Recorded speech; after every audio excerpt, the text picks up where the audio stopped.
Hello, Namaskar. This is Firstpost, and you're watching Vantage with me, Palki Sharma.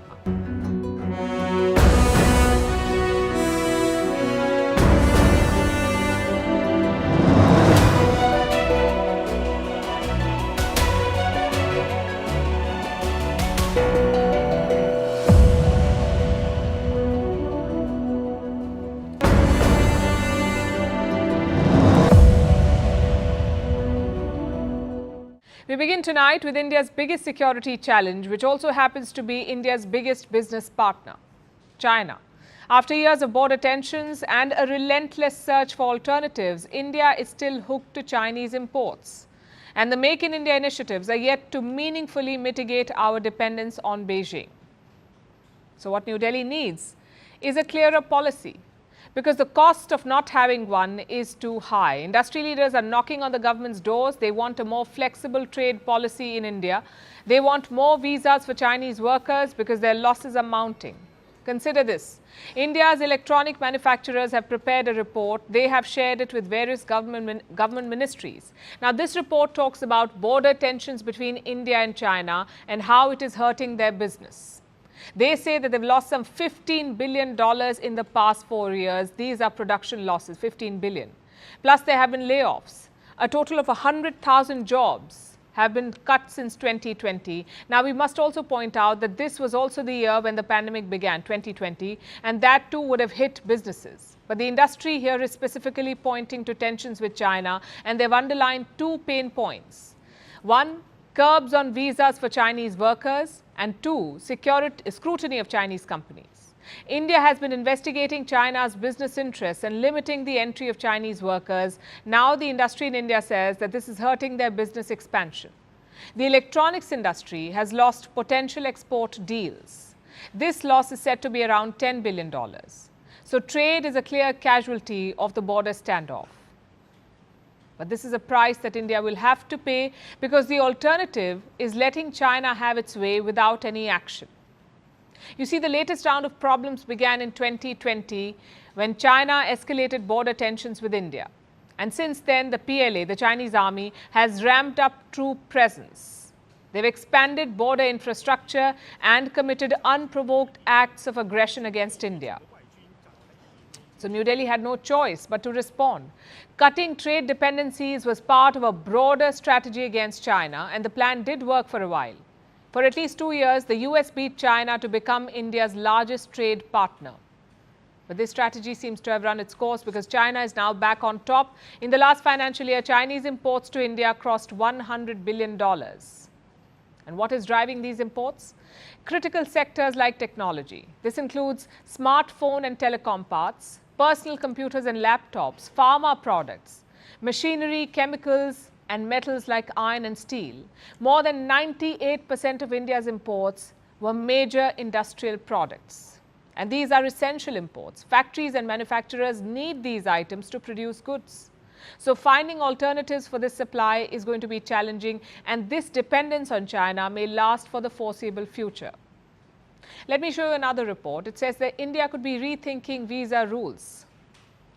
Some restrictions could be relaxed, and these changes may benefit Chinese technicians. They could be given faster clearances. This proposal is still under consideration. India has not decided on it yet, but it won't be an easy decision to make.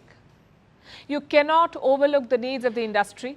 At the same time, you cannot give the Chinese a free pass. As long as their troops remain at the border, it cannot be business as usual with China. So the addiction to Chinese imports is a major vulnerability for India. And it's something that Beijing wants to leverage. Listen to this.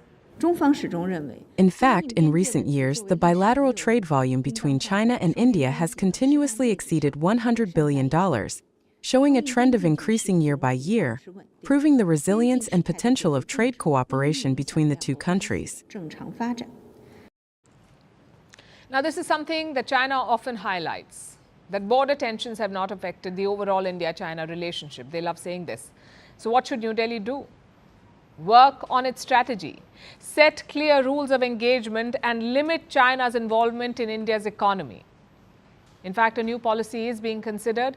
It could become the new template to limit Chinese imports. And we told you about this last week. New Delhi may allow joint ventures between Indian and Chinese companies, but with some conditions. The government could insist on majority shareholding of the Indian partner. So while it's a joint venture, the control remains in Indian hands. And the role of the Chinese partner is limited to, say, some initial funding and technology transfer. The Indian partner should be able to handle the rest. Having said that, in the long term, the aim should be to completely pivot away from Chinese imports. That may require India to rework its trade policy, prioritize exports over imports, and this is a larger issue. It's not just limited to China.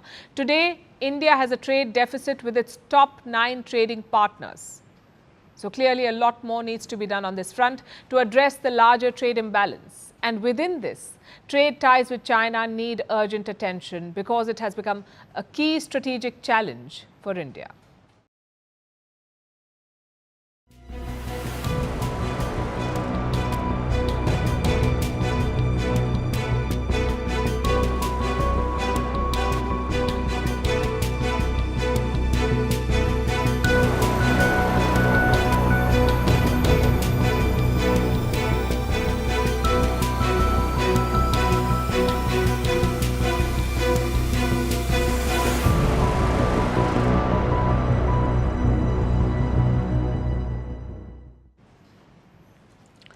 Elon Musk is tweeting again, which can only mean one thing, a major controversy. And this time it is in India. Elon Musk is taking on EVMs, electronic voting machines. He says EVMs can be hacked by humans or artificial intelligence. So what's the solution? Eliminate them, ban them. That's what he's saying. Now, just to be clear, Elon Musk was not talking about India's EVM usage. He was talking about Puerto Rico. It's a US territory in the Caribbean. They too had used EVMs for a primary election. A lot of irregularities were reported there. So Elon Musk says, ban the machines, ban EVMs. Here in India, it's a politically charged issue. The opposition has already been attacking EVMs and Musk has given them ammunition. Look at what Congress leader Rahul Gandhi is saying. And I'm quoting, EVMs in India are a black box and nobody is allowed to scrutinize them. Democracy ends up becoming a sham and prone to fraud when institutions lack accountability. His allies are also joining in, like Akhilesh Yadav of the Samajwadi Party. He says ban EVMs, start using ballot papers instead. And what is the government saying? Well, nothing so far. But BJP leaders have reacted to Elon Musk, like former IT Minister of India, Rajiv Chandrasekhar. He says Musk is factually incorrect on EVMs. He also says that they cannot be hacked. I think Elon Musk hasn't understood what the Indian EVM is. The Indian EVM does not lend itself to being hacked because it is precisely a very limited intelligence device. It is a device that only counts the votes and stores the count. To claim that there cannot be any secure electronic or digital product in the world is to then say every Tesla car can be hacked, every calculator can be hacked, every rocket, every aircraft can be hacked. Now, this is a major issue in India. Even before the elections, EVMs were in focus. A lot of petitions were filed at the Supreme Court, and they asked for two different things. One, to go back to paper ballots, and two, 100% verification of paper trails. You see, every EVM vote has a paper trail. Right now, only a few of them are matched with the EVM tally. But the petition said match all of them, do 100% verification. And what did the Supreme Court of India say? It rejected both the demands. The court reposed faith in the electronic voting machines. But let's keep the legal part aside for now. Let's look at the election results. The ruling party in India failed to get a majority. The opposition made significant gains all over the country. What does that show? That EVMs allowed a free and competitive election. So doubting them is uncalled for. Having said that, there is certainly room for improvement. There can be more transparency, more confidence-building measures, and more oversight. But all of that is for India to decide, not Elon Musk. Which brings us to the core issue here. Yes, he was not talking about Indian EVMs, but he did make a sweeping statement. And look at the sort of power this man has. Elon Musk is the richest person in the world, but the money is not the problem here. The problem is how he uses this position. And I'll give you some recent examples. Last September, he picked a fight with Taiwan. Elon Musk compared Taiwan to Hawaii, basically a self-ruled island to a US state. So naturally, the Taiwanese hit back. They criticized Musk's sweeping statement. Another example was in Ukraine. They used Starlink to run their military operations. In 2022, Musk denied permission. Kiev wanted to strike a Russian base in Crimea, but Musk turned off Starlink.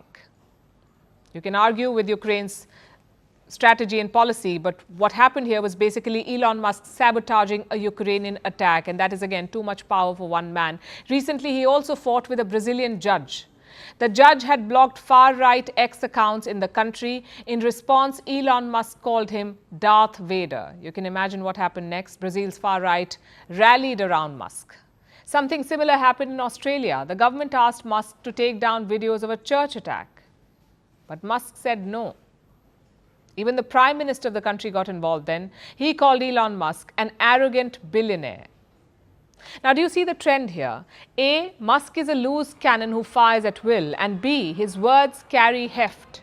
People latch on to what Elon Musk says, whether it's the Brazilian opposition or the Russian government or the Indian opposition. And that is, again, too much power for one person. The question is, what can we do about it? Elon Musk's businesses are strategically important ones. SpaceX is revolutionizing space exploration. They're working along with NASA. Tesla is an electric vehicle giant. It makes up almost 20% of global EV sales. And finally, you have X. It's one of the most popular social media platforms. It has more than 550 million active monthly users. And unlike other platforms, X is political. It can shape public opinion. You can't just snatch these companies away from Elon Musk. As long as he owns them, his voice and actions will remain important. But do not worry, all is not lost. There is one country that he never criticizes, and that country is China. Musk never criticizes China. Just consider the pandemic lockdowns. In 2020, Elon Musk's factory in California in America was asked to shut down. He called it a fascist order. But what did he say about China's zero COVID lockdowns? Nothing. Same with tariffs. Joe Biden imposed higher tariffs on Chinese EVs. Most American car makers were happy about it, but guess who isn't? Elon Musk. He says the American tariffs won't help. His media platform X is also banned in China. But Musk says nothing about it. No quip about free speech, no Darth Vader comparisons. What explains this long rope to China? Simple, business. Elon Musk has a huge factory in Shanghai. It produces more than 700,000 vehicles, which is why he does not meddle in China's business. Maybe other countries should do the same. Leverage Elon Musk's business interests to show him his place. He may be the richest person in the world, but no one elected him to make policies.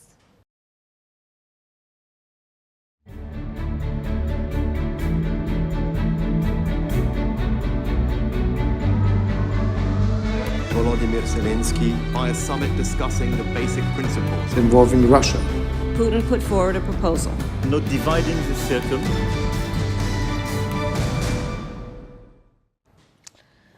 Now let's talk about the summit on peace in Ukraine, the summit that took place this weekend near the Alpine Swiss city of Lucerne. At a 5-star resort situated beside a picturesque lake.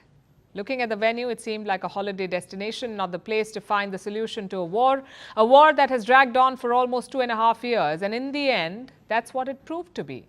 A holiday for world leaders and top diplomats, because there are no real solutions to speak of.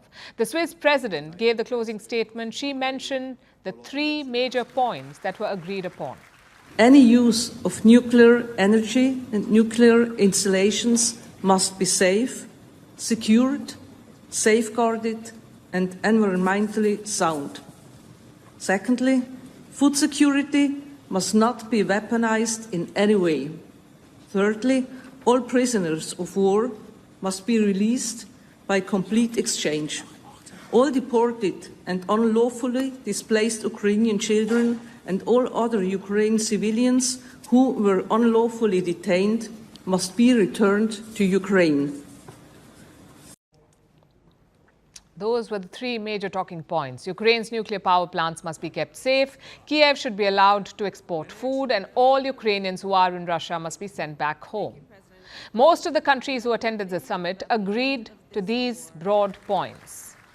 But the focus was on the elephant in the room, or rather the bear missing from the room. Russia, one of the two warring parties, was not at this summit. And what does that mean for this Swiss declaration? The points agreed to after 2 days of tough negotiations. It means that all of this was pointless. Some of the participants understood this, like India, Brazil, South Africa, and Saudi Arabia. They refused to sign the final declaration because it was meaningless without Russia's participation. In fact, India's statement summed it up. In our view, only those options acceptable to both parties can lead to abiding peace. In line with this approach, we have decided to avoid association with the joint communiqué or any other document emerging from this summit. Now, India and the Global South knew this before the summit started. They did send delegations to attend, but just diplomats, not heads of state, because they knew that it would be a waste of time, and Russia noted this. This is what the Kremlin spokesperson said about the skeptical participants. Many of them, and this was a common point of view at this event, confirmed the understanding of the futility of any serious, substantive discussions without the presence of our country. We also noted this. Well, in general, of course, if we talk about the effectiveness of this meeting, then of course it approaches zero. It may sound harsh, but it's on point. If Russia isn't losing the war, if it isn't suing for peace, then why would Moscow accept terms it hasn't helped draft? All of this posturing in the Swiss Alps is futile because at the end of the day, it won't affect Russia in the slightest. Moscow will keep waging its war, Ukrainian soldiers will keep fighting, and world leaders will keep wringing their hands and giving sermons while enjoying the finest hospitality, of course. Let's look at the real winners of this Swiss summit. The Bergenstock Resort, they just got a great deal of free publicity and funds from the Swiss government, no doubt, for the food and services that they provided. And they aren't alone.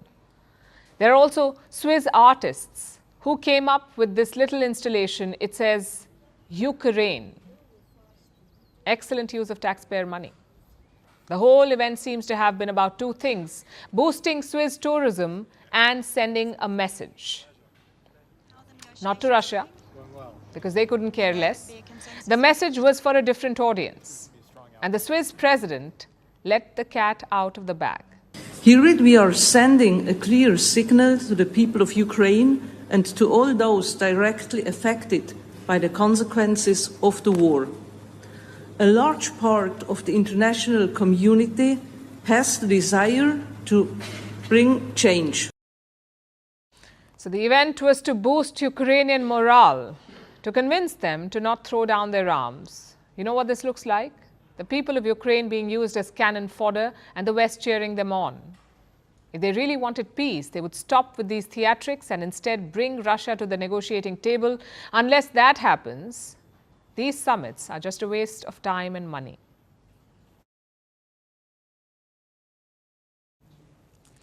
Now let's look at Russia's President Vladimir Putin. He seems least concerned about the Swiss summit. Putin has bigger things on his mind than some lakeside retreat for Western leaders. He is looking at real diplomacy and a chance to shore up old friendships. The Russian president is on a 3-day tour to two friendly countries, North Korea and Vietnam. Now, if this was 50 years ago, this trip would have been normal. Moscow reaffirming ties with its fellow communist nations.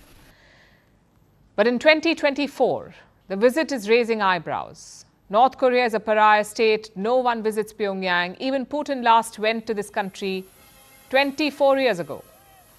Now he's going again tomorrow. So it's important. And then he heads to Vietnam, which is an even more significant destination, and the one that we'll focus on tonight, Vietnam, because the dynamics are very different compared to 50 years ago. Today, Vietnam is no longer a Western enemy. In fact, it's the opposite. Hanoi is a Western darling. It sounds strange, considering the country is still a single-party communist state. Irrespective, Vietnam is being courted by the West.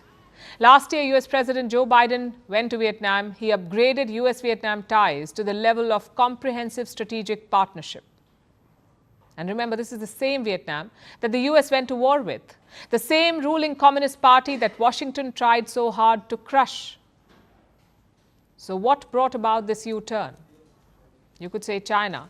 China is now a top adversary of the West, and Vietnam is seen as an alternative, a way to de-risk from China, to reduce Western reliance on Beijing.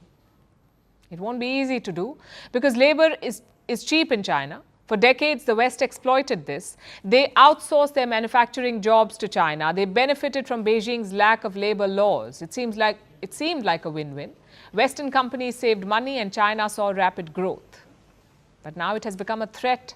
And the West has woken up to its mistake, so it is belatedly trying to find alternatives to Beijing. A lot of Asian nations are in contention, but Vietnam is a front runner to become China's replacement. It is already benefiting from the West versus China divide, drawing in sizable investments from former adversaries like the United States of America. Vietnam is also playing it smart. It isn't getting carried away. It knows that the West can be a fickle friend, so it won't abandon its old allies, like Moscow, no matter how much Washington wants it to. When news of Putin's trip broke, the US was furious. Look at the statement from their embassy in Vietnam, and I'm quoting, "No country should give Putin a platform to promote his war of aggression and otherwise allow him to normalize his atrocities. If he is able to travel freely, it could normalize Russia's blatant violations of international law." This is from the US Embassy spokesperson in Vietnam. It was a strong statement, a strong rebuke, a mark of protest against Vietnam for inviting Putin. But Hanoi is not likely to care. It is busy readying the red carpet for the Russian president. There's a buzz in the air, and a lot of Vietnamese people are excited. Having Putin visit us here is a very interesting opportunity, but I can only hope that when in my country, he could see that Russia's products are being well sold in Vietnam, and that the Vietnamese people love Russian products very much, simply because they are very good. President Putin's visit to Vietnam is like the opening of a new page for our country. And I also hope that the friendship between our two countries will become closer and closer and bond together even further. Vietnam and Russia share a number of bonds, people-to-people ties, trade relations, and even arms agreements. Russia is still Vietnam's largest arms supplier. It's a relationship that has existed for decades, back when the West was still trying to destroy Hanoi. So, of course, Vietnam would welcome Putin. The visit strengthens Vietnam's hand and reinforces the country's strategic autonomy. The West wants them to be an alternative to China, while Russia wants them to be a valuable trade partner. Vietnam can fulfill both these roles and profit by doing so. It's what they call bamboo diplomacy, where they can bend in every direction without breaking, balancing competing geopolitical interests, like a bamboo plant with strong roots and flexible branches. Vietnam looks set to follow this mantra, much to the annoyance of the US. Is the world on the brink of a nuclear war again? We ask because the world is spending more on nuclear weapons. A new report is out. It says that countries spent more than $91 billion on nuclear weapons. This was in 2023. This year, the figure looks set to cross $100 billion. More countries are conducting nuclear drills, more nuclear weapons are on standby, more warheads are being kept on high operational alert. All of this points in one direction, that the world is preparing for nuclear offensives. And while most players talk about a no first use policy, the current situation makes our world like a tinderbox. One wrong move could lead to a catastrophe. Our next report has more. $91 billion. That's what countries spent on nuclear weapons in 2023. It's up by almost $11 billion from 2022. And that's because of a lot of things. 2 wars, multiple global conflicts, and general geopolitical uncertainty. All of that is driving global spending on nukes. Leading the list is the United States. It spent over $51 billion on nuclear weapons. China is the second largest spender. It spent nearly $11 billion on nukes. Russia is the third largest spender at $8.3 billion, followed by the United Kingdom and France. Where exactly is this money going? It's being used to strengthen the nuclear arsenal of countries. The number of operational nuclear warheads is steadily rising. In January, 12,121 warheads were recorded worldwide. Out of this, 9,585 are part of military stockpiles. That means they are ready for potential use. 2,100 of the deployed warheads are in a state of high operational alert. Most of them belong to Russia or the US. China, too, is keeping warheads on high operational alert for the first time. So what explains this increased spending on nukes? In 1945, the US dropped atomic bombs on Japan. There was widespread destruction and an outcry against nuclear weapons. The US was the only country then with nukes, so soon other nations started developing their own. The belief was that once a lot of nations had nukes, none of them would use it. It would act as a deterrent. But another school of thought says that this also raises the possibility of a nuclear war. It's been 8 decades since the United States attacked Japan. Now, 9 countries have nuclear weapons, at least officially on paper. But thankfully, no nuclear attack has happened since Hiroshima. There has been nuclear posturing, threats to use nukes, but no attack. But does this increased spending mean that the world could soon be on the brink of a nuclear crisis? Take Russia, for example. Vladimir Putin has repeatedly brought up his country's nuclear arsenal. Russia also began a series of exercises simulating the use of tactical nuclear weapons near Ukraine. On the other side, there's NATO. It is in talks to deploy more nuclear weapons. NATO members are mulling taking the nukes out of storage and placing them on standby. Which brings us to the question, can we ever live in a world without nuclear weapons? In 2017, this seemed possible. 100 countries endorsed a UN treaty to ban nukes, but nuclear-armed nations objected.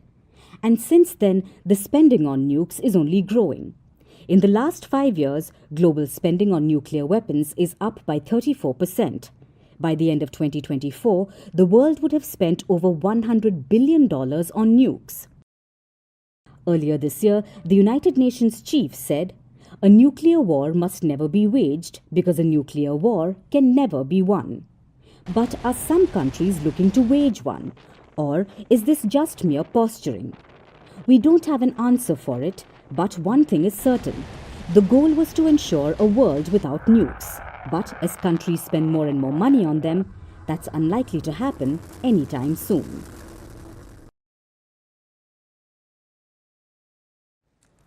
Our next story is about the India-US relationship.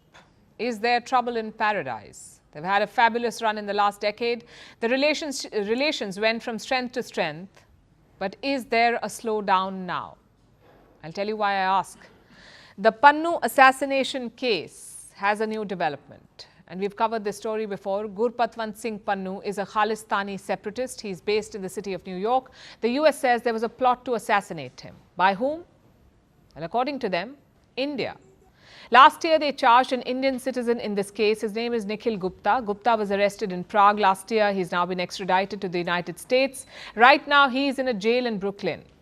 And what happens next? Gupta will be produced in front of a court. I'm sure investigators will question him, and based on his testimony, a case will be built. Now, Gupta's role is key. He's a bit like the middleman.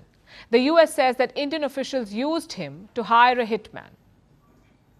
So what he says, what Gupta says, will be important both legally and diplomatically. India has already rejected these allegations. An internal probe is also underway, but we won't focus too much on the legal case in the US. That's for the Americans to figure out.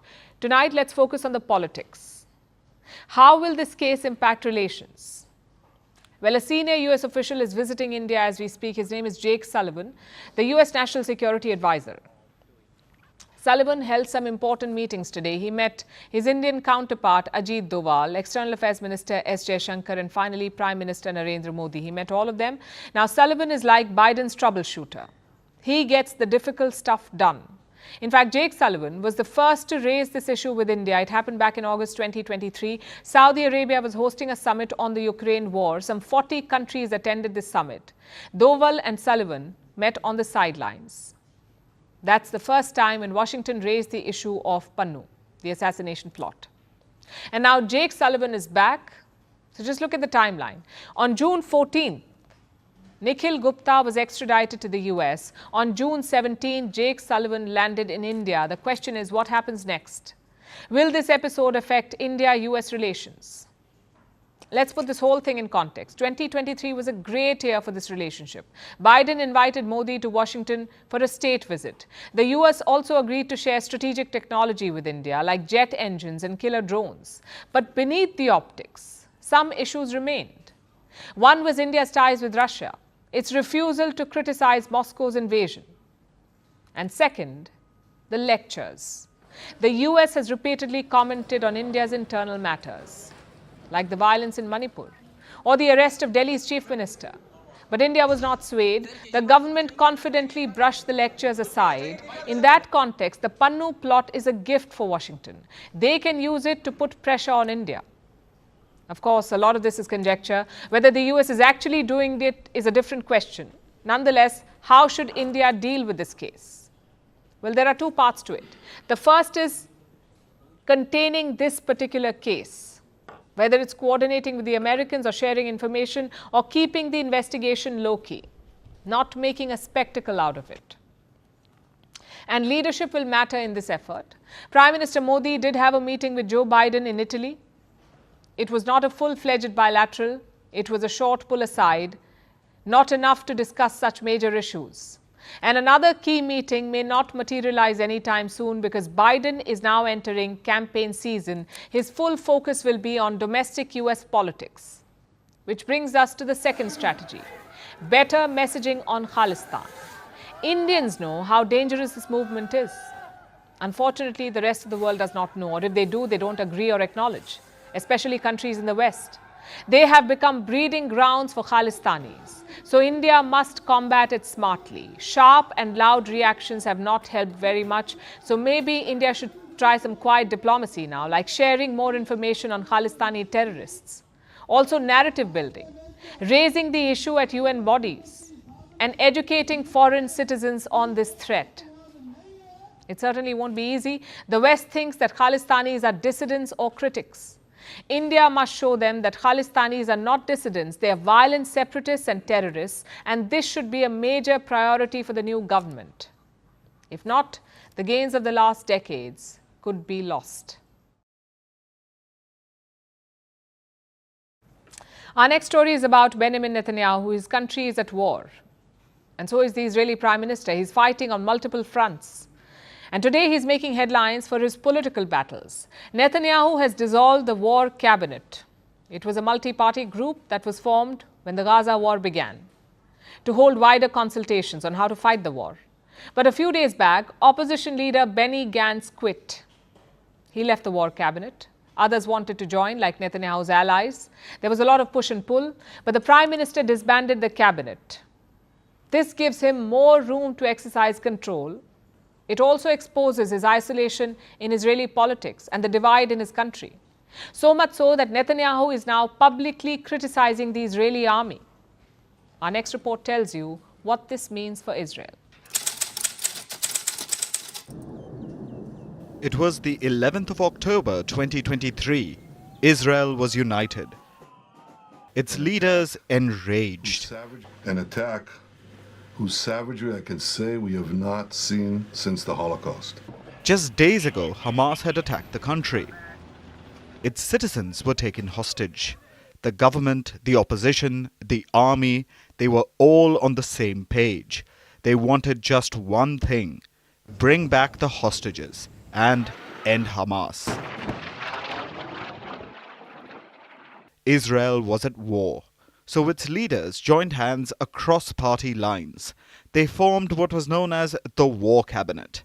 It consisted of Prime Minister Benjamin Netanyahu, Opposition Leader Benny Gantz, Defense Minister Yoav Gallant, Israeli Minister Ron Dermer, former IDF Chief of Staff Gadi Eisenkot, and the Shas Party leader Aryeh Deri. It was a cabinet that represented all voices in Israel. But 8 months later, Israel's war cabinet has been dissolved. Why? Because the war in Gaza has divided Israel and its war cabinet. Earlier this month, Benny Gantz quit the war cabinet. He said it's because of a lack of clarity. Gantz wanted answers on what a post-war Gaza would look like. He asked Netanyahu for the answers, but he got none. That led him to quitting the war cabinet. Soon after, Netanyahu's far-right allies made new demands. They wanted to join the war cabinet. They wanted a place on the decision table. But Netanyahu would have none of it. Including them in the war cabinet would put him more at the mercy of his far-right allies. And that's something that the Israeli Prime Minister doesn't want.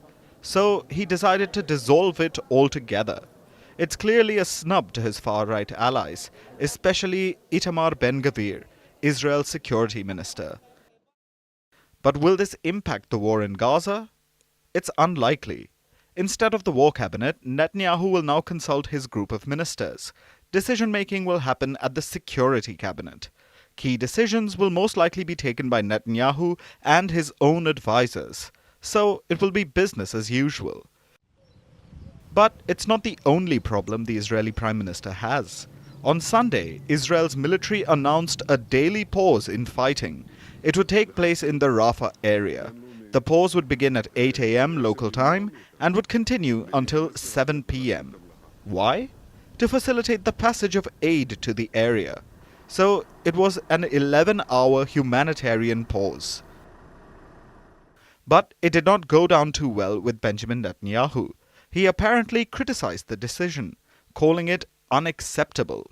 This new clash between Netanyahu and the Israeli army comes amid a rift between Netanyahu and top IDF commanders. The divisions have become so pronounced that Netanyahu even criticized the military publicly, an extremely rare move. He said, and I quote, "We have a country with an army, not an army with a country." It puts Israel in a precarious position. This is a country that has been at war for over 8 months. Over 600 Israeli soldiers have been killed. Many of its hostages are still in Hamas captivity. And its allies, both at home and abroad, are displeased with Israel's actions. The last thing Netanyahu needs is a full-blown conflict with the army. That too in the middle of a war.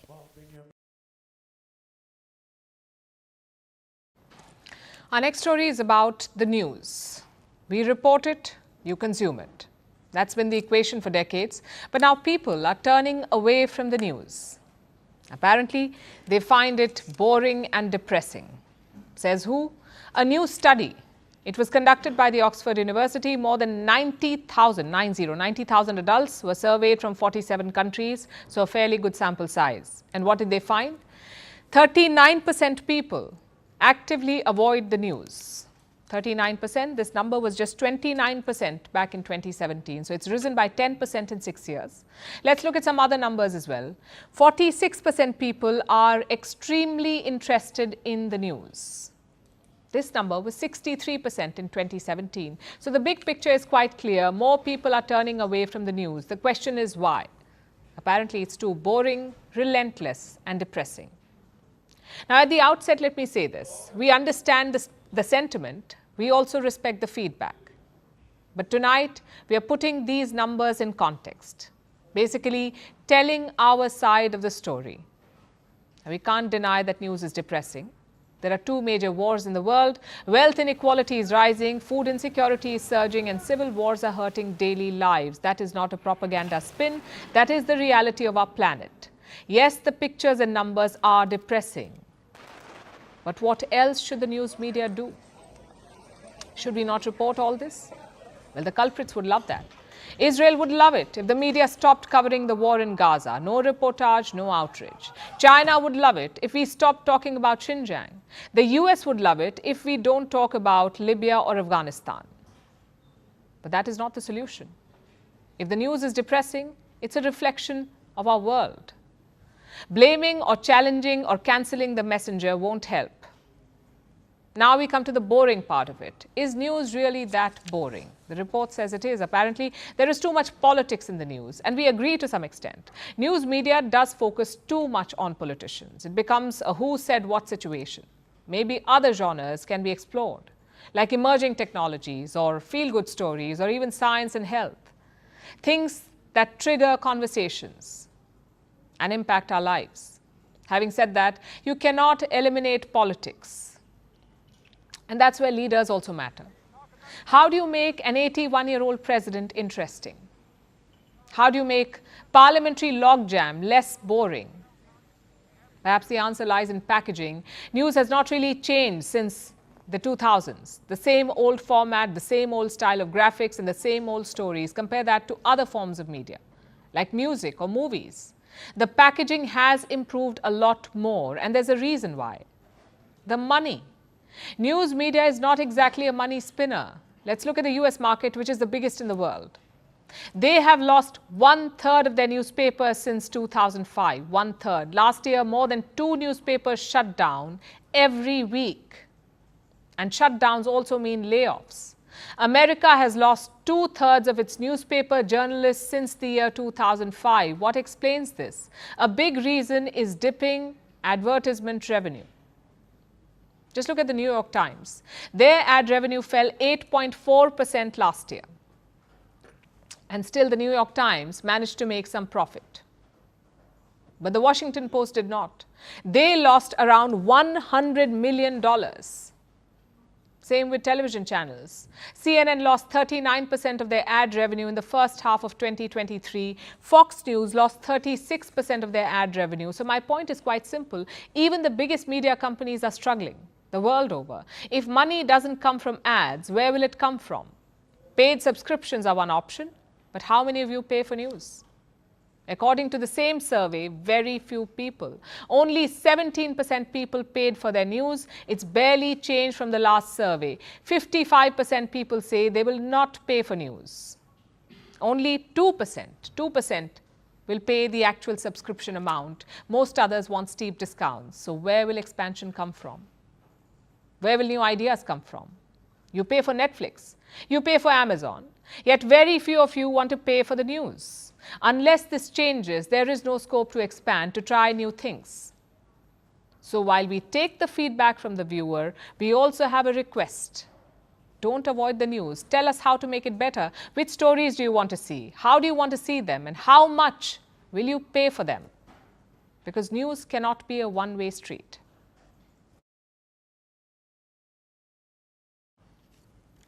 Here is another reason why we need reliable news. Misinformation is rampant in our world, and some of it comes from state actors. Let me give you the latest example. And this is a shocking revelation. It's about what the US did during the pandemic.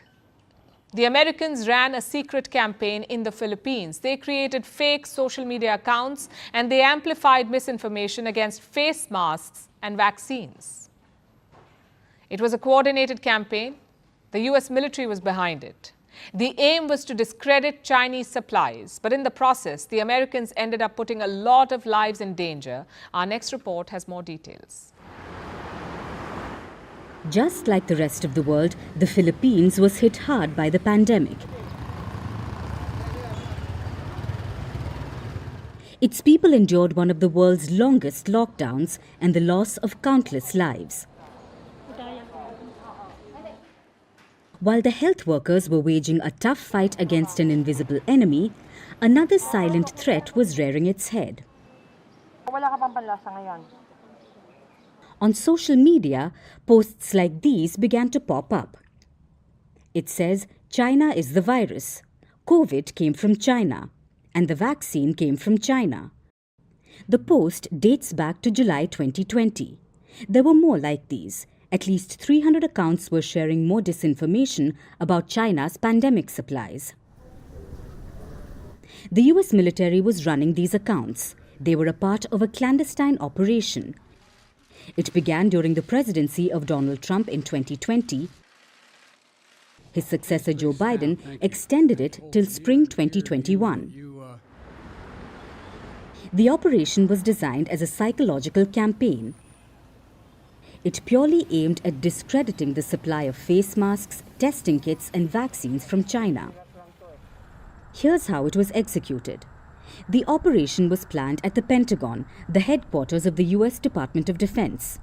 The US Military Psychological Operations Center in Florida's Tampa executed it. It's unclear if the American campaign was effective, but there's no doubt it was dangerous. There was a high degree of vaccine hesitancy in the Philippines. People didn't trust the shots. They refused to go to vaccination centers. Frustrated by the slow progress, the then President Rodrigo Duterte resorted to issuing threats. You choose vaccine or I will have you jailed. You get vaccinated, otherwise I will order all the village heads to have a tally of all the people who refuse to get vaccinated. Because if not, I will inject them with ivermectin, which is intended for pigs. It wasn't just the Philippines. The disinformation campaign had a wide-ranging mandate.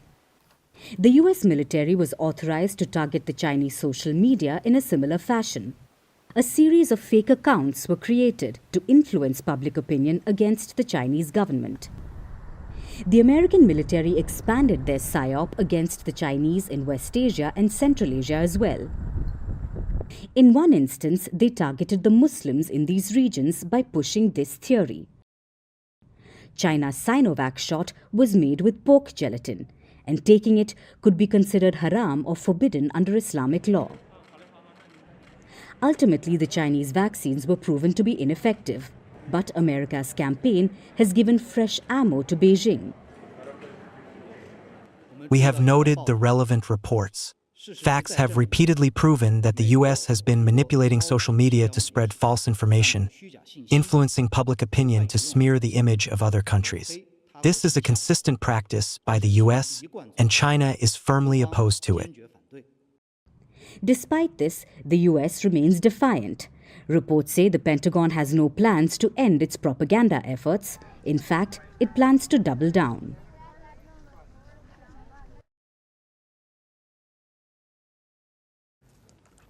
For our last story tonight, let's talk about aliens.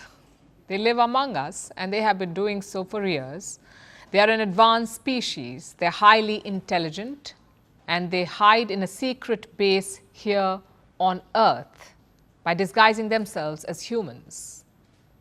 Sounds like the plot of Men in Black. Maybe the movie was ahead of its time, because a new study says that this could be true.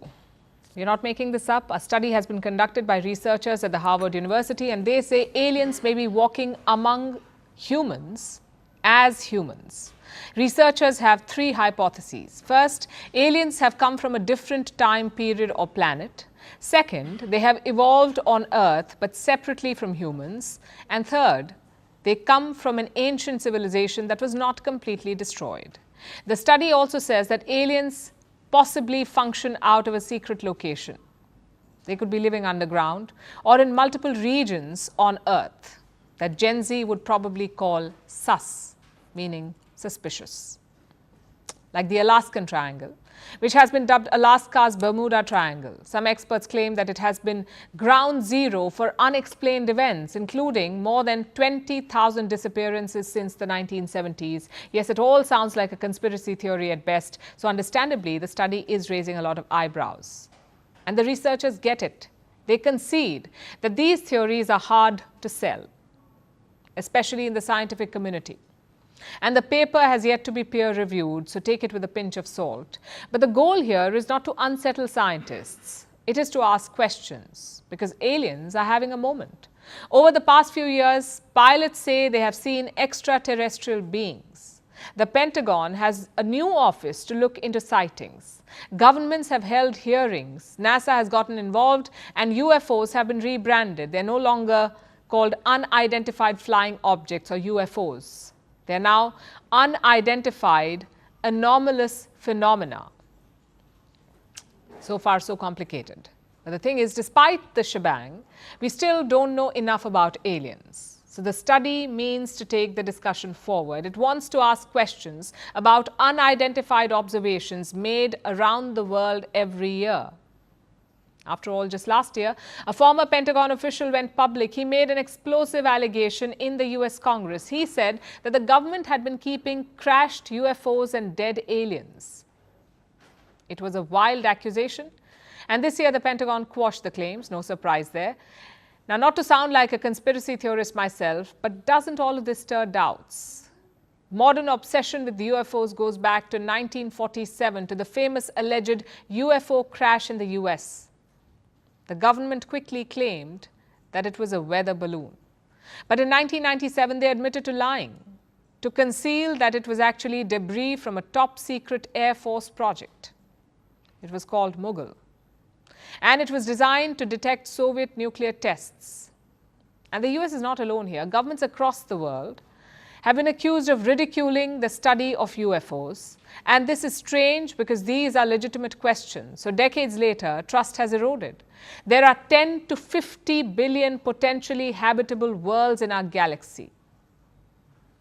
The only good news is that people seem to be taking this topic more seriously now. Like on Mars, a rover has collected samples to study existence of life.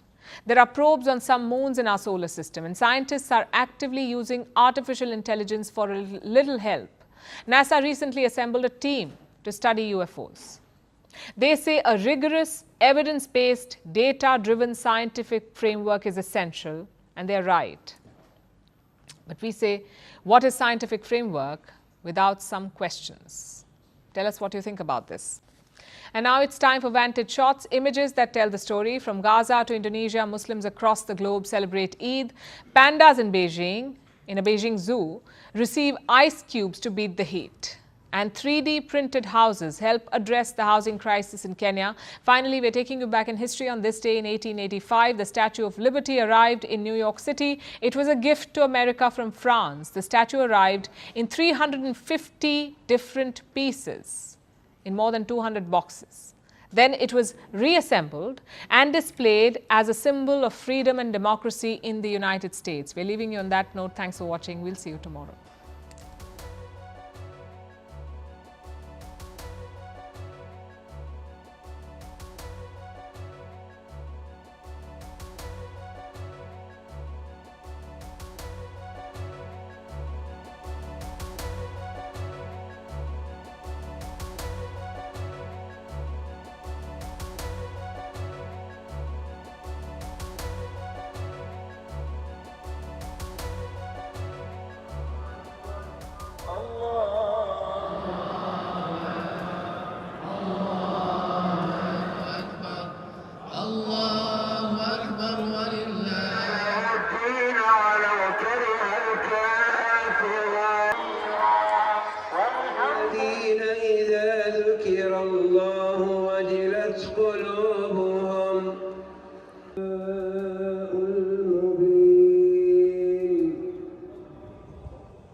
From impeachments to inaugurations, if it's a political story, we are on the scene.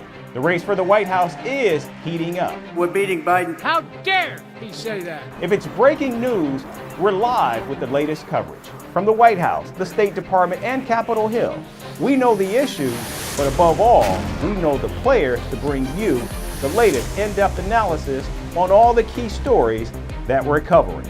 I'm Eric Ham. Join me from Washington here on Firstpost America.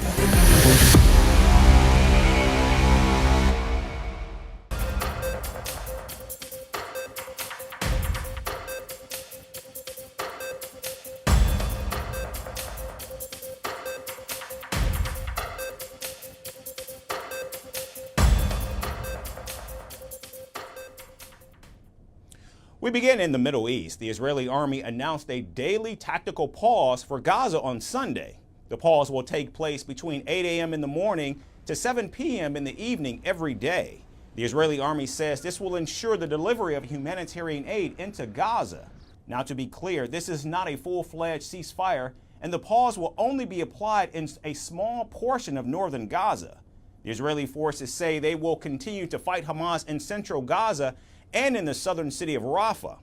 However, it is worth noting that the tactical pause comes after the Israeli army suffered 11 casualties this weekend. Also, not everyone is happy with this new tactic. In fact, Prime Minister Benjamin Netanyahu criticized the move. The Israeli leader says that an 11-hour-long humanitarian pause simply isn't acceptable. Now, according to reports, neither Prime Minister Netanyahu nor his defense minister were even aware of the military's plans before they were announced. Overruling the army leadership, Prime Minister Netanyahu ordered the continuation of military activity in Gaza. Despite the heavy and staggering cost, we must stick to the goals of the war: the destruction of Hamas military and governmental capabilities, the return of all our hostages, ensuring that Gaza no longer poses a threat to Israel, and the safe return of our residents to their homes, both in the north and in the south. Other far-right ministers in Netanyahu's government have called the army's tactical pause delusional. In fact, National Security Minister Itamar Ben-Gvir has called for the sacking of the top military brass. Meanwhile, thousands of Israelis protested against the Netanyahu government and demanded a hostage release deal. We need a change that will start from the government and down to change the situation, to release the hostages as soon as possible, and just to change the reality. We can't live in this reality for a long time. Now we are protesting against this government in order to bring new elections, because we cannot stand anymore what this government is doing to these people, to our people. It's a shame that there are still hostages who have been in Gaza, in the Gaza Strip, after 8 months. It's also worth noting that the Israeli army's decision to undertake daily tactical pauses in Gaza has left the Netanyahu government divided. The prime minister doesn't agree with the army's decision, and joining him are his far-right coalition partners. Meanwhile, Hamas has welcomed the decision but called for more border crossings to be opened. The tactical pauses and the growing rift between the Israeli army and the prime minister puts the war against Hamas in a new light. And now moving to Europe, Ukraine succeeded in securing the support of the majority of participants at this weekend's peace summit in Switzerland. Almost 100 nations agreed to Ukrainian President Volodymyr Zelensky's 10-point peace formula as the main framework for further negotiations. However, the outcome was marred by key Russian-leaning countries such as Saudi Arabia, India, and South Africa for not declaring or supporting the final declaration. Still, President Zelensky declared the conference a success, saying that the independence, territorial integrity, and sovereignty of Ukraine were recognized by all participants at the summit. Hope that we can achieve results as soon as possible, and it is exactly these and other similar practical steps to restore security and peace that will prove to everyone in the world that the UN Charter can be restored to full effectiveness. Now, even though the peace summit looked more like another UN General Assembly where different countries talked about the UN Charter and respect for international law, the participants, however, did reach a consensus that war in Ukraine must end with a just and lasting peace. Though not in attendance, Russia's presence certainly loomed large over the summit, particularly in light of Vladimir Putin issuing his own version of a peace proposal just a day before the summit started. If Kiev and Western capitals reject it in the same way as before, then after all, it is their business. They take political and moral responsibility for continuing the bloodshed. Obviously, the realities on the ground, on the line of contact, will continue to change, not in the favor of the Kiev regime, and the conditions for the start of negotiations will be different. Now, U.S. Vice President Kamala Harris also attended the summit and pledged America's unwavering support for Ukraine by announcing more than $1.5 billion for the country's energy sector and humanitarian aid. As we look forward to that peace and work toward that, the United States is committed to helping Ukraine rebuild. To that end, today, I am pleased to announce that the United States will provide more than $1.5 billion to address Ukraine's humanitarian and energy needs and to help relieve the suffering of the people of Ukraine. President Biden's National Security Advisor Jake Sullivan also declared the summit a tremendous success. However, summit officials kept details vague in terms of deadlines and plans for the next meetings. Our support and this peace summit here brings real peace closer. The goal is a just, comprehensive and lasting peace. This would finally bring an end to the oppression and suffering of the Ukrainian people. This would reaffirm Ukraine's sovereignty and territorial integrity.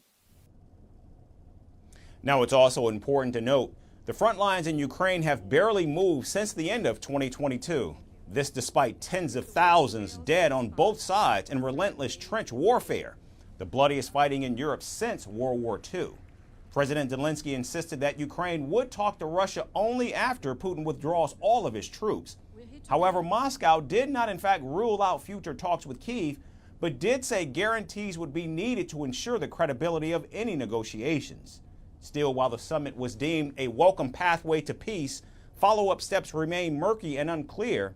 And as always with war, it's the people on both sides that continue to suffer. And here in the United States, President Joe Biden raised a record-setting $30 million at a star-studded fundraiser in Los Angeles. The event was graced by former President Barack Obama and Hollywood actors George Clooney and Julia Roberts. Meanwhile, Donald Trump appeared at a black church while campaigning in Michigan, hoping to dent President Biden's advantage among black voters. President Biden and Donald Trump's re-election efforts come just 10 days before their presidential debate on June 27th. Our next report takes you inside the latest twists and turns in the race for the White House. With the race for the White House heating up, some of Hollywood's biggest stars headlined a fundraiser for President Joe Biden and raised more than $30 million for his re-election efforts.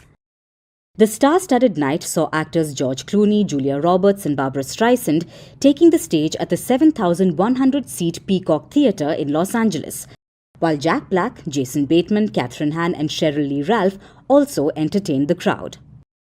The glitzy fundraiser also featured former President Barack Obama. Meanwhile, the conversation between Obama and Biden was moderated by television host Jimmy Kimmel.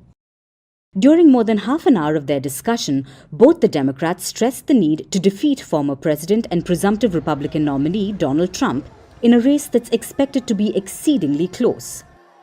Biden also warned about what Trump's second term might look like. He said that if the Republican is re-elected, then the next 4 years could see openings in the Supreme Court, potentially leading to the appointment of more conservative judges. Meanwhile, Obama claimed that some people in the country have normalized behavior that used to be disqualifying, referring to Trump's recent conviction in the criminal hush money trial. Now, Saturday's fundraiser was also filled with some awkward moments, and one of those has now gone viral on social media. At the end of the dazzling event, Biden seemed to lock eyes with the crowd and stood like a statue for about 10 seconds until Obama helped him by taking his hand and guiding him off stage. The incident once again sparked concerns of the 81-year-old president's cognitive health, and his political rival Donald Trump did not miss the chance to call him out. The Republican who campaigned in Florida and Michigan questioned Biden's mental health and suggested he should take a cognitive test. It's so sad to watch. Our country is being destroyed by incompetent people, by grossly incompetent leadership. Probably the dumbest leadership in the world. In fact, I think we should have, and I've called it, all presidents should have aptitude tests, IQ tests, or cognitive tests. Now, during his rally in Detroit, Trump appeared at a black church as part of a push to peel black voters from President Biden ahead of the November vote. The Republican focused on his core messages, blasting the Biden administration over high inflation, crime and illegal immigration, which he said has harmed black Americans in particular. Millions of illegal aliens are pouring in and they're taking your jobs. The black community is being hurt more by the illegal aliens, 16, 17 million. They're taking your jobs. You're down 6-7% from where you were just 3 years ago with me. And it's going much lower because millions and millions of people are coming into your communities. It's no longer every state is a border state. You've heard that. But they're coming into your community and they're taking your job. They're affecting the African Americans and then after that the Hispanic Americans more than any other group. Trump also talked about how donations to his campaign have increased since his hush money conviction, which according to him was a rigged trial. All of their persecution of me and others is only happening because I'm running for president and leading very big in the polls. And since the rigged trial in New York, my numbers have increased substantially. And fundraising, by the way, is, I believe, the highest numbers in the history of politics, just like these crowds. Biden held an early lead in the campaign money race against Trump. However, just last month, the Republicans' campaign announced that it raised a whopping $141 million, which was further padded by tens of millions of dollars in contributions after Trump's guilty verdict. Now, with the presidential election less than 5 months away and Trump surpassing Biden in fundraising numbers, it remains to be seen who will win the ballot race.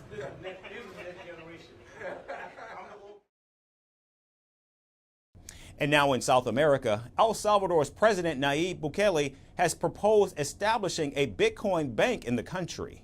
Once approved, the private investment bank would offer Bitcoin investors more financial services than conventional banks. The proposal comes just 2 weeks after Bukele was sworn in for his second presidential term following a landslide election victory. Now the Salvadoran ambassador to the United States said, quote, "As part of our economic plan for El Salvador, we propose a bank for private investment where we can diversify the financing options offered to potential investors in dollars and Bitcoins," end quote. Meanwhile, Bukele's senior Bitcoin advisor has pointed out that some predictions say El Salvador's actual GDP could increase tenfold in the next 5 years if the country stays with its Bitcoin adoption plan under Bukele's presidency. According to World Bank data, El Salvador's GDP was over $32 billion in 2022, a jump of over 30% since Bukele first took office in June of 2019. And if the GDP reaches over $300 billion, it would put El Salvador on par with Romania, Chile, and the Czech Republic.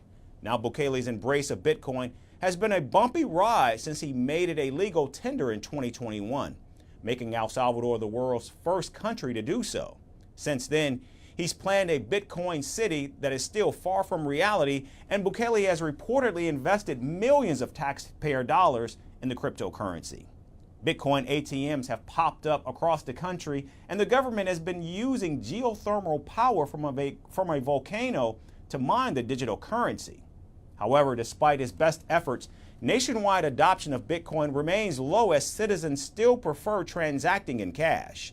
And surprisingly, what seems to be contributing more to his soaring popularity is not Bitcoin, but his merciless crackdown on infamous criminal gangs.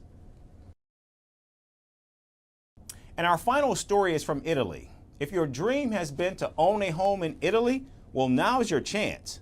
Sambuca di Sicilia, a famous wine production province, and is hoping to sell off abandoned homes for just $3.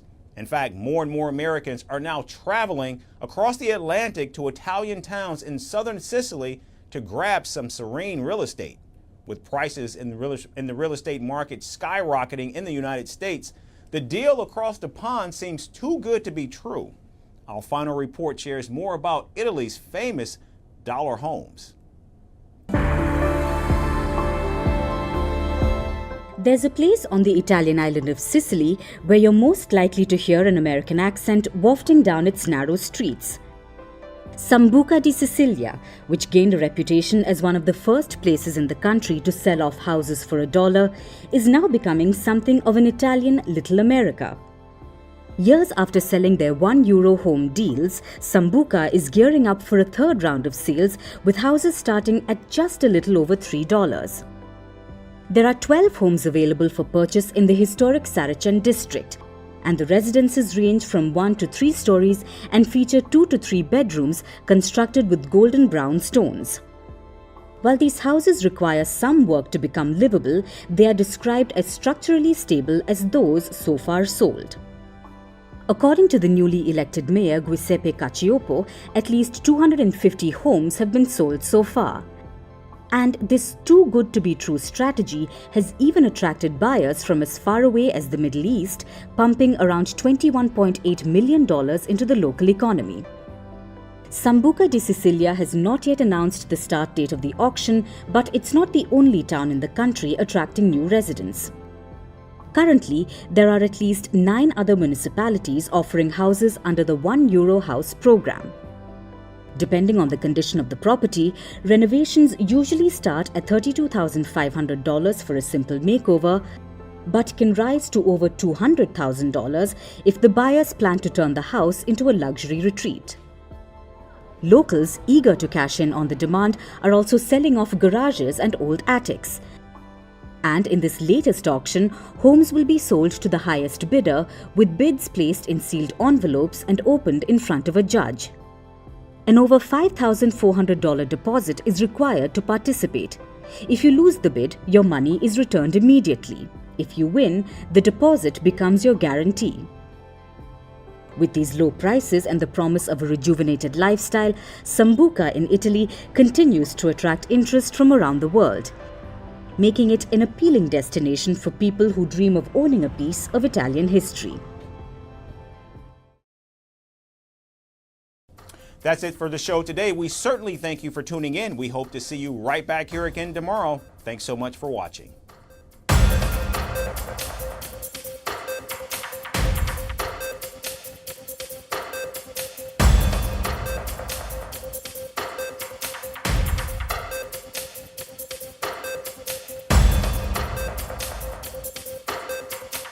Firstpost reports from the world's second largest continent.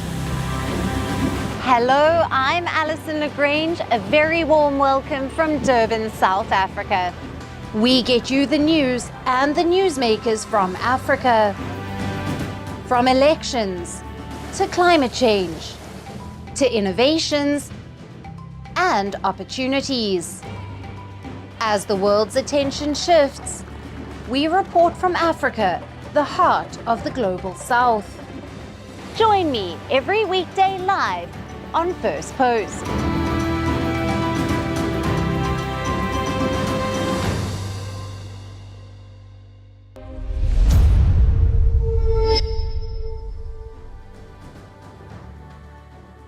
Hello and welcome to Firstpost Africa, where we get you the top stories from the continent and from across the world. I'm Alison Lagrange, coming to you live from Durban, South Africa.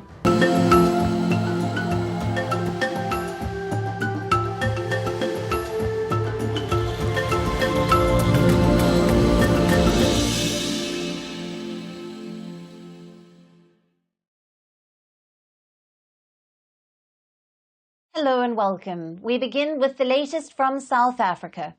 Though Cyril Ramaphosa has secured another term as the country's president, but post-poll turbulence has refused to die down. In the latest, graft-tainted former President Jacob Zuma's party has decided to join hands with smaller opposition parties in the South African National Assembly. Zuma's MK party says its decision comes in a bid to take on the newly formed coalition government between the African National Congress and the Democratic Alliance. The MK party has said it will join the opposition alliance called the Progressive Caucus, which comprises of the Economic Freedom Fighters, or the EFF, and the centre-left United Democratic Movement. This united effort is necessary because the 2024 election has also resulted in the consolidation of right-wing and reactionary forces who are opposed to economic freedom, racial economic transformation, racial equality, and land repossession. The MK party performed surprisingly well in the May 29th elections, securing the third position. It won 14.6% of the vote in South Africa's 400-seat National Assembly. And now the MK's alliance with the EFF and the UDM will command close to 30% of the seats in the National Assembly. The announcement of the alliance is a significant development since last week, when the MK party filed a complaint with the country's top court, seeking to block the new parliament's first sitting. This was over allegations of vote rigging. But the top court dismissed the MK party's complaint, saying it lacked merit, following which Zuma's MPs boycotted Friday's National Assembly sitting.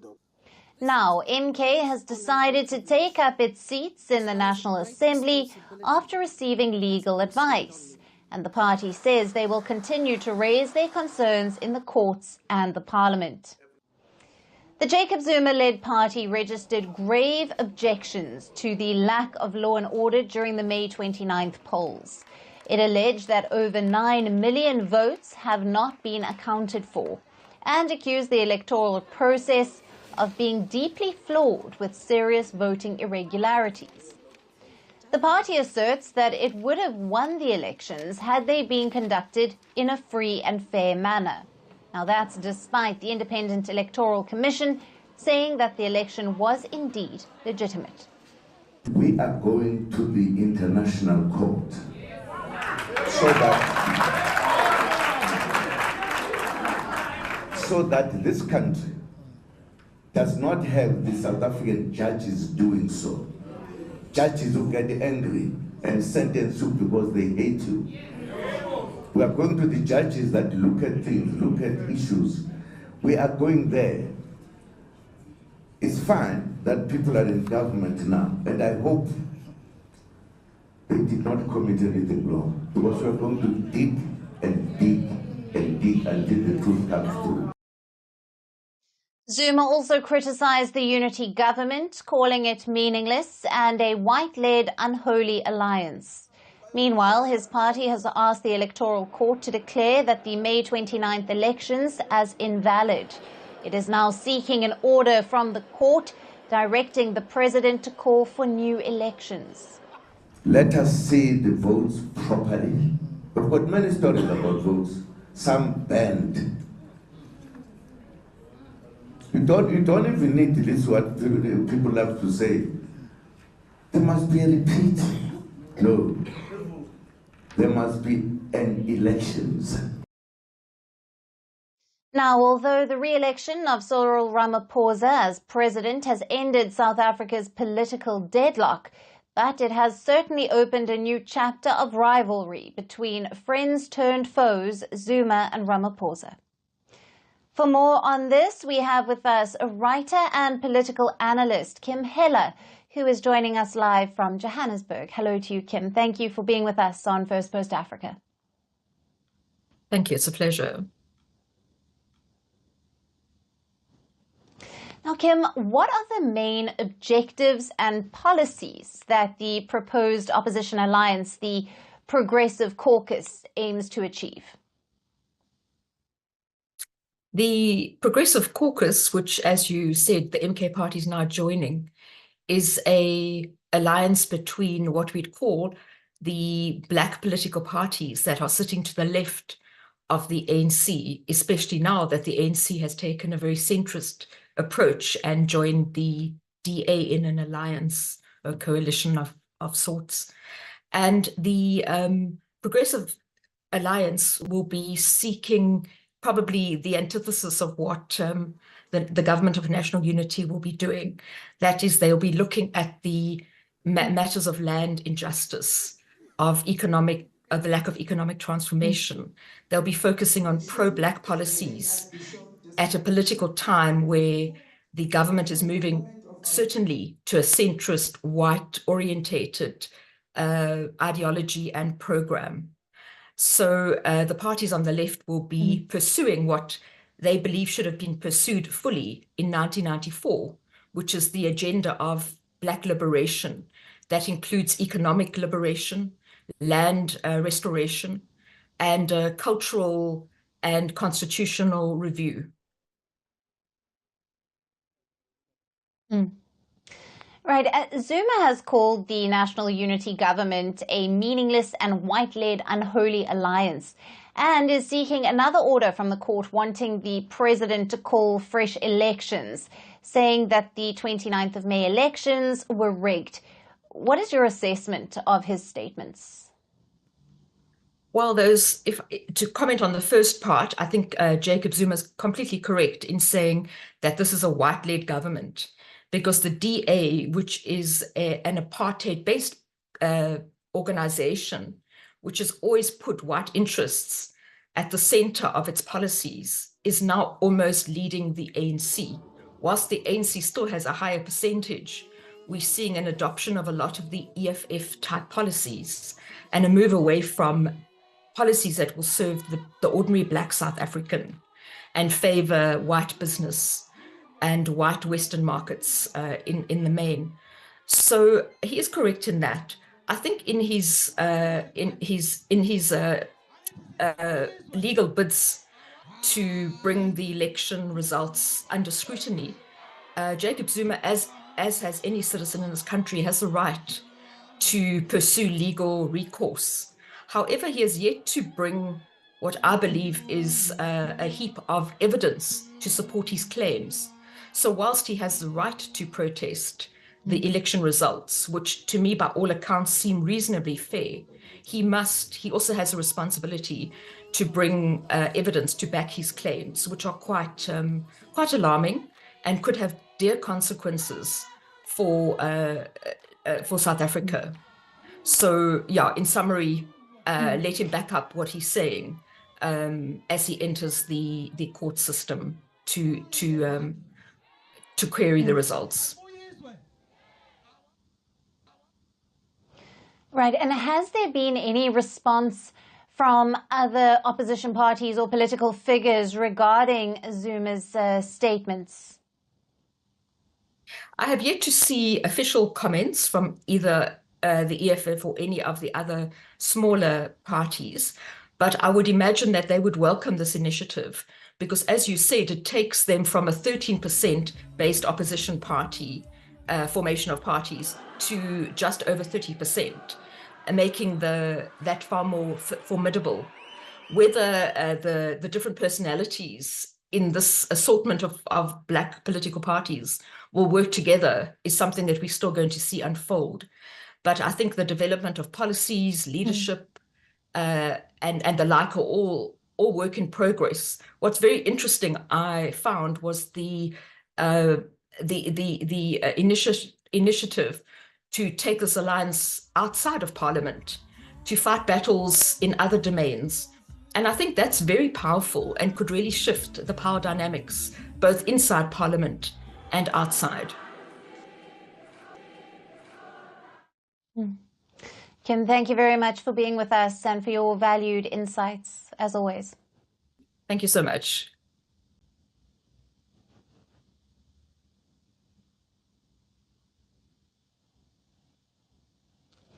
Shifting focus to Western Africa's Sahel region, where armed insurgency continues to create unrest. In the latest, an armed group linked to the terror outfit Al-Qaeda has claimed responsibility for a recent attack in Burkina Faso that killed over 100 soldiers. The attack has been claimed by Al-Qaeda affiliate JNIM. On the 11th of June, the JNIM fighters stormed into a military post in the Mansilla area of Burkina Faso. This region borders with Niger. Now, they killed 107 soldiers and took control of the site, as per a statement by the group. The attack has been one of the deadliest suffered by Burkina Faso army. The military junta has not yet commented on the attack. However, several online videos showed raging fire around the army base. Another video showed a display of ammunition and dozens of weapons, and also at least 7 soldiers captured alive. For over a decade, Islamist insurgencies have killed thousands and displaced over 2 million in Burkina Faso. In 2022, Burkina Faso's military took over power after a coup and ousted the president. The military junta said the government had failed to tackle the security challenges. Burkina Faso's junta currently controls just over half of the country's territory. The rest is controlled by armed groups. The West African country and its neighbors, Niger and Mali, have been witnessing an uptick in violence by Islamist insurgents linked to Al-Qaeda and the IS. Now, the insurgents control swathes of territories in these 3 countries and use them as bases to target southern coastal countries. Now, Burkina Faso, Niger and Mali, all 3 junta-ruled states, have vowed to cooperate to face these security challenges. The 3 have also pushed out French troops and have strengthened ties with Russia to tackle these security challenges. Now, they are also exploring new partnerships with China, Turkey, and Gulf nations. Despite this, the region still remains deeply affected by Islamist violence, and stability is still an elusive goal.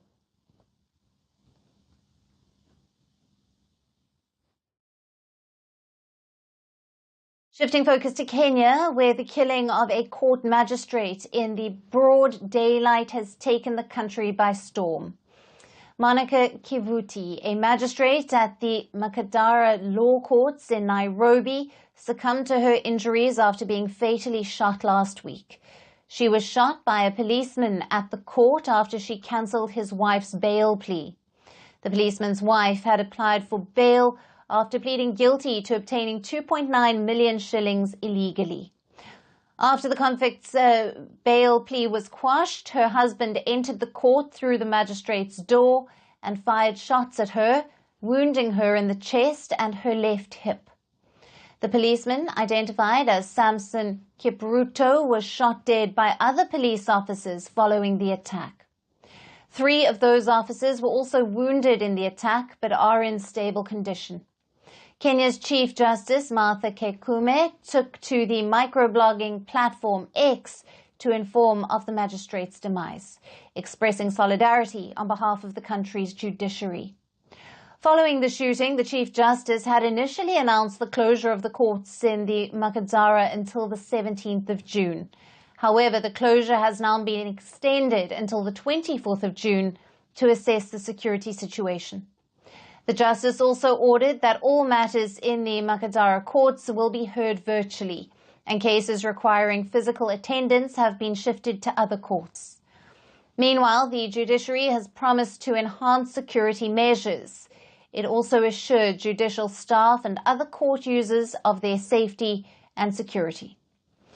The incident inside the courtroom has come as a shock to Kenyans.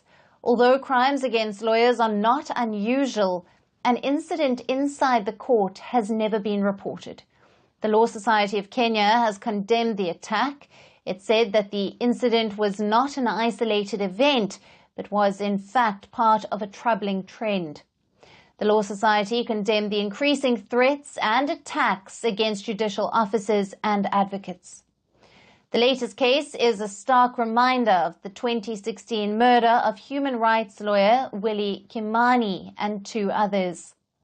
Last year, former police officer Sergeant Frederick Oleleliman was sentenced to death over the killing of Kimani. In Kenya, death sentences for murder are usually commuted to life in prison, but judges still have the discretion to decide if a death sentence can still be imposed. 3 other people were also sentenced to decades in jail for the murder. Back in 2016, the case had triggered a massive outrage in Kenya, and now a similar case has further put the legitimacy of the country's police forces into question. In Kenya, police face frequent allegations of brutality and extrajudicial killings, but are almost never charged.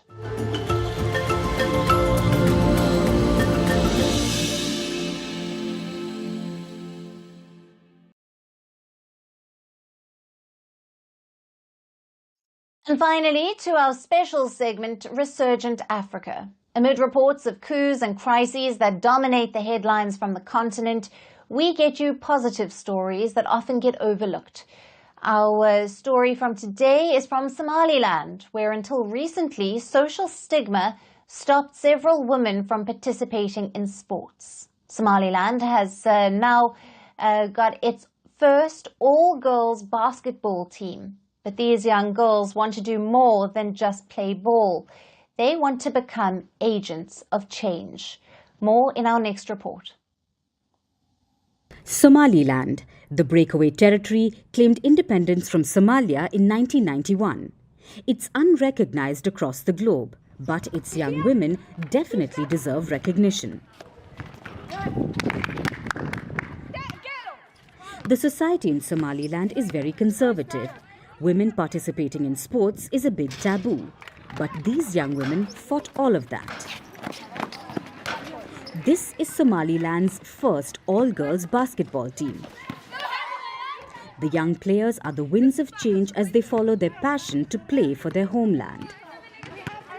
We went to that basketball court, we were few, like we were 8, 7 of us. But then afterwards we started becoming bigger. We started, bringing other girls together, and now we're almost 30 girls playing in that basketball court under the name of the Hargeisa Basketball Girls. These girls aspire to play and represent their country, but there's a catch. Somaliland is not recognized, which means global recognition is a difficult goal. But it hasn't stopped this team as they aim to put Somaliland on the world map. Somaliland is looking for their recognition, and we believe that we could be part of bringing the recognition from this by wearing the flags, by talking about our country, by promoting it through the short video TikToks or the Instagram pictures that we do. Initially, there were very few of them, but now it's a team of almost 30 girls. They play under the name of the Hargeisa Basketball Girls. The team was founded in 2018. It has a large online following and is now an inspiration for many others because they achieved all this by defying all odds. One thing was that, in our religions, we're being told that we cannot play.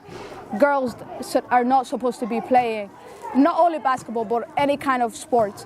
So in my school, they told us that we can't play, and there were PE lessons, like there were PE periods in that, but then it was the only boys who were playing football at the football, court. For me, basketball is a therapy because it's the only thing that I do when I'm not feeling myself. It shows me who I am, and does it not only do that to me, but it also does to all these young girls. It shows them the ability that they can do something.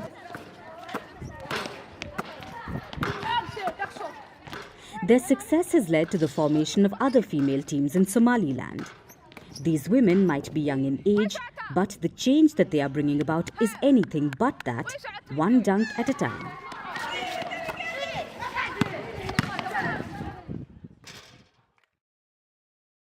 And that's it on the show for today. We will see you again tomorrow at the same time. Thank you for watching, and goodbye.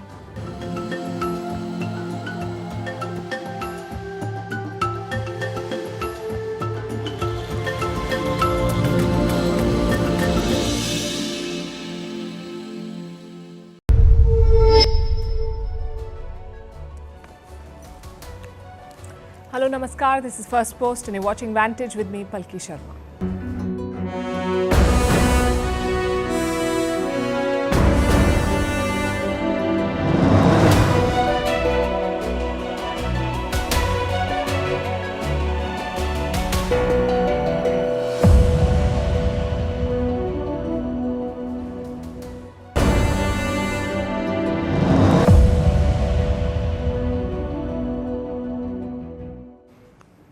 We begin tonight with a riddle.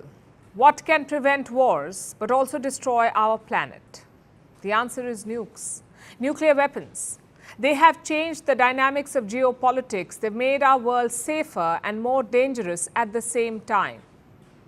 So tonight we're looking at India's nuclear policy. What shaped it? Is it changing? And why is it changing? But first, some context. In 1998, our neighborhood changed forever. India and Pakistan conducted nuclear tests. They announced themselves as nuclear powers. The world was shocked. Bill Clinton was US president back then. He called South Asia the most dangerous place on earth. It's been more than 2 decades now. India has exercised its power responsibly. But its nuclear posture is changing. Let me pull up a new military report. It tracks the number of nuclear warheads that each country has. India has 172 warheads, 172. Now, this is a very important number. Pakistan has 170. Since 1998, Pakistan has always had more nukes than India. Just look at these graphs. In 2001, India had around 32 nukes and Pakistan had around 36.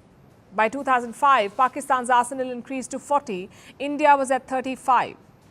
From 2005 to 2015, Pakistan's arsenal grew 3 times, from 40 to 120, and India's from 35 to 110. As you can see, India was always behind Pakistan. This changed in the latest report. Pakistan's arsenal did not expand in the last year, but India seems to have added 8 warheads. It's a catchy fact, isn't it? India overtakes Pakistan's nuclear arsenal. But that's not the story here. Pakistan's nuclear policy still remains the same, and that is to deter India. But India's policy has evolved. It is now focused more on China than Pakistan. Beijing is the 3rd largest nuclear power in the world. They have 410 nuclear warheads, more than twice India's arsenal. So India's nuclear expansion is not directed at Pakistan. It's more about deterring China. And there are 3 aspects to this. The first is obviously the sheer numbers. India's arsenal has expanded 72% since 2014, 72% growth. The second is delivery. India can fire a nuke from the sea, land and air. Many of our fighter jets are nuclear capable, like the Mirage, Jaguar and Rafales. They can fire nukes from the sky. Then you have land-based missiles, the short-range Prithvi 2 and Agni 1. The medium-range Agni 2 and the intermediate-range Agni 3 and 4 missiles. A new version of the Agni missile was tested in April. It's lighter than the previous ones. And finally, you have the sea-based launchers. I'm talking about submarines like INS Arihant. They can fire nukes from the sea. Now, the point of these capabilities is quite simple. Say your enemy strikes first. They destroy your land-based nuclear missiles. How will you hit back? In this case, with your sea-based missiles. So the idea is to have more options in case you're attacked, which brings us to the 3rd aspect of India's strategy, and that is more preparedness. Usually, India keeps its nukes and launchers separately, sort of like keeping the bullets away from the gun. But reports say that could be changing. India is now putting its missiles inside canisters, basically loading the gun. Experts think that this could be a more aggressive posture, a sign of more readiness. Now, we've seen political indications of that. In 1999, India announced a no first use policy, meaning India will only use nuclear weapons if hit by another nuclear weapon. India won't fire the first shot. That was the policy. But recently, Indian leaders have suggested a rethink. Like Defence Minister Rajnath Singh. Look at his statement in 2019. I'm quoting, India has strictly adhered to the no first use doctrine. What happens in future depends on the circumstances. That's what the Defence Minister of India said in 2019. The circumstances have changed since then. India and China clashed in 2020. Both sides lost dozens of soldiers, and since then it's been a staring contest. India has deployed more than 50,000 soldiers in Ladakh. China too has a similar number there. Has this new equation forced a rethink in New Delhi? We haven't heard anything yet. But like all policies, a country's nuclear policy also evolves. Nukes have deterred countries from attacking India. But they come at a cost. The cost of an arms race and instability. So it will be a tough call for India's leadership.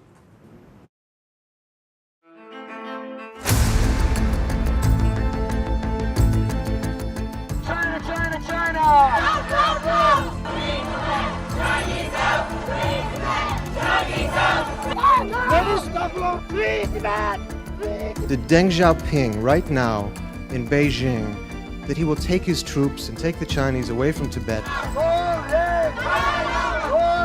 I have spent time with the Dalai Lama. I believe him to be an honest man, and I believe if he had a conversation with President Zhang, they would like each other very much.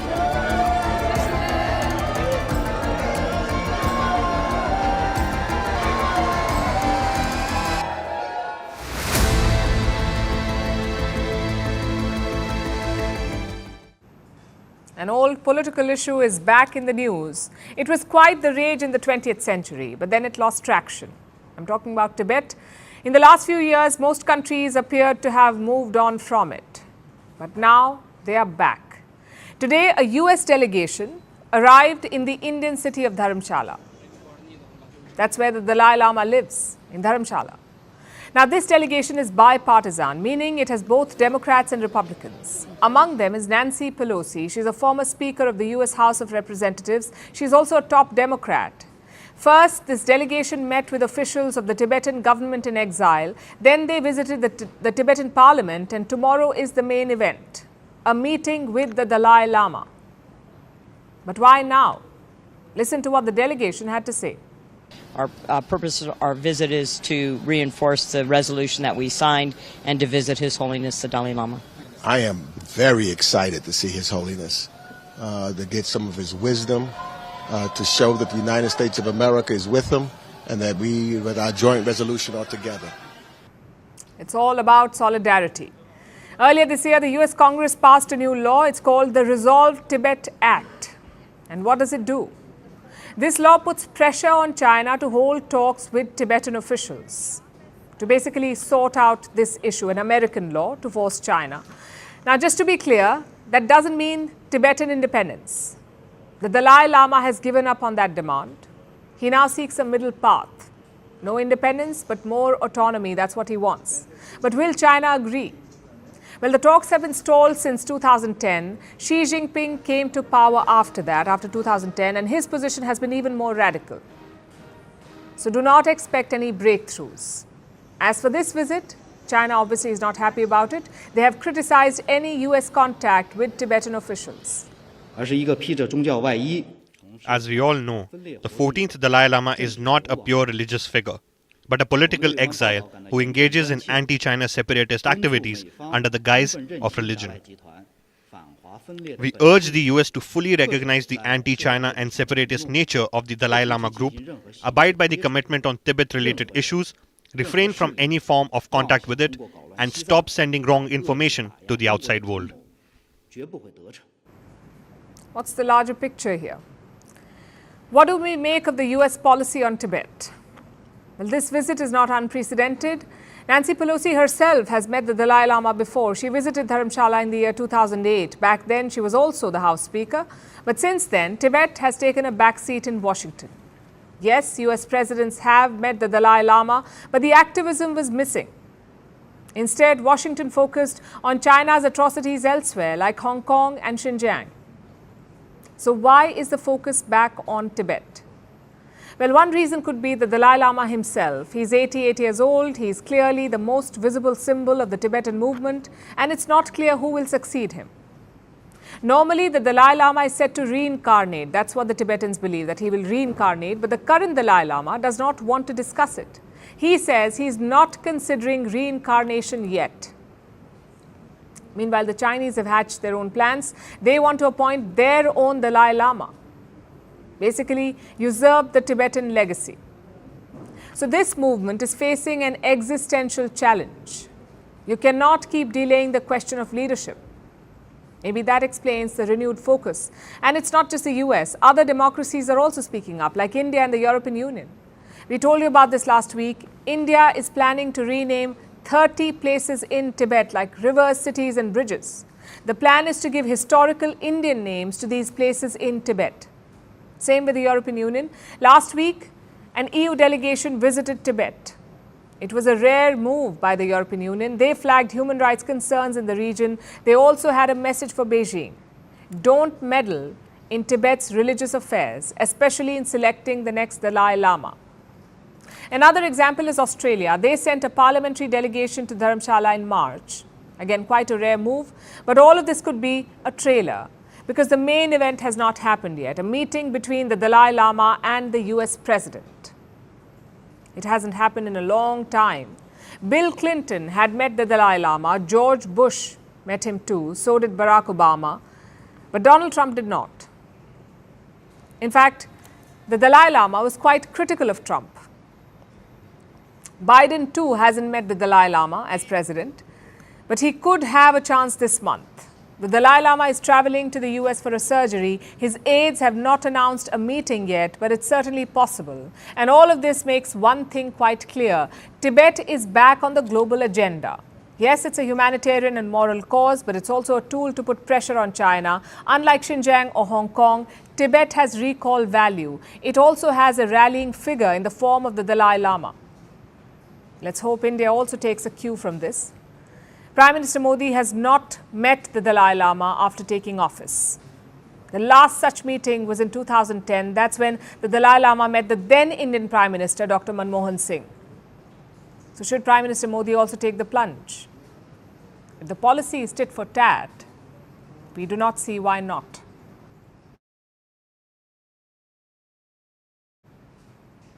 Speaking of important meetings, here's another one that's making headlines and ruffling feathers. Vladimir Putin is set to meet Kim Jong-un. The Russian president is on a rare foreign trip.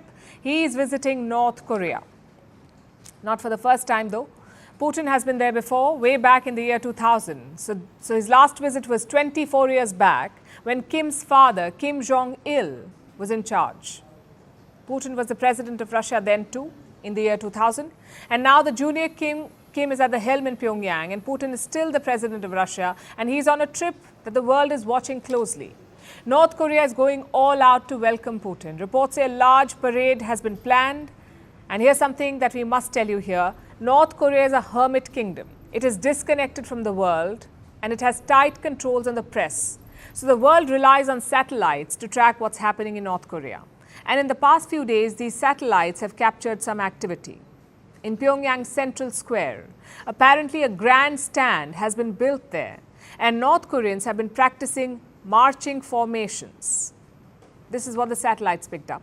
Then earlier today, a Russian journalist managed to reach Pyongyang, and he was able to send out a video through Telegram. This is what it shows, what Pyongyang looks like before Putin's arrival.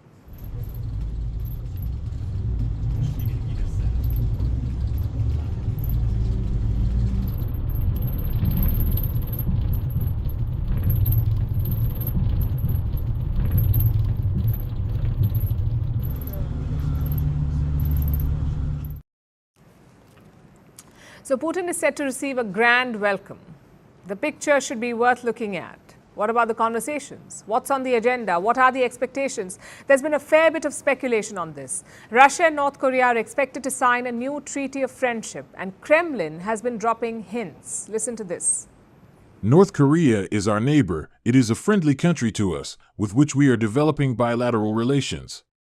We will continue to do this. The potential for the development of our bilateral relations is significant. Again, we believe that our right to develop good relations with our neighbors should not be a concern to anyone and cannot, and should not be challenged by anyone. We want to be friends and no one should challenge this. He's basically talking about the West, of course. They're not happy with this turn of events and deepening ties between Russia and North Korea. The West is not happy.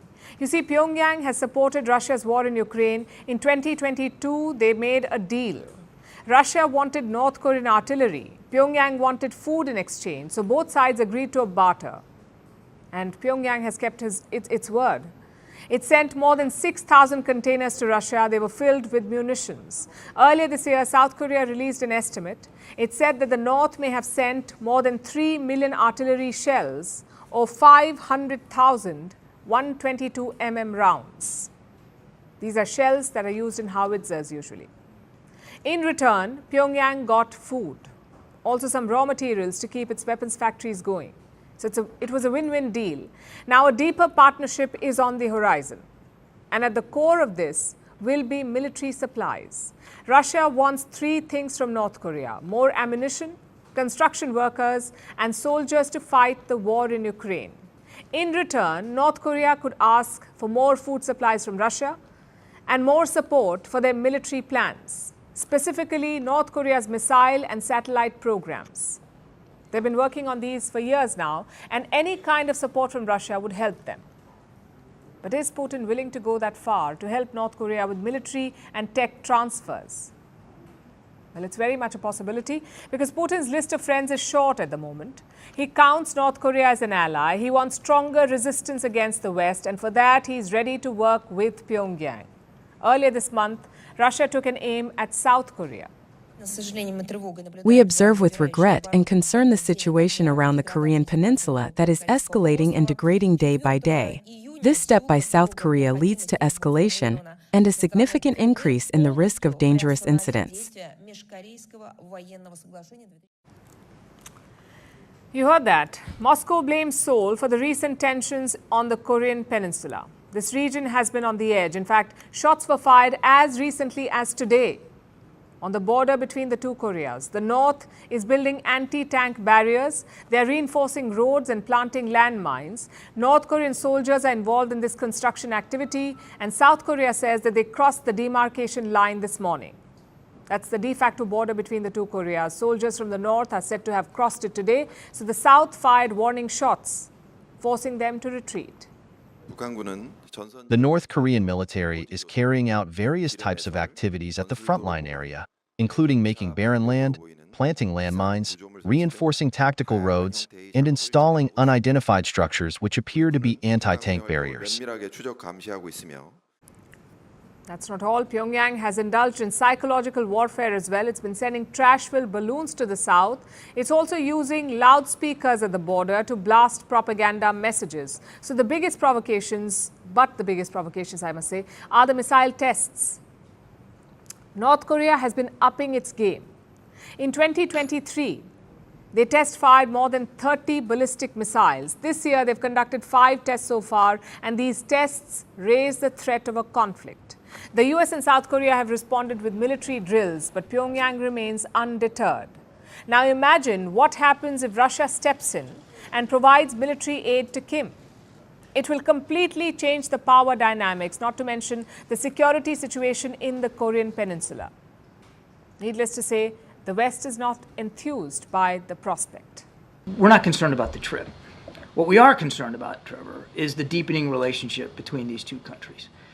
Not just because of the impacts it's going to have on the Ukrainian people, because we know North Korean ballistic missiles are still being used to hit Ukrainian targets, but because there could be some reciprocity here that could affect security on the Korean peninsula.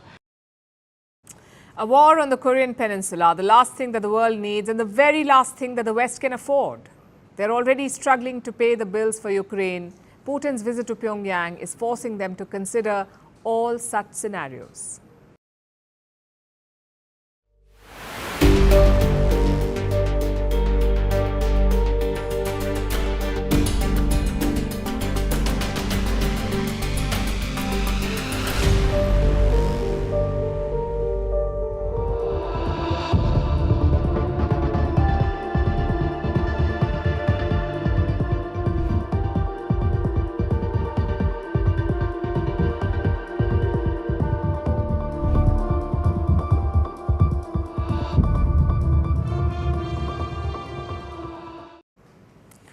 Are Europe and China headed towards a trade war?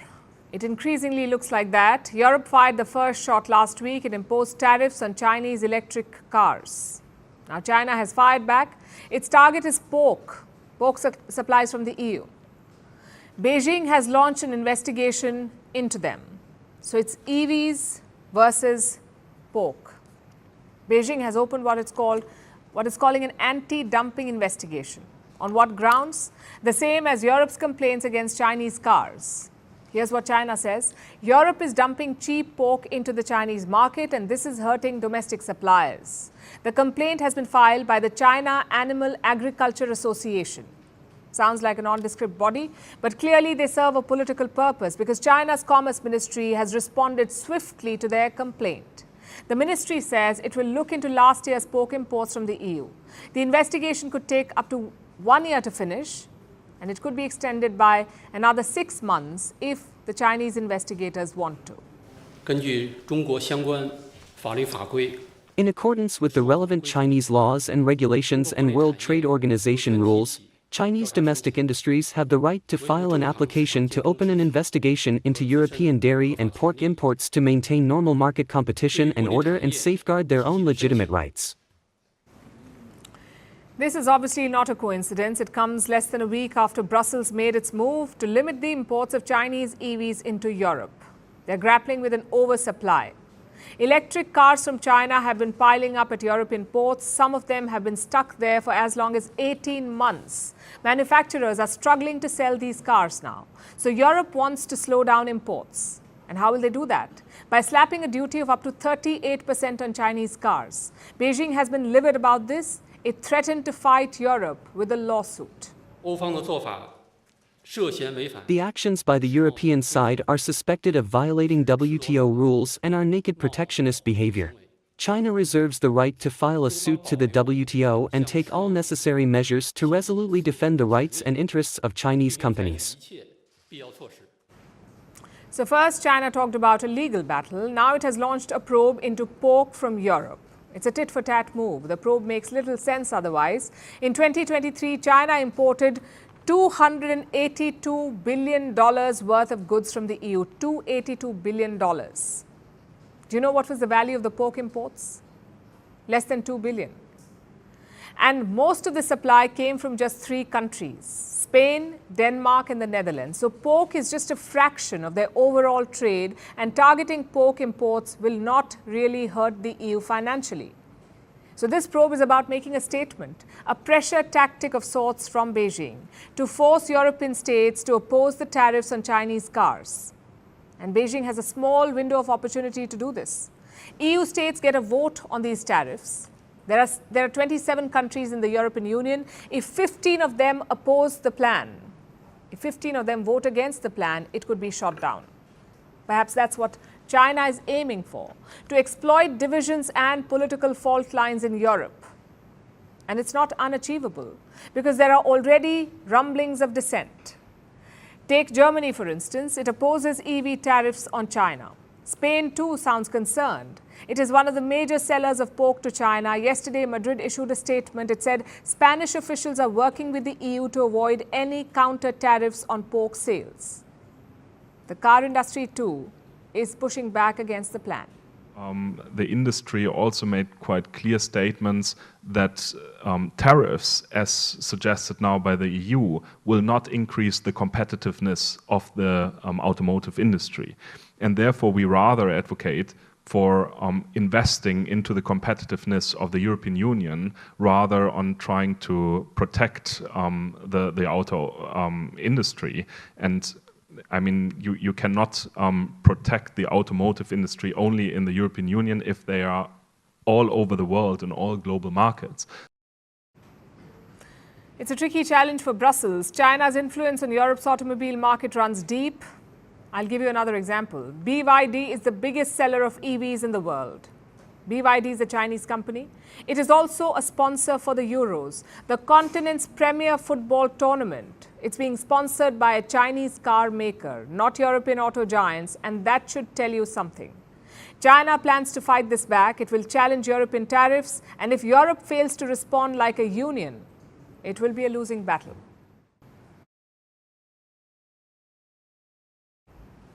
Speaking of battles, the US is gearing up for the presidential kind, and the weapon of choice is ads. Political ads. Everyone is making them, from presidential campaigns to parties. Donald Trump drew first blood in this ad war. His political ads targeted Biden's age. They made fun of his tumbles. They attacked his military policies. And now Joe Biden is hitting back with a $50 million ad blitz. It shows Trump as a convicted felon, focusing on his many legal trials. So who is winning this ad war, and does it have a bearing on the election result? Well, political ads have always played a crucial role in American elections, especially in swaying the swing voters, which explains the amount of money they're spending. This year's ad bills could be around $16 billion in all. Our next report has more. 1, 2. The ad starts with a little girl. She's holding a daisy. She's plucking the petals off it. But soon there's a countdown. 5, 4, 3, The countdown to a nuclear explosion. The world ends, and then comes a plate. Vote for President Johnson. No voiceover, no naming the opponent. But the ad suggested one thing. Johnson's opponent, Goldwater, could lead the country to nuclear war. And it worked. Johnson became president in 1964, and this advertisement changed the way political ads worked in America. It's been 60 years since then. We're in 2024.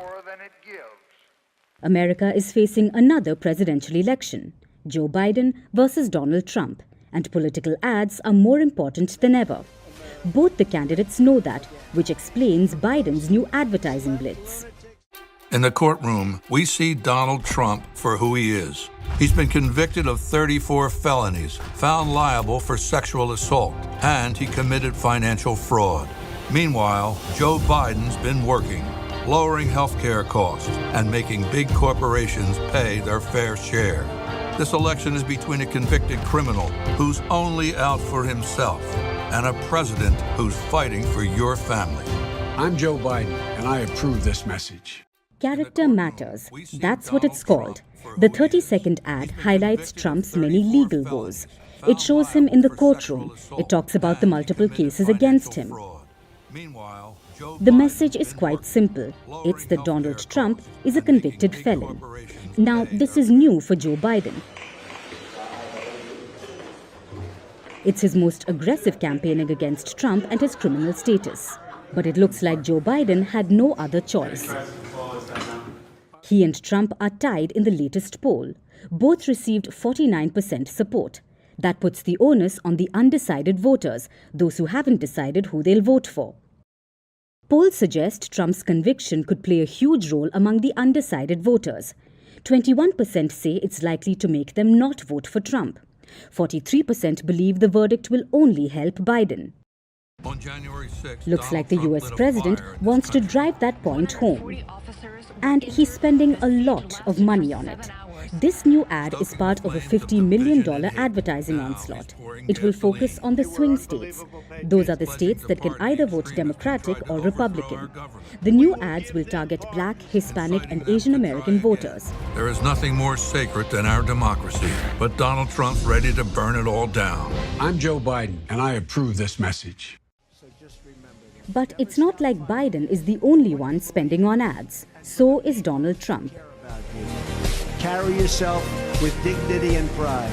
Demand the best from yourself and be totally unafraid to challenge entrenched. He released this ad in February.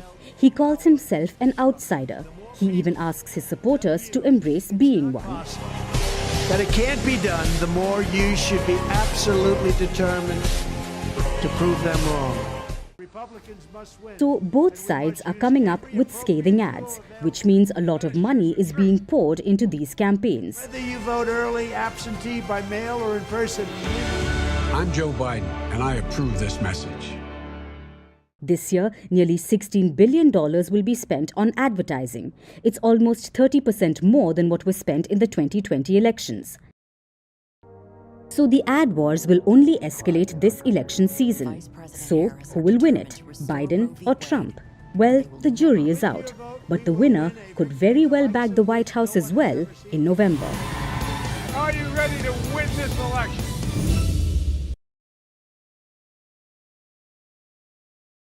Now let's turn our attention to Thailand, where a brewing political crisis was just delayed. Today was supposed to have been a landmark day at the courts. 3 different hearings took place. All of them had the potential to rock Thailand's political system and possibly cause mass protests.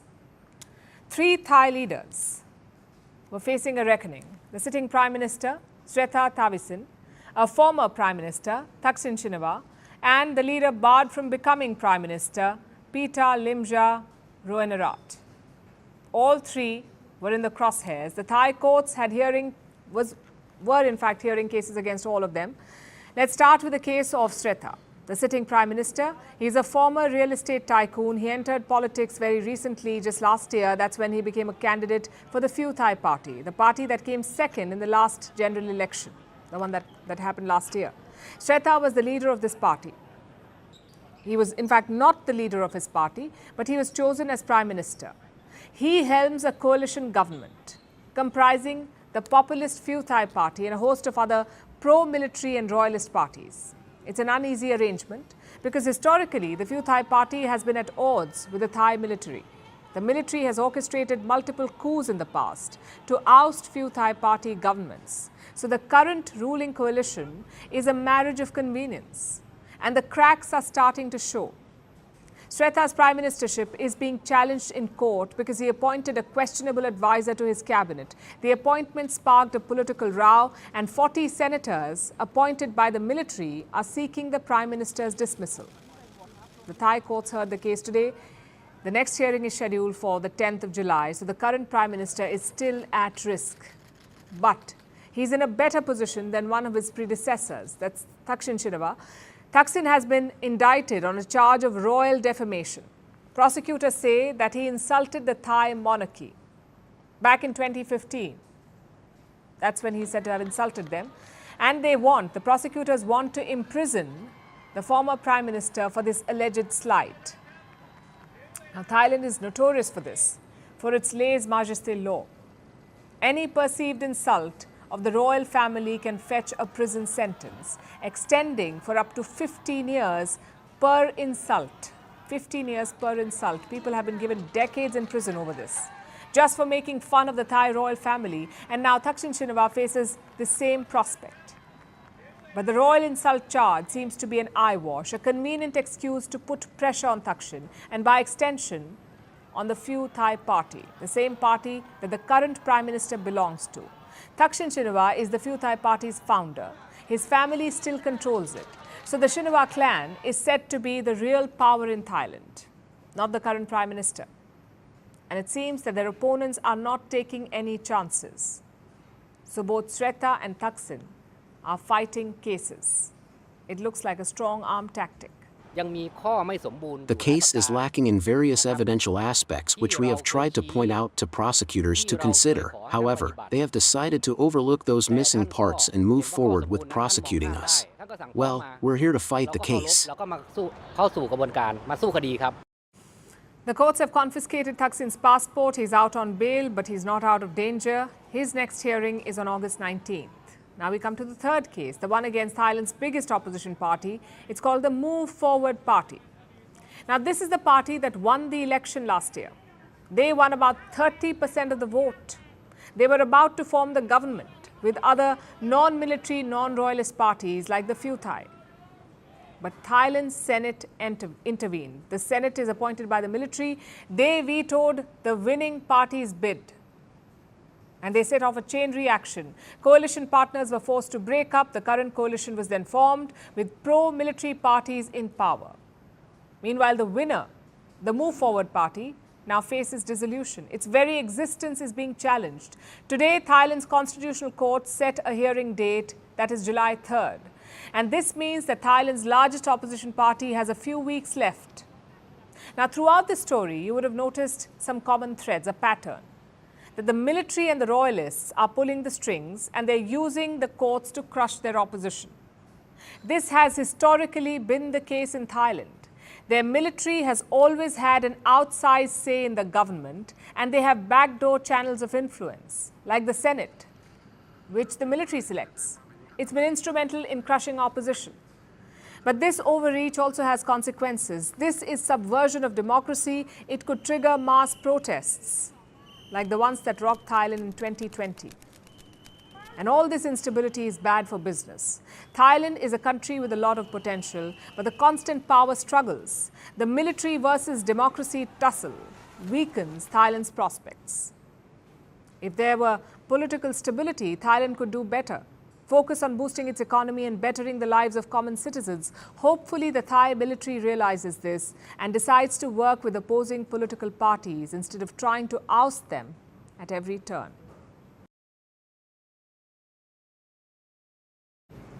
For our next story, let me ask you a question.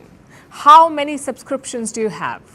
If you don't have an exact number in mind, do not worry. Most of us don't. An average American, though, spends about $1,000 on subscriptions every year. Imagine that, $1,000 every year on subscriptions. It's because companies trick them. They make subscriptions easy to buy, but extremely difficult to cancel. Take Adobe, for example. The US government is suing this company for deceiving customers and making it very hard for them to cancel the subscription. But is Adobe the only one? Our next report tells you more about the subscription economy. In the grand tapestry of modern capitalism, few things are inevitable, like death, taxes, and last but not the least, subscription fees. We're not kidding. Nothing on this earth is as permanent as a temporary subscription. And who knows that better than Adobe? Picture this. You're an aspiring graphic designer. You want to bring your creative visions to life. You sign up for Adobe's default subscription. It's quite an easy plan at first glance. You can either get a monthly or yearly subscription. It gives you access to Adobe's Creative Suite. That's Photoshop, Illustrator, InDesign, and others. You pay every month or year to renew access. That's the simple part. But you know what's hard? It's cancelling this subscription. Once you try, you will realize that you've entered a dragon's lair. The only way out is by facing that dragon, and that's the termination fees. It's lurking in the fine print. If you cancel the subscription, you will have to pay quite a hefty fee, and it's hidden behind optional text boxes and hyperlinks. But the struggle doesn't end there. Say you're ready to pay the hefty termination fee. But the path to that isn't easy. There are multiple web pages, hundreds of pop-ups, calls to Adobe executives, so much so that you would prefer facing an actual dragon than cancelling the subscription. But the US Justice Department is now on to Adobe. It has sued the company for hiding expensive cancellation fees, for deceiving customers, and making it extremely difficult to cancel the subscription. But while Adobe may be facing the music, it's not alone. The Justice Department's lawsuit merely shines a light on the dark underbelly of the subscription economy. In the last decade, the subscription economy has quadrupled. You find a subscription, you like it, you add your credit or debit card, and every month you're charged for it. It offers you access to premium features. It offers you convenience, but it's also very costly. Companies hike prices, and they do it very slowly. You may not even notice it at first. But suddenly you realize after a year that you're paying double for something. Plus, they're also very easy to forget. Can't read a news article? You subscribed for a free trial. Don't want to enter your credit card details every time. Get auto-renewal. All of this is draining your money. Nearly 75% consumers say they forgot about recurring monthly charges. 42% say they don't know how many subscriptions they have. They pay for it even if they're not using it. This inertia or even forgetfulness is benefiting the companies, so much so that it has boosted their revenues by 200%. All because you have forgotten about it or are too lazy to unsubscribe. It tells you a lot about the subscription economy. As the Adobe saga has shown us, remember this. In the world of subscriptions, two things are key. Read the fine print and beware of the hidden fees. If you thought breakups were hard, try breaking up with a subscription fee.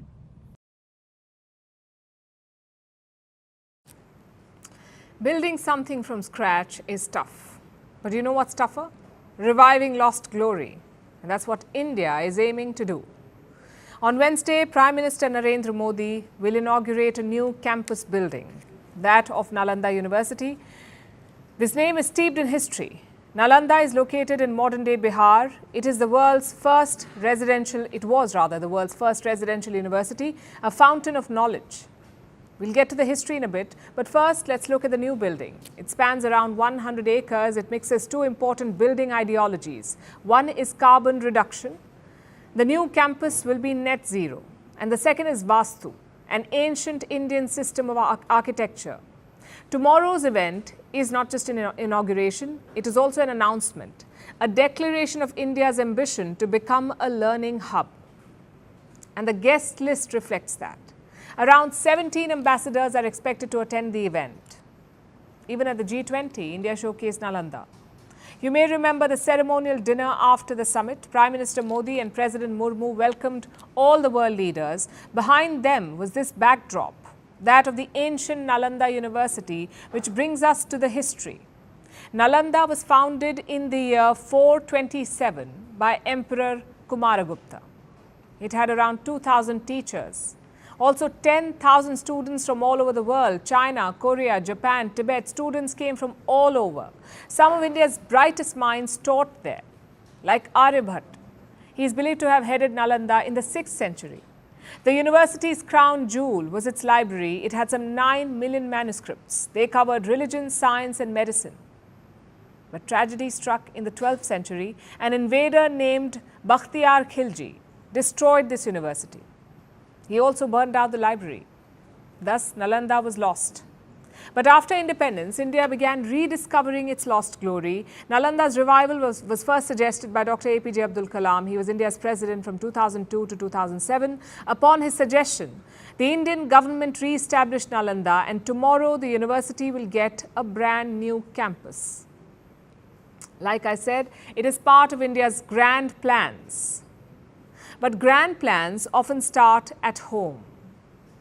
India must first build a robust domestic system, and that requires overcoming certain challenges. Tonight we're looking at 3 of them. One is the most recent one, paper leaks and exam confusion. We told you about the NEET controversy. NEET is a common entrance test for medical courses. It's been flooded by irregularities. Grace marks were awarded in a dubious manner. Paper leak is also being suspected. Remember, we are talking about an elite exam here. You must clear this test to eventually become a doctor in India. So fraud cannot be accepted. And unfortunately, this is not a one-off case. Reports say that there have been 41 paper leaks in the past 5 years. We're talking about multiple exams. Put together, they have affected 140 million students. India must work hard to correct this. Integrity of exams is a key part of learning. If you cannot guarantee that, you cannot be a learning hub. The second challenge is spending. Let's look at the last financial year. India set aside 1.6 lakh crore rupees for education. And how much did we spend? 1.08 lakh crore. So more than 7,000 crore rupees remain unspent. That's around 900 million US dollars. India is spending around 3.5% of its GDP on education, but the national education policy has set a higher target, around 6%. 6% of the GDP on education. If India hits that, the education system will improve. We'll have better infrastructure, better paid teachers, more facilities, and of course, able students. Which brings us to the final challenge, and that is syllabus. What are you teaching your students? Just look at this report from last year. It covers engineering colleges in India. And what does it say? The syllabus has not seen major updates in 4 decades. Imagine that, 4 decades. Not many changes. India will have to work on this immediately, especially with emerging technologies like artificial intelligence. I know this sounds like a lot, but India is well placed to do this.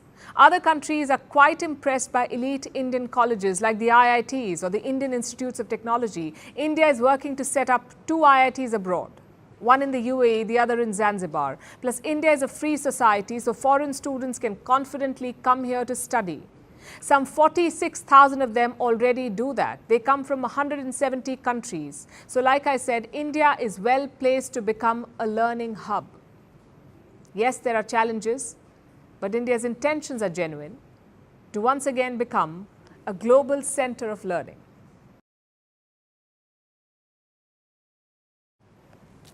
And now let's talk about football, or rather, let's talk about what footballers are talking about. There's a controversy raging in France about their national football team. The team is currently in Germany, playing in the Euros, but they're keeping an eye on what's going on at home. France is headed for an election. President Emmanuel Macron called for snap polls after his party was dealt a political blow. His party was defeated in the recent European Union parliamentary elections. They were defeated by the so-called far right, France's National Rally Party. So Macron has decided to gamble everything on a snap election. But this has sent alarm bells ringing across France and in the French football team dressing room. The players are speaking out about the upcoming election, which is why there's a controversy brewing. The debate is this now: should national athletes try and influence politics? Here's our report. The advice I have for French people is to go and vote. That's the most important thing, because an abstention rate of almost 50% isn't normal. It's definitely something that affects us all, and I think that we should all go and vote. It's really very important. I don't want to put my political position out there, but I think that the situation in France has got alarm bells ringing, and we need to mobilize all to get everyone out voting. France's all-time leading goal scorer, Olivier Giroud. World Cup winner and defensive stalwart, Benjamin Pavard. Paris Saint-Germain and France winger, Ousmane Dembélé. All three of them had one message for the French people: go out and vote. These three members of the French squad are urging the French public to exercise their democratic rights, which is a good thing. So you may wonder, how could this lead to a controversy? Well, look at the next statement. As Ousmane Dembélé said, we must go and vote. We have to tell everyone to vote. And above all, as citizens, whether it be me or you, we have to fight every day to stop it from spreading and to stop the National Rally Party from getting into power. The French striker didn't leave any room for doubt. His message was clear: vote to keep the National Rally Party away. The National Rally is considered far right. They are Eurosceptics and staunchly anti-immigrant. This is the party that made massive gains in the recent European Union Parliament elections. They emerged as the largest French party in the EU Parliament. They won more than 31% of the vote in France. Remember, this is an anti-EU, anti-immigration party, whereas the French football team is famous for its diversity. They won the FIFA Football World Cup in 2018. They were runners-up in 2022. Both times, the team was full of children of immigrants. So of course, this French side will not like an anti-immigrant political party. No one drilled this point home like Kylian Mbappe, the French captain. We see today that the extremists are at the gates of power. We have the opportunity to choose the future of our country. That's why I call upon the youth to go out and vote, to really be aware of the importance of this situation. I hope to use my voice as best I can, because you need to be able to identify with your country. We need to identify with our values, which are the values of diversity, tolerance, respect. And this is what has stirred controversy. He made a not-so-subtle dig at the National Rally Party, calling them extremists. That is not the same as just encouraging people to vote. Mbappe was asking them to defeat a political party. He was taking a clear stand. And that is why a controversy has erupted. Whether you agree with his take or not, is this really a controversy? After all, people are entitled to their opinions. But somehow, opinions become a problem when it comes to famous people. They are always criticized for either taking a stand or refusing to do so. But in the end, free speech is for everyone. And it seems Mbappe would rather face criticism for exercising that right rather than remain silent. And now it's time for Vantage Shots, images that tell the story. In China, a flying car takes its first test flight. In Saudi Arabia, pilgrims hurled pebbles at a pillar in a symbolic stoning of the devil during the annual Hajj. And firefighters race to contain raging wildfires in California. Finally, we're taking you back in history. On this day in 1980, Indian mathematician Shakuntala Devi set a Guinness World Record. She mentally multiplied two random 13-digit numbers in just 28 seconds. This included the time that she took to recite the answer. Shakuntala Devi was known as India's human computer. We're leaving you on that note. Thanks for watching. We will see you tomorrow.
From impeachments to inaugurations, if it's a political story, we are on the scene.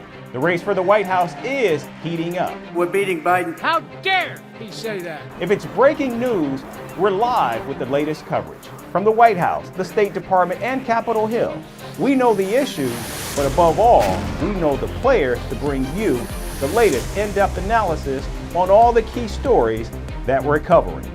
I'm Eric Ham. Join me from Washington here on Firstpost America.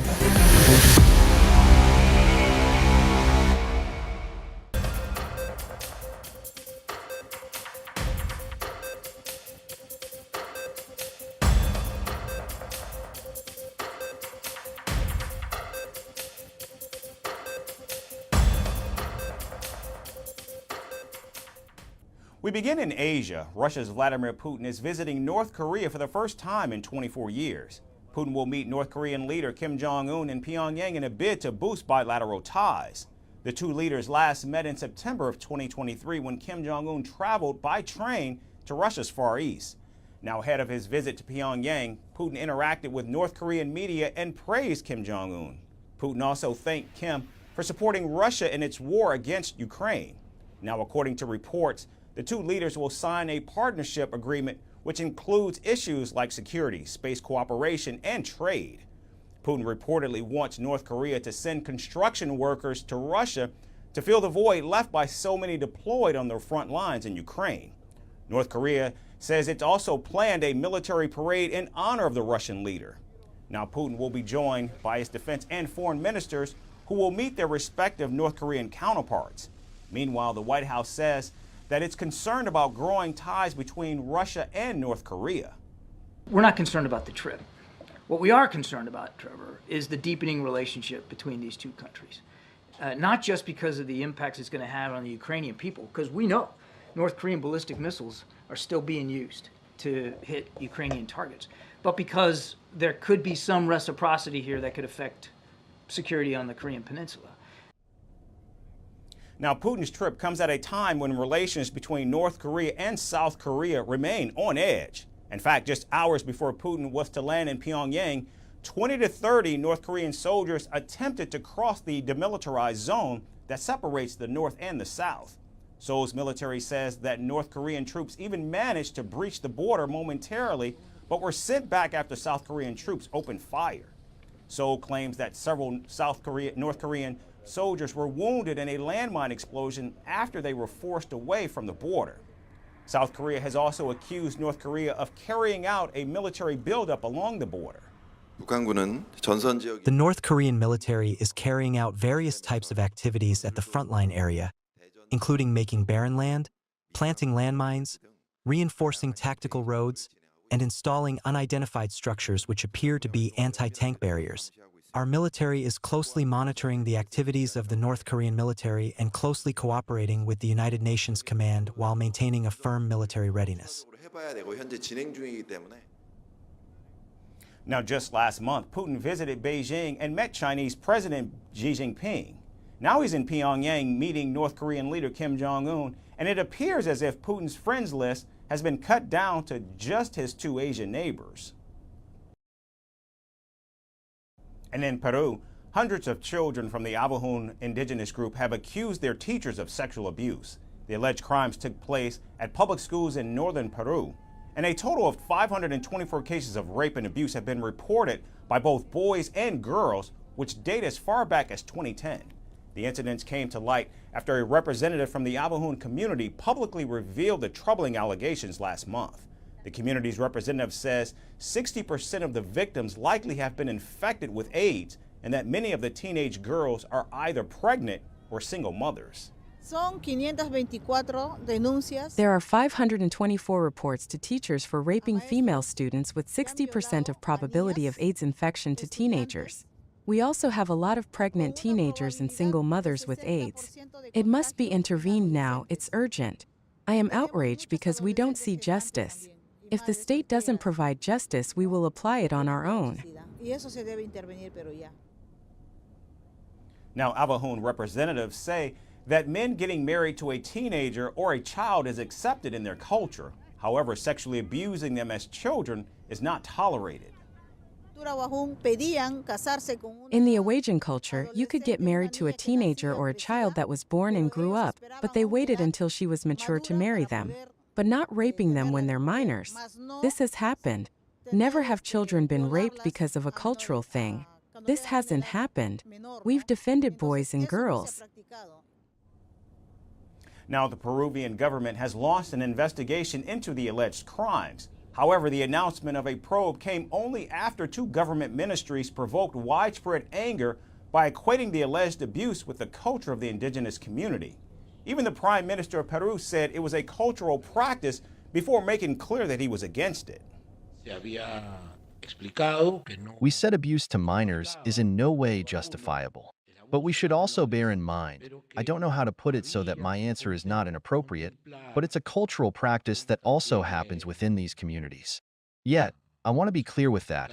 Nothing can justify any violation of boys, girls, and teenagers' well-being.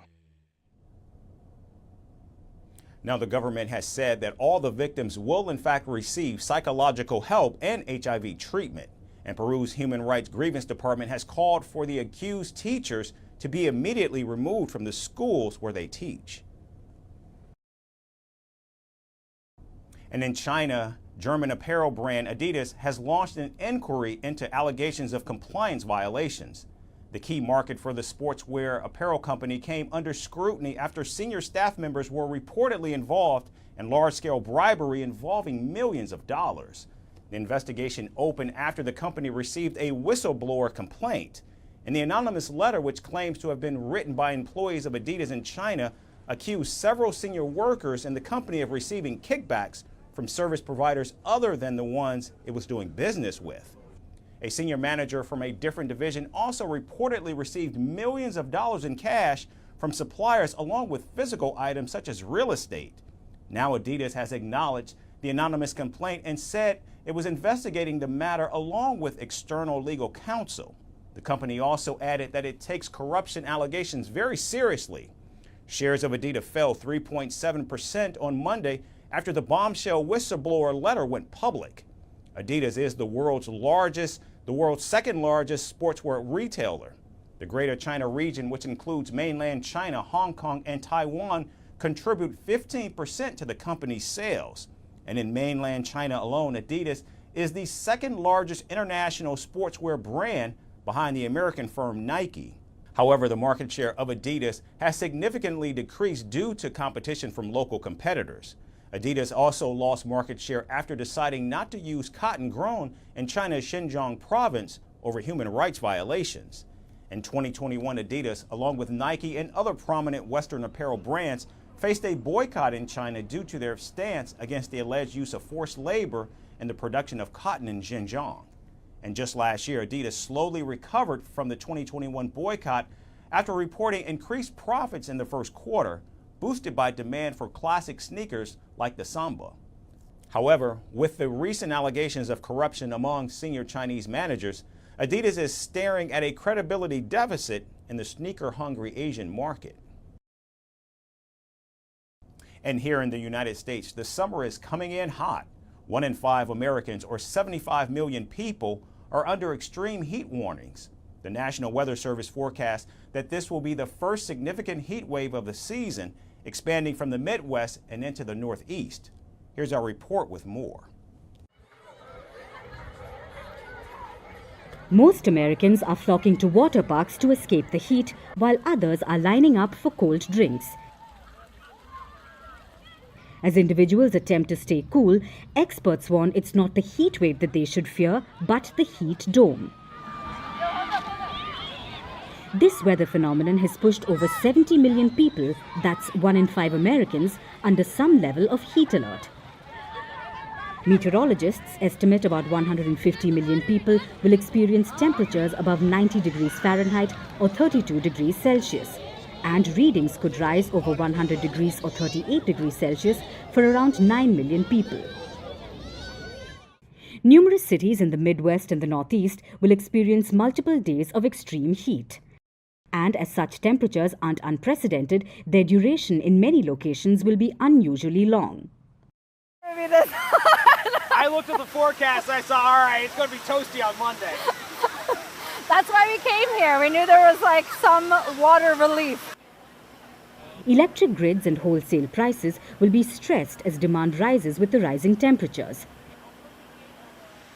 Experts warn that heat illnesses may also spike, with the elderly, children and outdoor workers particularly vulnerable. Officials explain that some affected areas will have their own heat protocols. To provide some respite, cooling centers will open across New York City and Burlington, and cooling kits will also be distributed to people working outdoors. And I have to say that it is exceptionally hot, even for this area here in this part of June right now, where the only real escape when you have little ones like I do is the pool. We're going to head to right here. It definitely helps. Other than that, you need an air conditioning unit, window ones, whatever kind, or a fan just like directly blowing on you. That's the only way to survive this heat. Death from extreme heat has increased in recent years. About 2,300 people in the country died from extreme heat last year, and experts warn that the worst may be yet to come. Some places may see record-breaking heat for early June. The same numbers might not break records at the peak of the season, but once again, it is still pretty early. And to the extent that that is a portent of what is to come later in the season, there is an expectation that particularly the latter half of summer across the western U.S. may be much warmer than average, perhaps record-breaking warmth in some regions later this year. Meanwhile, wildfires continue to wreak havoc across California. Flames have engulfed over 14,000 acres, which is over 5,600 hectares of land, and nearly 1,000 people have been evacuated. As firefighters continue to battle the deadly flames, the Los Angeles County Fire Department used choppers to fasten the process.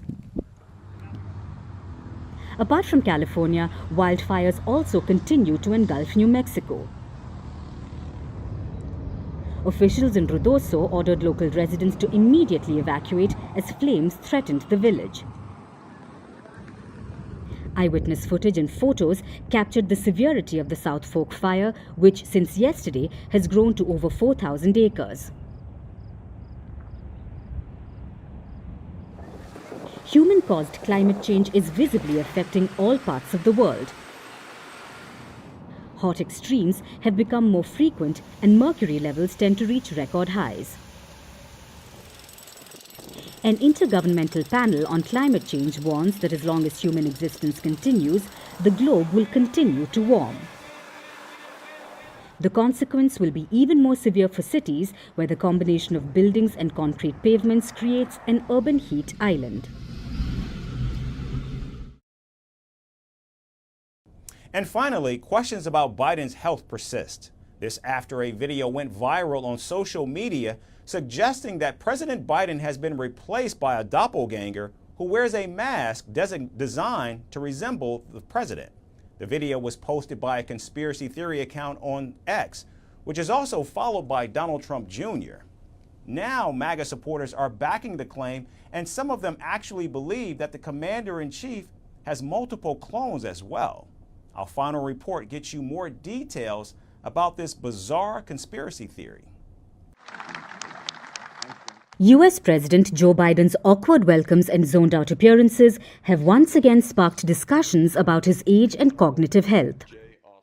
The 81-year-old Democrat, who is eyeing a second term in the Oval Office, is already the oldest sitting president in the nation's history. And now, with the recent viral videos showing him confused and lost, Biden is back under scrutiny ahead of the crucial November vote. In one such video, he freezes for about 30 seconds as others around him dance at the White House Juneteenth concert. In another clip, the US president appears to be sleeping while sharing the stage with several world leaders to commemorate the 80th anniversary of D-Day in Normandy. Biden also made gaffes at the G7 summit in Italy just last week with his awkward salute and handshake with Prime Minister Giorgia Meloni. Now, fueling Biden's health concerns are conspiracy theories surfacing all over social media. Without any concrete proof, many social media users are claiming that it's not Biden, but his body double in these viral videos. A widely circulated video on X, formerly known as Twitter, suggests that Biden is being impersonated through mask technology that's used by the Central Intelligence Agency. The video claims to show documentation depicting changes in Biden's appearance, such as his earlobes, chin, skin texture, teeth, wrinkle lines, and even his signature. The viral video has garnered over 9 million views in just one day. However, it's worth noting that the account that posted the clip on X is run by a conspiracy theorist and is followed by Donald Trump Jr. and Republican Congressman Matt Gaetz.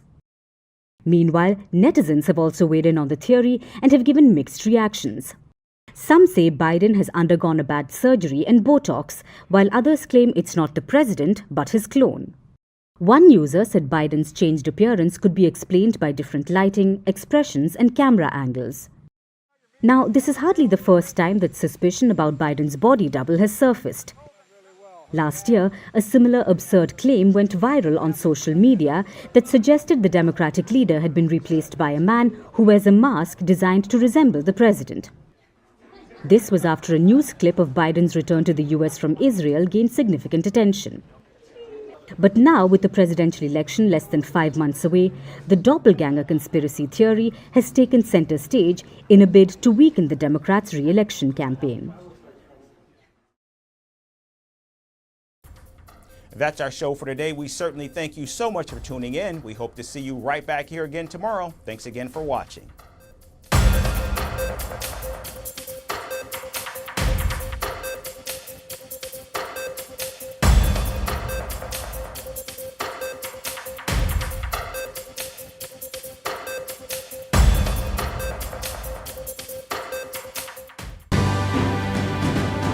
Firstpost reports from the world's second largest continent. Hello, I'm Alison Lagrange. A very warm welcome from Durban, South Africa. We get you the news and the newsmakers from Africa. From elections to climate change to innovations and opportunities. As the world's attention shifts, we report from Africa, the heart of the global south. Join me every weekday live on Firstpost.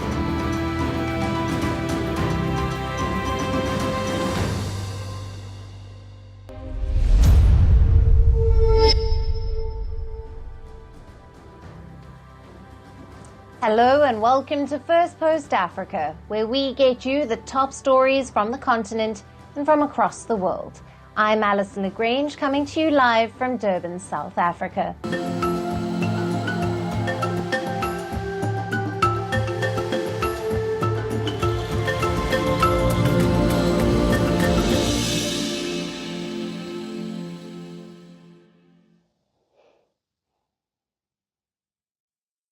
Hello and welcome. Our top focus today remains on South Africa, where President Cyril Ramaphosa is bolstering support for the African National Congress-led coalition government.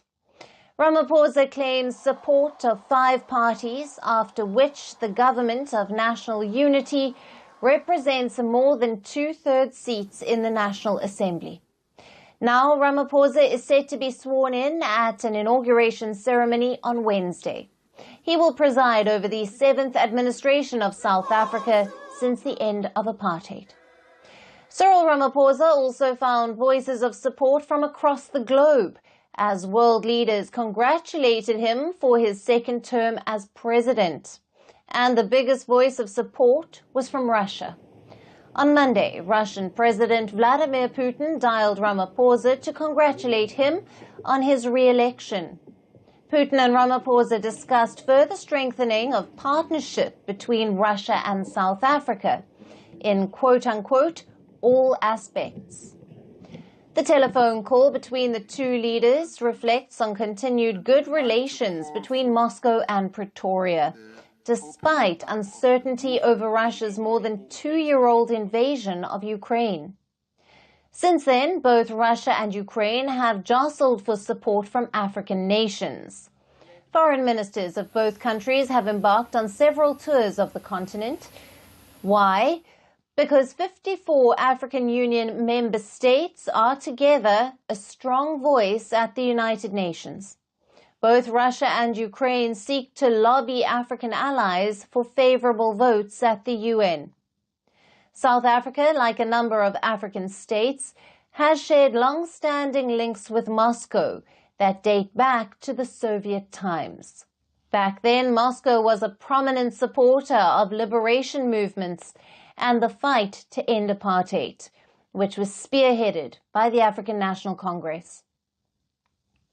Pretoria initially denounced Russia's invasion of Ukraine in February of 2022, but has since adopted a more nuanced approach, and South Africa abstained in several votes at the UN General Assembly condemning Russian actions. South Africa also attended the Ukraine Peace Summit hosted by Switzerland this weekend, but it declined to sign the final communiqué. In 2023, South Africa found itself in a dilemma as it hosted a meeting of the BRICS grouping. Pretoria considered inviting Putin for the meeting despite an ICC arrest warrant against him on allegations of deportation of Ukrainian children. However, in the end, Putin chose not to visit South Africa and attended the summit virtually. Now, after re-election, all eyes are back on President Cyril Ramaphosa's foreign policy and how he navigates tricky global diplomatic endeavors. Despite the Ukraine war, South Africa's relations with Russia have only been deepening. Last year, South Africa participated in war games with Russia and China. U.S. Ambassador to South Africa also accused the country of loading weapons onto a sanctioned Russian cargo ship. In July of 2023, Ramaphosa also attended a Russia-Africa summit in St. Petersburg. Now, when the war in Gaza began, South Africa's foreign minister dialed Hamas political bureau chief Ismail Haniyeh, and this was followed by a visit to Iran. By December of 2023, South Africa took Israel to the International Court of Justice, accusing it of a genocide in Gaza. Then, in January this year, Ramaphosa drew criticism when he hosted the leader of Sudanese paramilitary RSF, General Mohammed Dagalo, popularly known as Hamedi. Now, the RSF has been accused of human rights abuses in Sudan, where a civil war has been raging. So, South Africa's foreign policy has been puzzling to say the least. While some analysts pinpoint at glaring inconsistencies in South Africa's diplomacy, the others call it consistent with a focus on Africa's needs and interests. As major conflicts around the world remain far from being resolved, for Cyril Ramaphosa, the complex balancing act is only going to get tougher, both at home and abroad. Now, for more on this, we have with us Patrick Bond. He is a distinguished professor and director of the Centre for Social Change at the University of Johannesburg. Welcome to Firstpost. Oh, thanks, Alison. Great to be with you and your viewers. Putin has called President Ramaphosa to congratulate him on his second term, and they spoke of strengthening the partnership between South Africa and Russia. Professor, what are your thoughts on this show of support by Putin, and what does this mean for the ties between the two countries? It's so interesting that, as you pointed out, President Ramaphosa's re-election and his inauguration tomorrow cannot be attended by Vladimir Putin. Not only that he's in North Korea, but that there's an arrest warrant that South Africa must respect.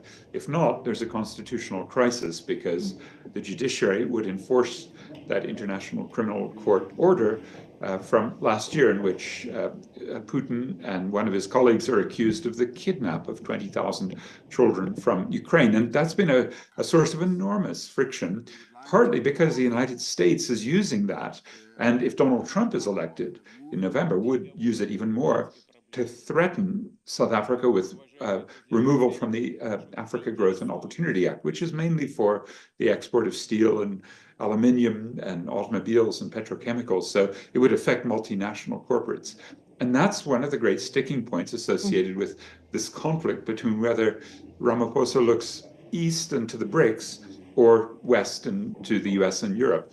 And the crucial moment probably comes when the Democratic Alliance, its new center-right party as a coalition partner after the disappointing ANC 40% showing, they don't like Russia, and they will probably demand a bit of a change of policy, a look more to the West. And Ramaphosa, a businessman, would probably be comfortable as he jettisons part of his own internal left wing. And analysts have reflected on these inconsistencies in South Africa's diplomacy and foreign policy, while others say that it merely focuses on Africa's needs and interests. How would you describe the balancing act that Ramaphosa is facing, considering the global political landscape, especially with regard to the West and Russia?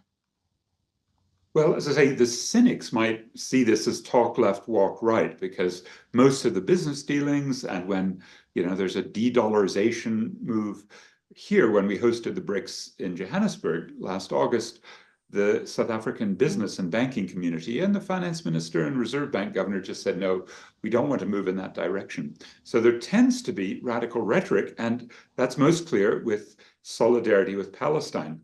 But the contradiction, again, because you are dealing with the dialectic, is that there are huge coal exports by both South Africa and Russia to Israel going on right now, even while Colombia, the number one coal exporter to Israel, has said, no, we'll do sanctions because of that genocide. Now, it's a very, let's say, complicated tap dance because Ramaphosa is also connected to the coal exports through his brother-in-law and through the company Glencore, which he used to be the main partner of. And these are the, let's say, balancing acts that we don't really see very much of. We see the, let's say, dust in the air of the geopolitics, but it's really these material factors I would look at. Right. And in terms of future collaborations between the two nations, what is the benefit for Russia and the benefit for South Africa? Well, obviously, Russia would want not only Cyril Ramaphosa, but more African countries to be more explicit in their support in the UN. And as you pointed out, in the Swiss meeting for peace in Ukraine, the South African, Sidney Mufamadi, was simply vacant. He just didn't want to sign and was a bit critical. And I think that also reflected the foreign ministers' meetings of the BRICS in Russia on June 10, because the foreign minister who's outgoing, Naledi Pandor, a very brave, heroic solidarity activist with Palestine, she was silent on Ukraine. And a year ago, the attempt by South Africa, Ramaphosa, to be a peacemaker, Ukraine, Kiev one day and Moscow the next, has really fallen apart. There's nothing much to that. So for the future, I would look at more, again, material interests, because Russian petroleum and gas interests are in South Africa's main gas processing site on the Indian Ocean. But also there were always promises of nuclear energy collaboration, and those may well be revived. On the other hand, the Democratic Alliance probably would have some veto power now that they're the coalition partner with about 22% of the vote, the ANC with 40%, and that's going to be the balancing act internally that we're all concerned about. It doesn't look like a very stable government of national unity, and maybe US, Russia, South Africa, Russia, and South African US ties will all be bound up in a big fight over who's loyal to whom, at what point, and for what interests. Thank you very much, Professor, for being with us on Firstpost Africa and your valued insights. Thank you.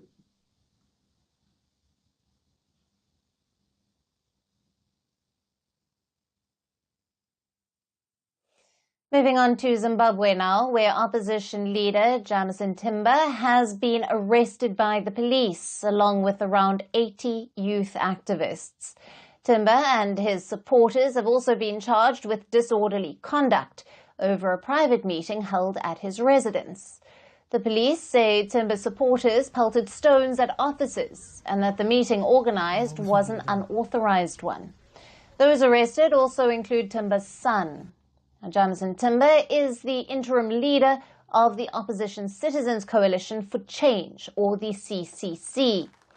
He assumed the role after Zimbabwe's opposition leader, Nelson Chamisa, quit the coalition in January this year. Chamisa, while quitting, said his party has been contaminated and hijacked by the government. On Sunday, CCC activists reportedly gathered at Timber's residence without official authorization. Police intervention followed, as law in Zimbabwe mandates political parties to apply for clearance with police before holding a public gathering. However, police intervention escalated the situation into violence, with activists allegedly resisting arrest and clashing with law enforcement officers. Several CCC members have reportedly sustained injuries during the confrontation. As per the police, the group is being held at 2 different police stations in the capital, Harare. Timber's lawyer says efforts are ongoing for their release, and they are likely to be charged with maintenance of public order laws. Now, opposition leaders have been frequently targeted in the southern African nation after the disputed 2023 elections. Zimbabwe's ruling ZANU-PF, which has been in power since independence in 1980, has been accused by critics for further tightening grip by silencing dissent. In the August 2023 elections, President Emmerson Mnangagwa won a second term with 52.6% of the votes, while CCC leader Nelson Chamisa won 44%. The opposition condemned the outcome as flawed and demanded a fresh vote. Now, concerns were also raised by other regional and international observers, such as South Africa and the United States. However, ZANU-PF denies that it tried to influence the election outcome.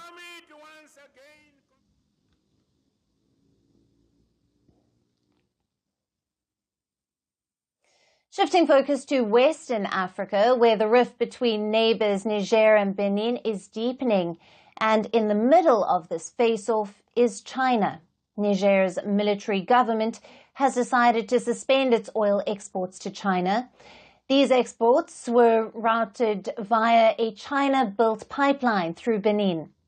Now, the move signals an escalating standoff between the West African neighbors, which was triggered after Niger's coup in July of last year.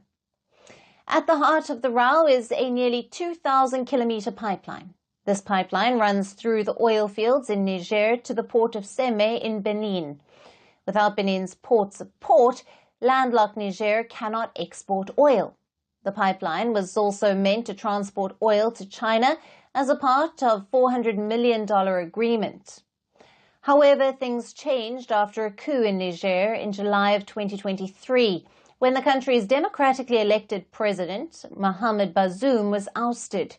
The West African bloc, ECOWAS, of which Benin is a member, condemned the junta takeover.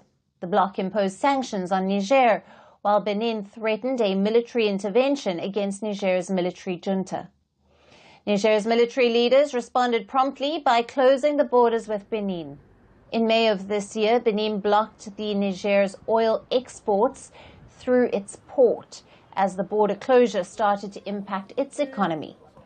Now, Benin's president decided to take a softer stance and sought to restore normalcy. However, Niger has so far refused to budge.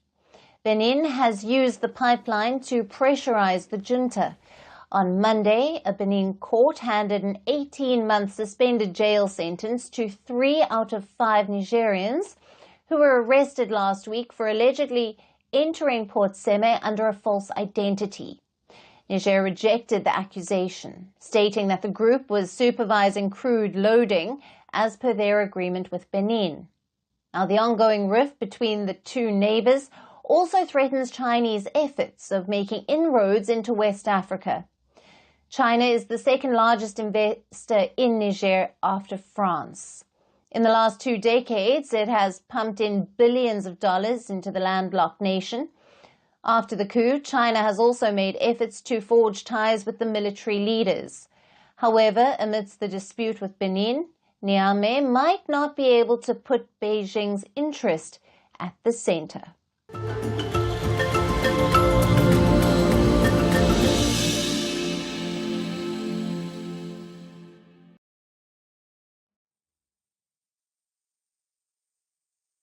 And finally, to our special segment, Resurgent Africa. Amid reports of coups and crises that dominate the headlines from the continent, we get you positive stories that often get overlooked. Our story today is from Kenya. In the capital city of Nairobi, a clinic is making significant strides in transforming the lives of amputees. By using 3D printing technology, the clinic is able to deliver prosthetic limbs that are tailored to the unique needs of each patient. Through this, the clinic is helping individuals reclaim their independence. Our final report gets you all the details. Humans endure a wide range of painful experiences, from significant events like the death of a loved one or a breakup, to minor setbacks like losing a favorite pen or outgrowing a beloved sweater. Life is never easy. Consider, for example, the lives of those who have lost their limbs. This life-changing experience can have profound physical, emotional, and social impacts. Whether it's a hand, foot, arm, or leg, losing a limb can leave individuals feeling overwhelmed and uncertain about the future, as nothing seems to make sense at that moment. However, with patience, acceptance, and the right attitude, many courageous individuals manage to recover from limb loss and learn new ways to live their lives. In Nairobi, Kenya's capital, a clinic called Protea Kenya is helping people without limbs reclaim their lives. They are providing them with prosthetic limbs. They are aiding these individuals in adapting and resuming their daily activities. This clinic is notable for being the first in the country to use 3D printing technology for prosthetic limbs. Dr. Nick, the founder of the company, established it to improve the quality of life for amputees. Comparing between traditional way of making prosthesis and 3D printing, with 3D printing we have significant customization based on the scanning of the patient's limb. This increases comfort for the patient. The second is the time it takes. With 3D printing we can have the prosthetic made within 24 hours. The clinic employs a unique approach to providing prosthetics. They first assess the specific needs of each patient, then they scan the affected area using a phone app. After completing the scans, a 3D model of the prosthetic is created, which is further sent to the 3D printer for the final printing process. Another distinguishing feature of this clinic is the cost of their products. The 3D printed prostheses are more affordable than traditional ones. We get the raw material from polypropylene filaments that we import. And once we feed it to the 3D printer, then it is able to 3D print the socket. Now, compared with the traditional socket, this 3D printed one is significantly cheaper. Traditional prosthetics cost between $1,600 to $3,500, while 3D printed prosthetics range from $800 to $1,400. The turnaround time is also much quicker with 3D printing. The advantage of 3D printing is that you can quickly produce the prosthesis. The turnaround time is so much reduced. A patient can come and in less than 2 hours the patient is being trained to walk. We are doing what we call gait training. The disadvantage of this is that sometimes the patient is given a high hope. You want to finish it very fast, but the prosthetic user must use the prosthesis for some time so that you can see the pressure tolerable areas and the pressure sensitive areas. The clinic has benefited dozens of people, printing more than 100 prosthetic pieces. Which hata kama nilizengenezewa Even though I got the previous prosthesis, it was very hectic in that after walking for a bit, I would feel a lot of pain. It is after these struggles that I was then introduced to Prothea, who make prosthetics. When I went there, I found that their prostheses are very flexible, very affordable. They are cheap. They are very good. Sasa hawa watu wa Prothea wanatengeneza hizo prosthetic. When I went to Prothea, I got the free knee joint and the single multi-axis foot. The one I was using, the one with the locked knee, I was walking, it was so stiff, and even if I want to walk faster, like the way I'm walking now, it was limiting me to walk faster. And at the same time, the foot itself was not flexible compared to this. This one is flexible. I think I'm comfortable and confident working with it. For those who can't come to the clinic, Prothea provides mobile services reaching out to those in need. The innovative work being done at this Nairobi clinic is a beacon of hope and progress for amputees. By combining cutting-edge technology with a compassionate approach, they are transforming lives, hence proving that with the right support and resources, overcoming even the most daunting challenges is possible. And that's it on the show for today. We will see you again tomorrow at the same time. Thank you for watching and goodbye.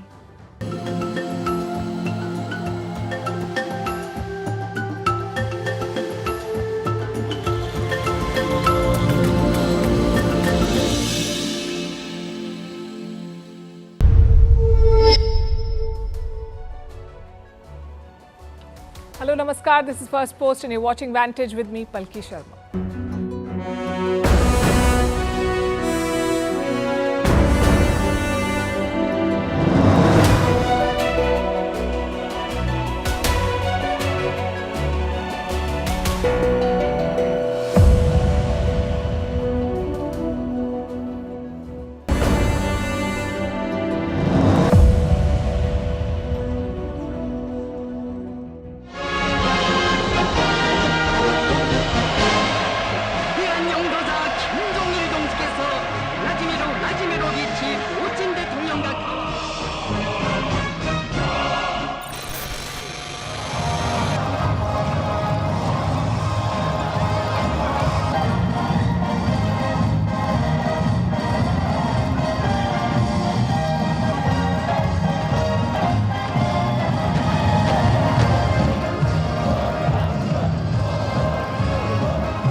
"25 years, a quarter of a century. That's how long Vladimir Putin has been in power in Russia.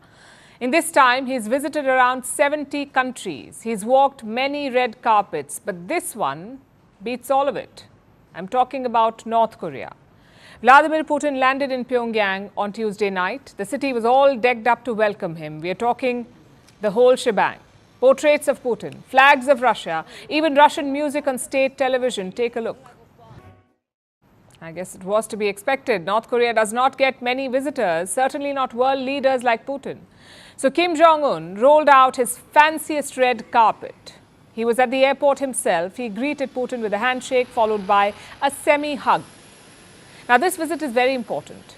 Putin last came to North Korea in the year 2000, so it's been 24 years. And in this time, in these 24 years, the equations have changed. Kim was not leading North Korea back then. His father was. Plus, in the year 2000, Putin was a newbie on the world stage. Now he's a seasoned but isolated leader. These two had a meeting last year as well, Kim and Putin. Kim traveled to a Russian city, a city in the Russian Far East. And now Putin is returning the favor. As with any visit, let's look at two aspects here. The first is chemistry. Putin and Kim looked quite comfortable with each other. One moment probably sums it up best. Both men were about to enter a car, but they couldn't decide who would go first. Take a look.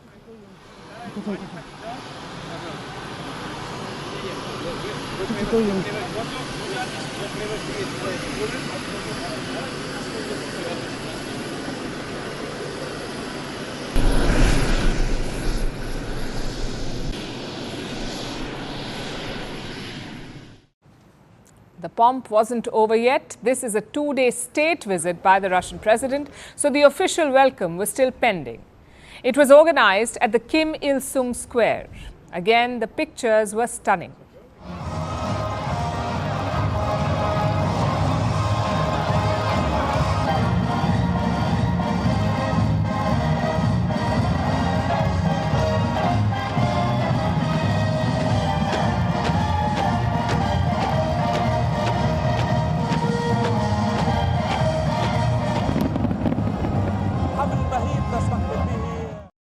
The roads were lined with hundreds of people. They waved Russian and North Korean flags. In typical Kim style, everything was choreographed.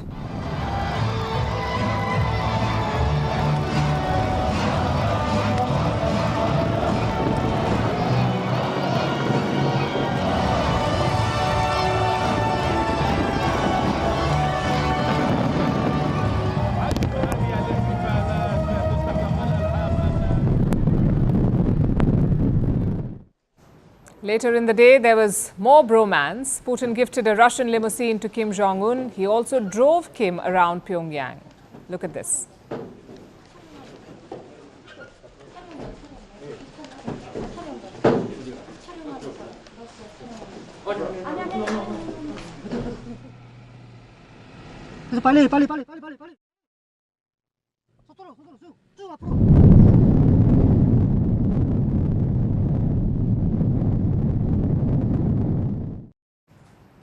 So we've covered the first aspect, the chemistry and optics.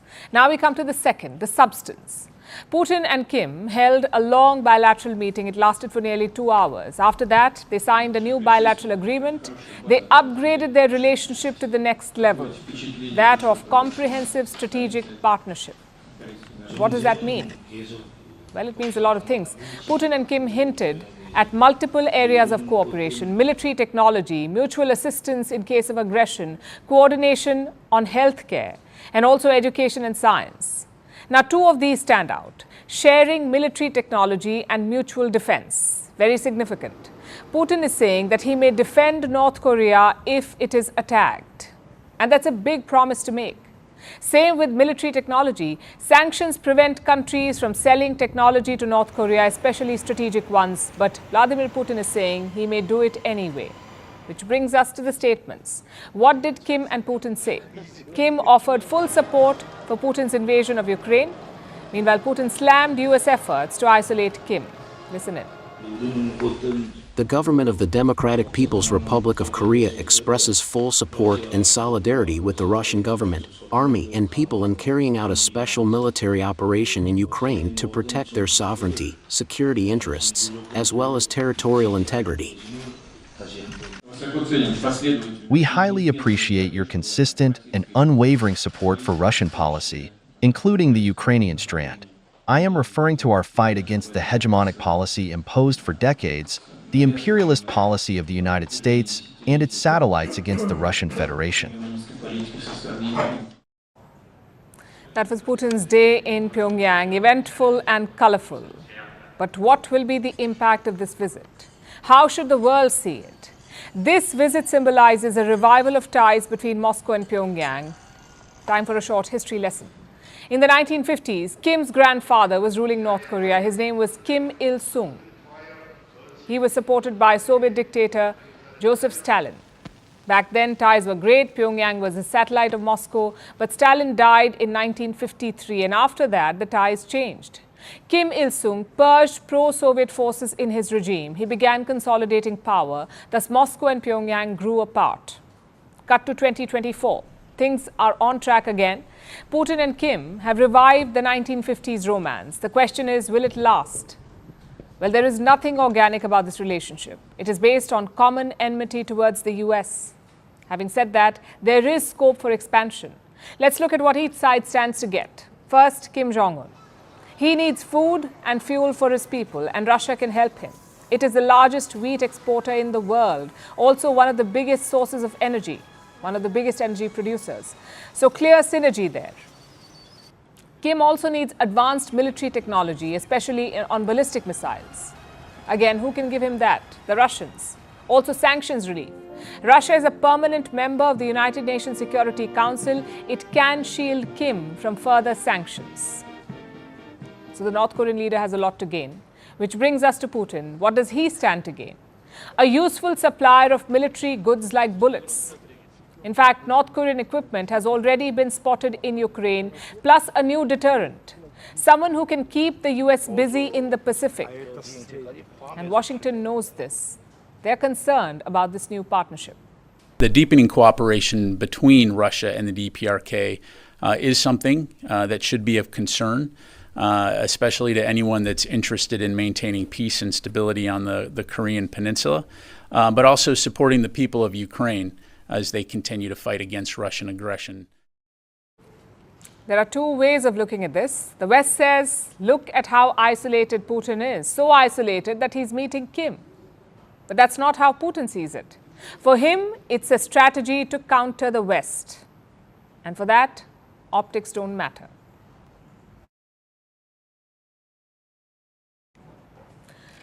The war in Gaza has taken a dramatic turn and claimed yet another casualty. Israel's relationship with the United States. These two countries have been close allies for decades. America is Israel's biggest supporter, diplomatically, militarily, and financially.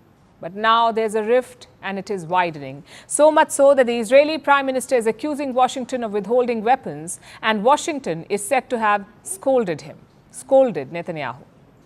Like I said, quite dramatic. It started with a video message where the Israeli Prime Minister pressed the self-destruct button. He suggested that the US is weakening Israel in the war against Hamas. Listen to this. It's inconceivable that in the past few months, the administration has been withholding weapons and ammunition to Israel. Israel, America's closest ally, fighting for its life. Give us the tools and we'll finish the job a lot faster. Netanyahu took direct aim at US President Joe Biden and his Secretary of State Antony Blinken. Earlier this month, Blinken was in Israel. He met Netanyahu. Now the Israeli Prime Minister has shared details about that meeting. He says he had a candid conversation with Blinken and he complained about military aid because the US has curtailed supplies. It has stopped the transfer of some ammunition, so Netanyahu complained to Blinken. And what was Blinken's response? He blamed it on quote-unquote bottlenecks and he promised a quick resolution. But it seems that the Israeli leader is running out of patience. So he decided to make their differences public. And which supplies is Netanyahu talking about? A shipment of joint direct attack munitions, better known as 2,000-pound bombs. America was supplying these bombs to Israel, but in April, the US withheld one shipment, just one shipment was withheld.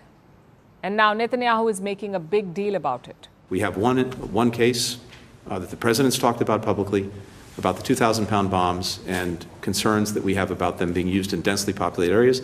That remains. We continue to work through that. Now, to put this in perspective, let's look at the defense supply that Israel has got in this war from America. This is what the US has given Israel. More than 2,000 Hellfire missiles, 36,000 rounds of cannon ammo, 1,800 bunker buster munitions, 3,500 night vision devices, more than 50,000 artillery shells, 30,000 propelling charges for howitzers, and thousands of tank rounds and artillery shells. And this is the stuff that has been made public. This is the supply that we know of. American support extends beyond this. A large number of their shipments are also classified. So the US military aid has been massive. But now one shipment is stopped and Netanyahu goes to town with it. The Americans aren't happy about this. Their response has been sharp. They've cancelled a key visit. A group of Israeli officials was on its way to the US. They were invited to the White House for talks, but now the meeting has been called off, and the White House has also rubbished Netanyahu's claims. I was asked a question. I answered it. I don't know what he's talking about. We were very clear about there being one shipment that we're continue to have construction conversations with Israel about. Nothing else has been paused. You heard that directly from Secretary Blinken. I can't speak for the Prime Minister. He's clearly speaking for himself. Later, the US ambassador to Israel paid a visit to Netanyahu. And he is said to have, quote unquote, scolded the Israeli Prime Minister. The American ambassador is said to have scolded the Israeli Prime Minister and told him that his claims are both inaccurate and out of line. This confrontation has been building for a while. When Israel began the war in Gaza, it had the full support of America. But as civilian casualties rose and domestic protests increased in the US, Biden shifted his stance. He's also contesting a presidential election this year, so the Muslim American votes and the liberal votes matter. At the same time, there's a good number of Jewish votes in the US. The president wants all of it, so he's calibrating his position by drawing some clear red lines for Israel. Biden told Netanyahu to not invade Rafah. He said he won't provide bombs or artillery for this operation. In fact, let me quote from what the US president said last month. If they go into Rafah, I'm not supplying the weapons. But Israel did go into Rafah. They launched a wide-scale operation, and now they're turning north to Lebanon for an all-out war with the Hezbollah. Israeli officials say that they're ready for a war with Lebanon. Washington has mobilized its diplomats. They're meeting regional stakeholders, trying to avert a wider conflict. We have seen an escalation over the last few weeks, and what President Biden wants to do is to avoid a further escalation to a greater war. That is the effort here. But this is a very serious situation that we are in.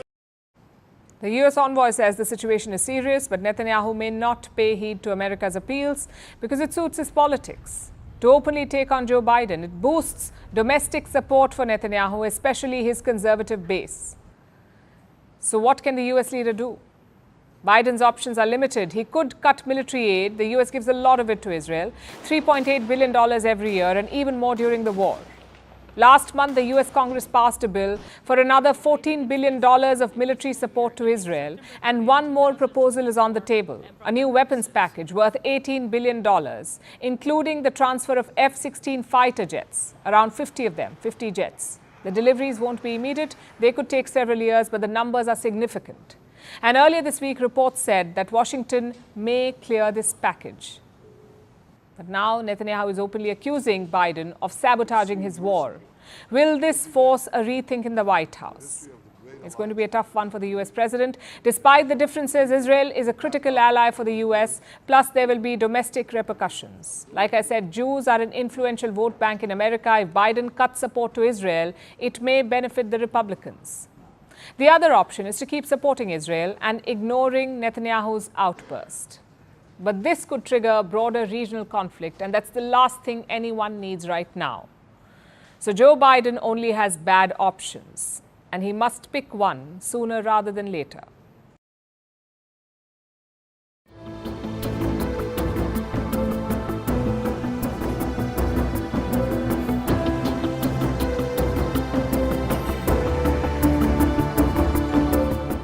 President of China, you'll be gone and nobody will give you credit for anything.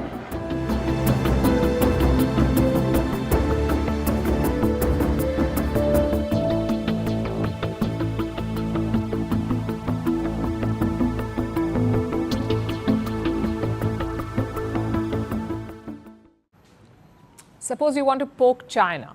Who do you call? The answer is Nancy Pelosi. First, she enraged China by visiting Taiwan. Now she's enraging China by meeting the Dalai Lama. It's apparently her superpower. But jokes aside, she is quite good at it. Pelosi is part of a high-ranking US delegation. They landed in Dharamshala in India on Tuesday, and today they met the Dalai Lama. We told you about this visit yesterday. The delegation has both Democrats and Republicans. Their aim is to show solidarity with Tibetans. I would say Nancy Pelosi went a step ahead. She did not just show solidarity with Tibetans, she launched an all-out attack on Xi Jinping. Listen to this. His Holiness the Dalai Lama, with his message of knowledge and tradition and compassion and purity of soul and love, he will live a long time and his legacy will live forever. But to you, President of China, you'll be gone and nobody will give you credit for anything. Strong words there. Pelosi says history will remember the Dalai Lama, but it will erase Xi Jinping. China certainly won't like that, but I guess that's the point. This whole visit is about poking China, about putting the focus back on Tibet. It started earlier this year with a new bill. It was passed by the US Congress in February. And what does it say? That China must restart talks with Tibetan officials. Now, just to be clear, this law has no bearing in China. They will simply brush it aside. America cannot draft laws for China. But this move does reveal their priorities. That the Americans are focusing on Tibet again. And not just America. Most democracies are talking about Tibet again. The European Union is. Australia is. So why isn't India? New Delhi is better placed than other countries. It is the home of the Tibetan movement. The Dalai Lama lives here. The Tibetan government is based here. Yet there is a sort of ambivalence. Let's look at the history first. India and Tibet used to be neighbors for a long time. Back then, it was a separate kingdom, Tibet, sort of like a buffer between the two big civilizations of India and China. But that changed in 1950. China sent soldiers into Tibet. They annexed the whole region and made it a part of China. Now, this posed a challenge for India. Suddenly, the border with Tibet became the border with China. In 1954, New Delhi recognized China's move. It accepted that Tibet is part of China. But in 1959, the Dalai Lama fled to India. Jawaharlal Nehru was Prime Minister then. He gave asylum to the Dalai Lama and his followers, and they've been living here since. Which brings us to the present. India finds itself in a unique position. On the one hand, India accepts China's control over Tibet. On the other, India hosts a Tibetan government in exile. It may look like a tough position to be in, but it's also a blessing. New Delhi can use Tibet to put pressure on China. Just consider this US delegation. You can't have a visit like this without India's help on Indian soil. The question is, what should India do with this unique position? Prime Minister Modi started on a positive note. He invited many leaders for his inauguration in 2014. Among them was the Tibetan Prime Minister in exile. And it was seen as a message to China. But in 2019, there was no invite. In 2024, same thing, no invite for the Tibetans. But in between this, there was another positive signal. In 2021, Prime Minister Modi wished the Dalai Lama on his birthday. It was the first outreach from the Indian Prime Minister, the current Prime Minister, to the Dalai Lama. It came after 7 years in office. Since then, it's become a tradition. The Dalai Lama's next birthday is on the 6th of July. I'm sure Modi will reach out again. He should. But this time, maybe the Prime Minister should go one step ahead. Instead of a tweet, maybe he should meet the Dalai Lama. It hasn't happened in a long time. The last such meeting was in the year 2010. That's when the Dalai Lama met then Indian Prime Minister, Dr. Manmohan Singh. We say it's time for a repeat. China keeps claiming Indian territory as its own, so why shouldn't India poke back? Just look at New Delhi's policy on Taiwan. On paper, it's the one China policy, but India has slowly diluted it. After Modi won a third term in office, the Taiwanese president congratulated him. And guess what? Prime Minister Modi replied to him. If the Taiwan policy can be diluted, why not the Tibet policy? It's a question that India must think about. We are well placed to amplify the Tibetan movement globally, whether it's hosting conferences or inviting foreign delegations or including Tibet in India's diplomatic agenda. Morally, it's the right thing to do. Strategically, it's a good way to pressure China.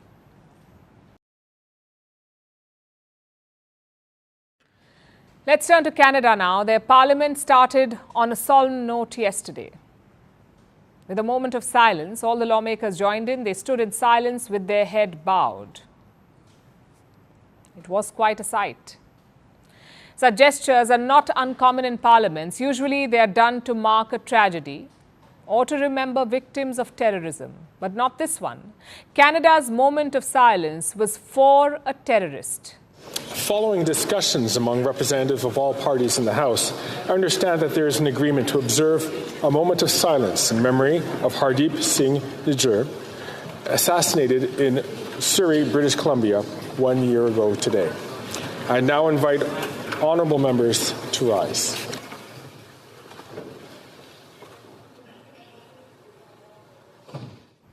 How about that? A moment of silence for Hardeep Singh Nijjar, a bona fide Khalistani separatist. A man designated as a terrorist by the government of India. How can a democracy do this? It's bad enough to host and cultivate a terrorist. Canada has gone one step ahead. They're openly and officially mourning a slain terrorist. And it's not just Justin Trudeau's government. I hope you heard what the Canadian speaker said. All parties agreed to this moment of silence, meaning the opposition signed on. Imagine if some other country had done this, honored a terrorist in their parliament. The reaction would have been very, very different. But no one is questioning Canada. Nijjar wasn't some martyr who gave up his life for the country. He was a terrorist, a man of violence who met a violent end. Canada has tried hard to cover that up. Many news publications there called him an ordinary plumber. In that case, why is Canada's parliament honoring him? Does every victim of street violence get a moment of silence in their parliament? So let's call it what it is, a purely political move meant to appease Khalistanis. But why now? Because Tuesday was Nijjar's death anniversary. On June 18th last year, he was shot dead in British Columbia. Canada accuses India of ordering this hit. But India has denied the allegations, and this controversy has already plunged relations to rock bottom. Yet what does Canada do? Celebrate Nijjar inside its parliament. Which makes one thing quite clear. Justin Trudeau is not interested in handling this responsibly. He wants to make a spectacle out of it. He wants to milk it for political gains, and his attitude is emboldening Khalistanis. They organized a rally on Tuesday. Look at the posters they use. They've edited a picture of Prime Minister Modi. It shows him behind bars in a prisoner's clothing. And look at the caption. It says, "I killed Nijjar." What sort of country allows this? We understand free speech and expression, but this is beyond that. These separatists are calling a Prime Minister a murderer, yet Canada does nothing. Compare this to what happened in 2021. A protester threw gravel at Justin Trudeau, tiny pieces. So Trudeau did not even realize what happened. But guess what Canada did? The case dragged on for 2 years, and in 2023, the man got 90 days of house arrest and 1 year of probation. What does that tell you? That Canada does have limits for protesting. They just don't apply to protests against India. The question is, what more can New Delhi do? We've tried sharp statements, we've tried condemnation. None of it has worked. Western politicians refuse to acknowledge the Khalistani problem. Of course, some of it is political. In Canada, for instance, Khalistanis are a powerful political group. So leaders like Trudeau want their votes. No amount of diplomacy will sway them. But elsewhere, India could try harder. The first strategy is messaging, exposing the reality of the Khalistan movement. It has virtually disappeared in India. It is now largely a diaspora campaign. But how many in the West know that? They think that Khalistanis have popular support in India, so it's important to set the record straight. And how do you do that? Perhaps through speeches and statements at bodies like the United Nations. India regularly talks about terrorism. It also accuses countries like Pakistan of playing politics around it. So why not name Khalistani terrorism too? Why not use global forums to raise awareness? There's a great opportunity next week. Sunday, this coming Sunday, marks the anniversary of the Kanishk bombing. Kanishk was the name of an Air India flight. It was flying from Montreal to New Delhi in 1985. Khalistanis blew it up. They blew up the plane. It remains the worst terrorist attack in Canada's history. Justin Trudeau may not talk about it, but India should. Which brings us to the second strategy, and that is building support. You can't take on such missions alone. You need allies. So India must build a coalition of like-minded countries. I'll give you a few examples. Sri Lanka. They supported India against Canada. In fact, they have similar complaints. Colombo says that Sri Lankan terrorists have also found a new home in Canada. Another example is Bangladesh. They too have the same complaint. An assassin of Bangladesh's founding father lives in Canada, but Justin Trudeau has refused to extradite him. Russia is another case. They say Britain is harboring Chechen terrorists. So why can't these countries band together? Why can't they question this hypocrisy? This is the only way to make the West act. India has a lot of goodwill in the global South. It is time to put that goodwill to use.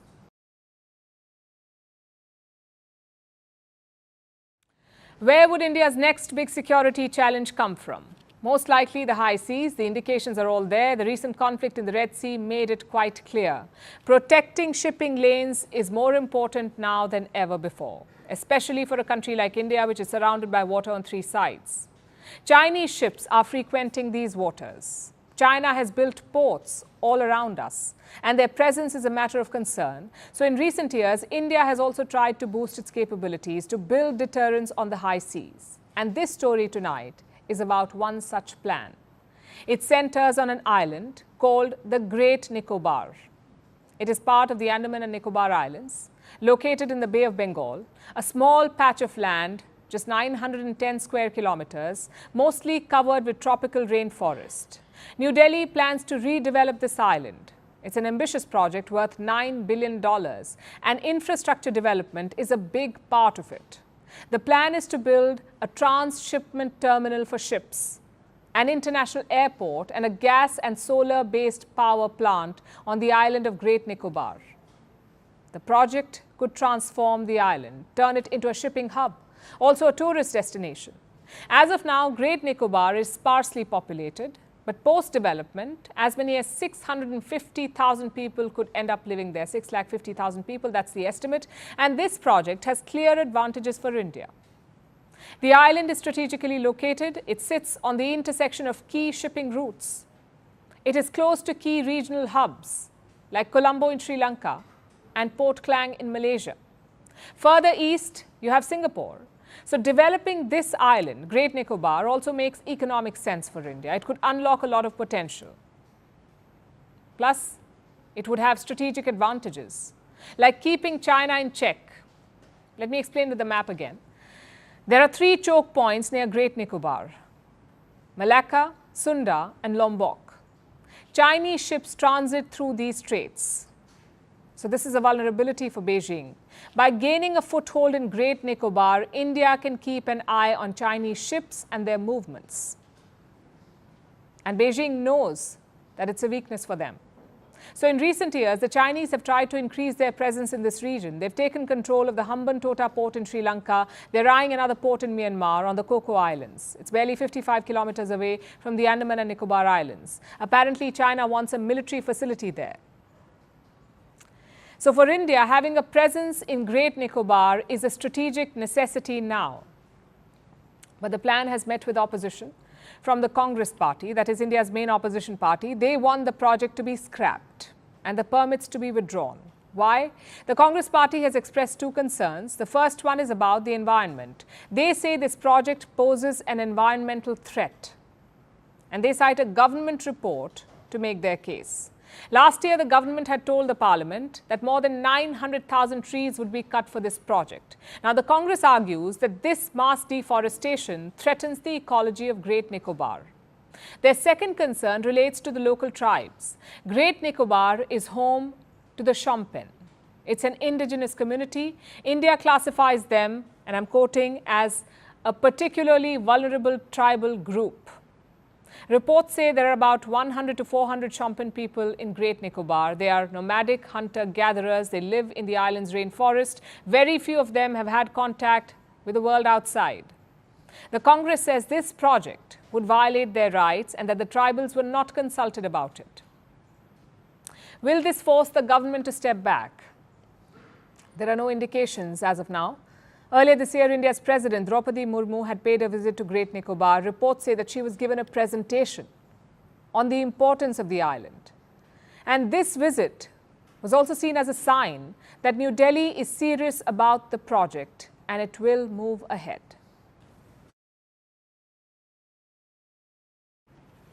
Now let's turn our attention to Africa, to South Africa, where a grand ceremony took place today. Cyril Ramaphosa was sworn in as president for his 2nd full term, and leaders from all over the world came to celebrate.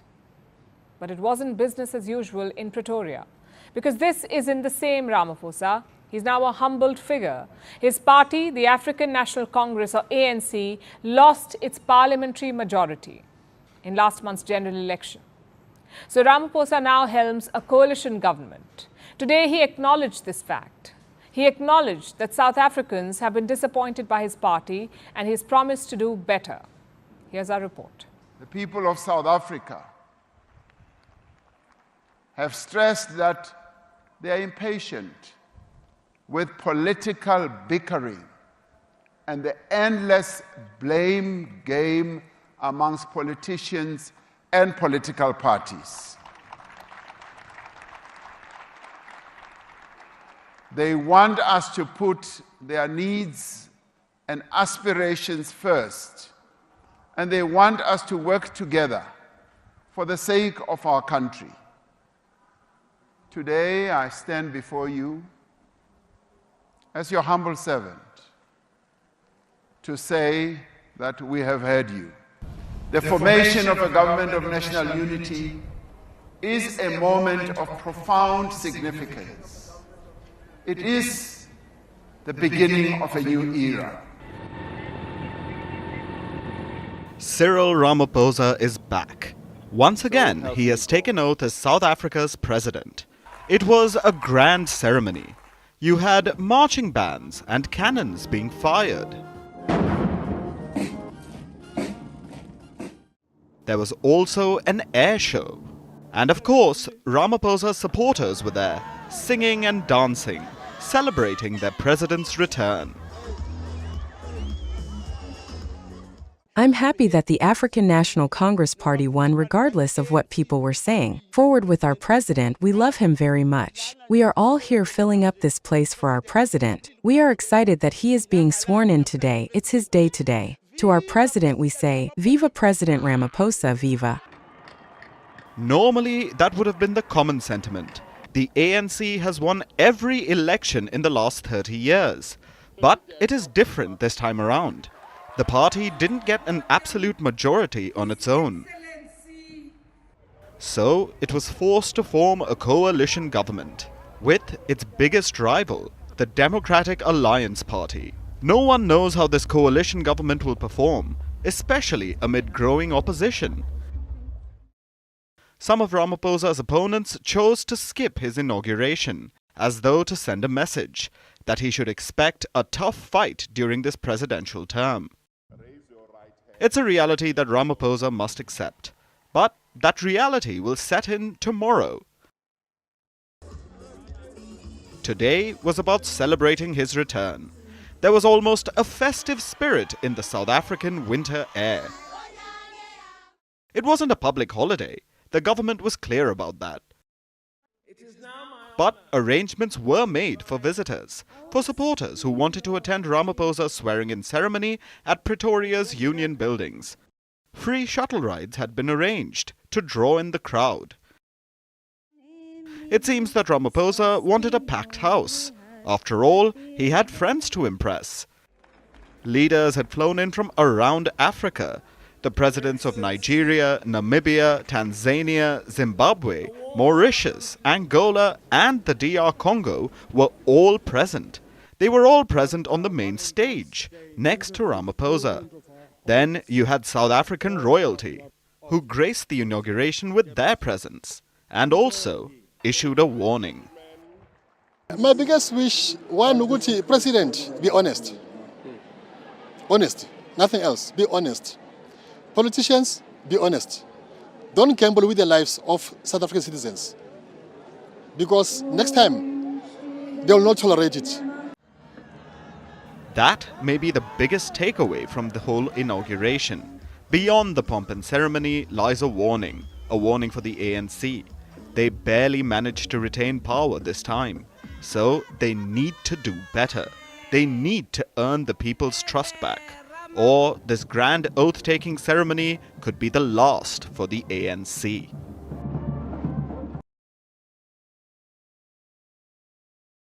Staying with Africa, our next story comes from Kenya, where a protest movement began yesterday. It is called Occupy Parliament, like the Occupy Wall Street movement from the US.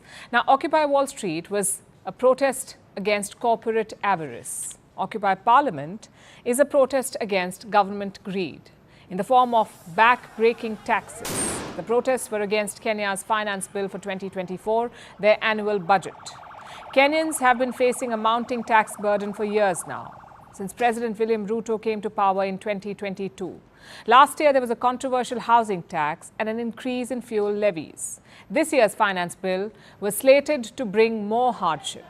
Kenya was poised to charge a value-added tax or VAT on bread, the most basic food item.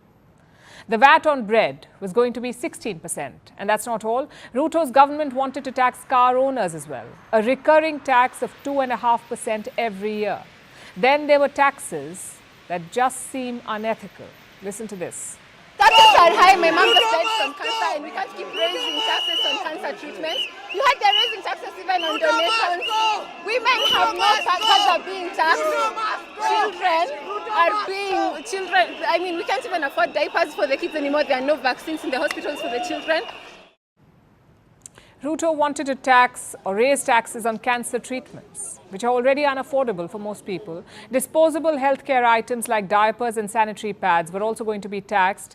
These are already out of reach for the poor. The new taxes would have made them unaffordable for the middle class as well. This is why protests erupted in Kenya yesterday. The country is already facing a cost of living crisis. Things have been tough for the last few years, and every year the government decides to tax them further. So the people said enough was enough. They stepped out to reject the new taxes. Demonstrators made their way to the Parliament building in Nairobi to protest in front of their elected politicians. But they were stopped by the police, who fired tear gas shells and water cannons, also flashed their guns at the protesters and charged at them.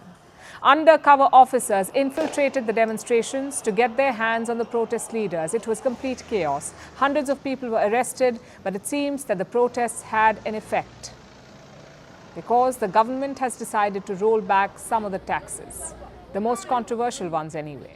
We have listened to the view of Kenyans, and we are all in agreement that there are two things that we must do. One of them is that we need to protect Kenyans from increased cost of living, and therefore the proposed 16% VAT on bread has been dropped. President Ruto also made a comment, a very roundabout comment. We have made proposals to the legislature. The legislature have interrogated those proposals. The public has interrogated those proposals. The public have recommended, through public participation, their feelings, their ideas, their suggestions, and because the people's representatives have listened to the people through public participation, they have adjusted the proposals from the executive. He sounds like he's praising Kenya's democracy. He says that public participation has made him rescind some taxes. But his police still went ahead and arrested protesters, which makes you wonder, is there something else planned? After all, Ruto is known to be relentless when it comes to taxes. Critics have compared him to a biblical tax collector, so it would be surprising if he backs down completely. There are already rumors that all is not as it seems. So the next few days will be crucial. Kenya's finance bill will be discussed in detail tomorrow in Parliament. Only then will the true extent of the new taxes become visible. So Kenyan protesters are getting ready to take to the streets again if the need arises. It's election season in America, and Joe Biden has a new trump card: immigration. Today, the US president unveiled a new immigration program. It could help almost 500,000 people get citizenship. The new plan targets undocumented spouses, that's people married to US citizens. It also affects young people, those looking for skilled work visas. Biden hopes that his new policy will rally his voter base, help him get some votes in the November election. But will it be enough against Trump's anti-immigration rhetoric? Our next report tells you. It was 2012. Barack Obama was gearing up for elections. And with your help, I've been keeping the commitments that I made. But it wasn't going to be easy. His immigration policies were isolating his voter base. Obama needed something new, something to convince his voters. So he signed the DACA, Deferred Action for Childhood Arrivals. It shielded millions of undocumented immigrants from deportation. Obama's move got cheers, and it helped him politically. 12 years later, Biden seems to have taken a page from his book. This election year, he's unveiled a new plan, I'm not interested in playing politics with border or immigration. an expansive immigration program. Once in place, it might help almost 500,000 people get citizenship. And Biden says it's the right thing to do. I refuse to believe that to secure our border, we have to walk away from being in America. For that's generations have been renewed, revitalized, and refreshed by the talent, the skill, the hard work, the courage, and determination of immigrants coming to our country. So what is Biden's grand immigration plan? Well, it's in two parts. The first is about undocumented spouses, those who are married to US citizens. This new plan will allow them to apply for permanent residency, even citizenship eventually. But they won't have to leave the country to do it. Under the current process, undocumented spouses must go back to their home country to fill out paperwork for legal status. Biden aims to eliminate that. And like we said, his move will affect around 500,000 spouses of US citizens. Of course, there's a caveat. It will only apply to those who have lived in America for 10 years or more. These couples have been raising families, sending their kids to church and school, paying taxes, contributing to our country for 10 years or more. Matter of fact, the average time they've spent here is 23 years. The policy will also affect around 50,000 young people, those under the age of 21. These are people whose parent is married to a US citizen. The administration also announced guidance for DACA recipients, also popularly known as Dreamers. The new policy will make it easier for them to obtain skilled work visas.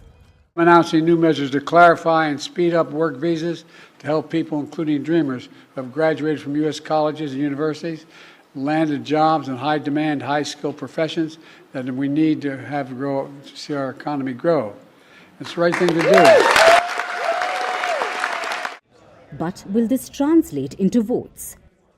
Biden and Trump are currently tied in the latest poll. To beat Trump, Biden needs to rally his voter base. And immigration could be a key issue. A recent poll suggested it was one of the top issues of these 2024 elections. Of course, the two leaders have very different stances on immigration. Trump has a blanket hardline anti-immigration stance. He says if he becomes president, America will see the biggest deportation in the country's history.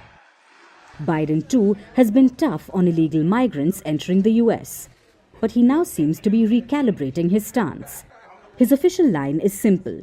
He wants to fix the immigration problem, but not by shutting down the border, but making the process simpler. According to him, it will help unite families, boost the labor market, and even in turn help the economy. These are the fears my predecessor is trying to play on when he says immigrants, and his words are poison the blood of the country. When he calls immigrants, in his words, animals. Folks, I'm not interested in playing politics with border or immigration. I'm interested in fixing it. So immigration seems to be Biden's trump card this election. But will it work? And will it be enough to actually beat Trump? Well, we'll find out in November.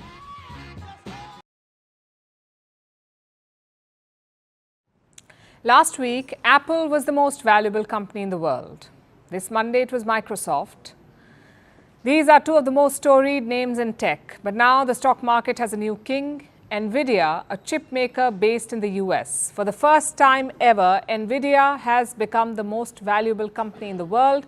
It is now valued at $3.34 trillion. Microsoft is at $3.32 trillion and Apple is at $3.27 trillion. NVIDIA is on top. And why does it matter? I'll give you three reasons why. First, this is an underdog story. NVIDIA is a relative newcomer to the world of mega caps and its rise is among the fastest in market history. Today, its stock is worth nearly $136. 8 years ago, it was less than 1% of its current price. Second, NVIDIA's sales and profits have surpassed expectations. Look at its blockbuster first quarter, with a 262% increase in revenue and a 462% increase in profits year on year. With such fierce growth, NVIDIA has leapfrogged its competitors, and this is the third reason. For perspective, look at Apple. It crossed $1 trillion valuation, the $1 trillion valuation in 2018. But Apple hit the 3 trillion mark only last year. So Apple took nearly 5 years to go from 1 to 3 trillion. Same with Microsoft, but not Nvidia. 2 years ago, its market valuation was about $400 billion. Last year, it struck $1 trillion, and now it's worth more than $3 trillion in less than a year. Now, the speed of growth has been startling, especially when you look at where and how they started. Nvidia was founded in 1993 to build chips for video games, and that's what they did for decades, until CEO Jensen Huang chose to do something else. Diversify. He wanted to ride technology's next wave, artificial intelligence. It was quite the bet. AI was not as big then, yet Nvidia switched tracks and it invested heavily. It made computer chips needed to create AI systems, known as GPUs, graphics processing units. And now that bet is paying off. AI is taking over the world, and leading the charge is Nvidia. It controls about 80% of the market for AI chips. It sells everything from chips to AI software to supercomputers. Nvidia chips are used to run groundbreaking AI models like ChatGPT.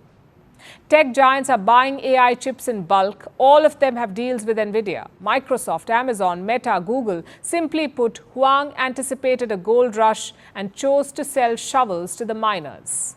It was the surest way to make money, which he has. Nvidia made its stock market debut in 1999. Since then, its shares have skyrocketed. By how much? More than 591,000%. 591,000%. Let that sink in. This meteoric rise has made Nvidia a Wall Street darling, and its founder Huang the so-called Taylor Swift of tech. The 61-year-old is being treated like a rock star. Maybe his leather jacket is a contributing factor, but wherever he goes, crowds chant his name, they scramble for autographs, and they call it Jensanity. After all, Jensen Huang is now one of the world's richest people, with an estimated net worth of $117 billion. He's calling this AI rush the new industrial revolution. But some wonder if this growth can be sustained, and to others, this tech bubble is problematic because much of the chip power is concentrated in the hands of one man. Nvidia does have some competitors like AMD or Advanced Micro Devices. It is run by Huang's cousin. Maybe battling for chip domination runs in the family. But so far, no company has been able to eat into Nvidia's market share. Analysts say this won't change anytime soon, so Wall Street continues to adore its AI poster child. And AI heavyweights are betting on the company. For all we know, this could be the second AI bet that pays off for Nvidia.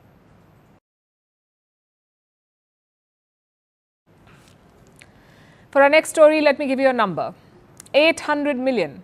That's the total number of people that go hungry every year. But what if I told you that we have enough food for all of them, to feed them? That's right. Every year, the world wastes 1.3 billion tons of food. Imagine that. That's enough food to feed almost 2 billion people. But why are we wasting so much food? Is overconsumption the biggest culprit here? And what can we do to reduce it? Our next report tells you. Convenience stores. They are an urban oasis, a one-stop solution for everything. Need a midday snack? Go to a convenience store. Need emergency toilet supplies? Go to a convenience store. In Japan, convenience stores are like a lifeline. They are open 24/7 for 365 days. And it's a huge industry that's almost worth $77 billion a year. But this convenience comes at a price. Yes, it's an appealing business model, but it's also linked to this. Massive wastage of food. Take sushi rolls, for example. It's a Japanese staple and a popular snack at convenience stores. Japan's 55,657 convenience stores threw out 947 121 ihomaki rolls. And that's just one day. What's the total cost of this food wastage? Around $5 million. The problem here is the sheer volume. Convenience stores stock a variety of items because they must cater to every need of the customer. But that means a lot of this food is unsold. But unlike bigger shops, say a supermarket, they have less capacity, so they can't store much surplus, and that means more waste. Look at the numbers in 2020. Japan's major convenience stores threw away around $30,000 of food per shop. When you add up the numbers, it's staggering. Nearly $2 billion of food is thrown away every year. And it's almost ironic given Japan imports 63% of its food. But Japan is not alone in doing this. Food wastage is a global issue, and every country is guilty of it. Roughly a third of the world's food is wasted. That's 1.3 billion tons every single year. Now this food wastage happens in two stages. One, during production. In developing nations, this is a huge cause of food wastage. 40% of losses occur at post-harvest and processing levels. Then comes the loss at the retail sector. Nearly 35% of food is simply thrown out by supermarkets, shops, and households. Most of it is perfect for consumption. And it happens majorly in developed nations. 40% of their food loss happens at retail and consumer levels. Consumers in rich countries waste almost as much food as the entire net food production of sub-Saharan Africa each year. Imagine that. All this wasted food can feed around 2 billion people. That's 1/4 of the global population. This is criminal because globally around 800 million people face hunger every year. So even if some of this food is not wasted, it can eradicate global hunger.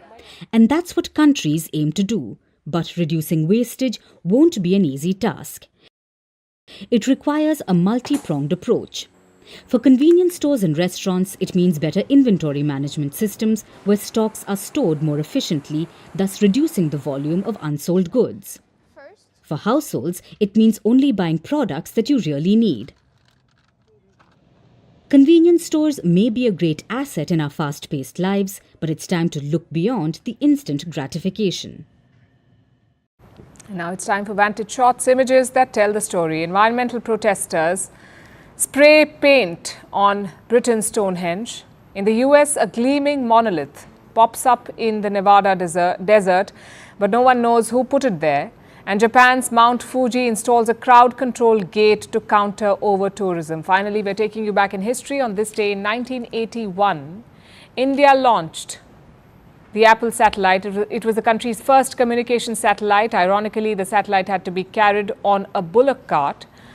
This was to create a non-magnetic environment that wouldn't mess with the satellite's antenna. We're leaving you on that note. Thanks for watching. We will see you tomorrow.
From impeachments to inaugurations, if it's a political story, we are on the scene.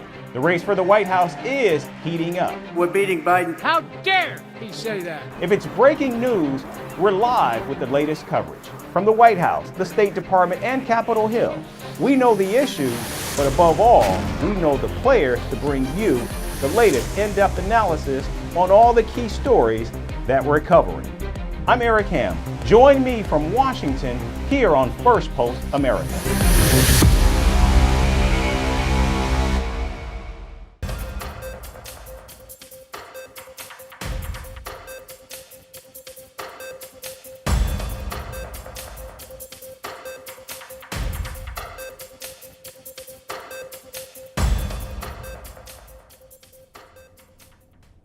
We begin in the Middle East. Israeli Prime Minister Benjamin Netanyahu has accused the United States of withholding weapons needed for the war in Gaza. In a video on Tuesday, Netanyahu implied that the holdup was slowing Israel's military offensive in Rafah. Now, the video comes just days after Secretary of State Antony Blinken visited Israel to hold talks over the ongoing onslaught against Hamas. When Secretary Blinken was recently here in Israel, we had a candid conversation. I said I deeply appreciated the support the U.S. has given Israel from the beginning of the war. But I also said something else. I said it's inconceivable that in the past few months, the administration has been withholding weapons and ammunition to Israel. Israel, America's closest ally, fighting for its life, fighting against Iran and our other common enemies. Now, Netanyahu also said that Secretary Blinken gave assurances that bottlenecks would be removed and arms transfers very soon. Secretary Blinken assured me that the administration is working day and night to remove these bottlenecks. I certainly hope that's the case. It should be the case. Give us the tools and we'll finish the job a lot faster. Now, Netanyahu did not mention exactly which weapons Washington was holding back, and the Israeli military has also declined to comment on the remarks. Secretary of State Blinken says President Joe Biden has in fact delayed the delivery of heavy bombs to Israel since last month over concerns about the increased killing of civilians in Gaza. We, as you know, are continuing to review one shipment that President Biden has talked about with regard to 2,000-pound bombs because of our concerns about their use in a densely populated area like Rafah. That remains under review. But everything else is moving as it normally would move. And again, with the perspective of making sure that Israel has what it needs to defend itself against this multiplicity of challenges. Secretary Blinken also said that Netanyahu has to do much more to protect civilian lives in Gaza. America's top diplomat went on to question whether Hamas was looking out for its own interests at the expense of Palestinians. We have to, all of us, put the interests of these many, many innocent families and people first and foremost. And that means that Israel has to do more, continue to do much more to protect civilians, to make sure that they get the assistance they need. But it first and foremost means that Hamas has to make a decision. Is it actually looking out for the interests of Palestinian people? Is it looking out for its own interests at the expense of the interests of Palestinians who are suffering every single minute? Now, the Biden administration is facing global pressure to completely halt its military support to Israel due to growing reports of Israel targeting civilian infrastructure and using starvation as a weapon of war. The International Court of Justice has already concluded that there is a plausible risk of genocide in Gaza. Still, the U.S. Congress cleared the way for an $18 billion sale of F-15 fighter jets to Israel just this week. It's also been announced that the White House has canceled a high-level U.S.-Israel meeting on Iran that was scheduled for this coming Thursday in response to the Prime Minister's video. Seems Netanyahu is intent on alienating everyone around him in his efforts to eliminate Hamas, including Israel's biggest and most stalwart ally, the United States. And here in the United States, President Joe Biden has announced one of the biggest reforms in recent history to fast-track the process of U.S. citizenship for undocumented immigrants. The latest expansive action aims to provide permanent residency to at least 500,000 undocumented immigrants who are married to American citizens. The move will benefit couples where the spouse is an undocumented citizen but has been living in the United States for 10 years or more. My dad used to have an expression. He said, Joey, family's about the beginning, middle, and the end, about keeping couples together who are married. where one spouse is a U.S. citizen, the other is undocumented. They've been living in the United States for at least 10 years. These couples have been raising families, sending their kids to church and school, paying taxes, contributing to our country for 10 years or more. Matter of fact, the average time they've spent here is 23 years, people were affected today. But living in the United States all this time with this fear and uncertainty. We can fix that, and that's what I'm going to do today. Fix it. Now, along with spouses, at least 50,000 children under the age of 21 whose parent is a U.S. citizen will also benefit from the program. However, President Biden says that every beneficiary will have to pass a background check before they're given citizenship. Requires them to pass a criminal background checks, and it doesn't apply to anyone trying to come here today. It only applies, this action is a better way. It doesn't tear families apart while requiring every undocumented spouse to fulfill their obligations under the law. Now, there is no requirement on how long a couple must be married as long as the undocumented spouse has been living in the country for the last 10 years before the 17th of June this year. Once the application is approved, the qualifying immigrant would have 3 years to apply for a green card or receive a temporary work permit to avoid deportation. Senior officials in the Biden administration say applications will open this summer. However, the fees for the process is yet to be determined. The election year move is in stark contrast to President Biden's rival, Donald Trump, who is threatening immigrants with mass deportations. In fact, President Biden's immigration legalization plan reinforces his campaign's message that Democrats support a much more people-friendly immigration system. These are the fears my predecessor is trying to play on when he says immigrants, immigrants, and his words are poison the blood of the country. When he calls immigrants, in his words, animals. When he was president, he separated families and children at the border. And now he's proposing to rip spouses and children from their families and homes and communities and place them in detention camps. Folks, I'm not interested in playing politics with the border or immigration. I'm interested in fixing it. President Biden's program will also allow the spouses and children to apply for citizenship without having to leave the United States, saving them from the lengthy immigration process and even possible family separation. And staying in North America, U.S. federal prosecutors have charged 24 people associated with a Mexican drug cartel and a Chinese money laundering group. According to the U.S. Department of Justice, Chinese underground money exchanges have helped the cartel launder around $50 million in drug trafficking proceeds. The funds came from the sale of substantial quantities of drugs, including fentanyl, cocaine, and meth, between the years of 2019 and 2023. The Chinese money laundering network has been accused of making the proceeds available to cartel members in Mexico and elsewhere.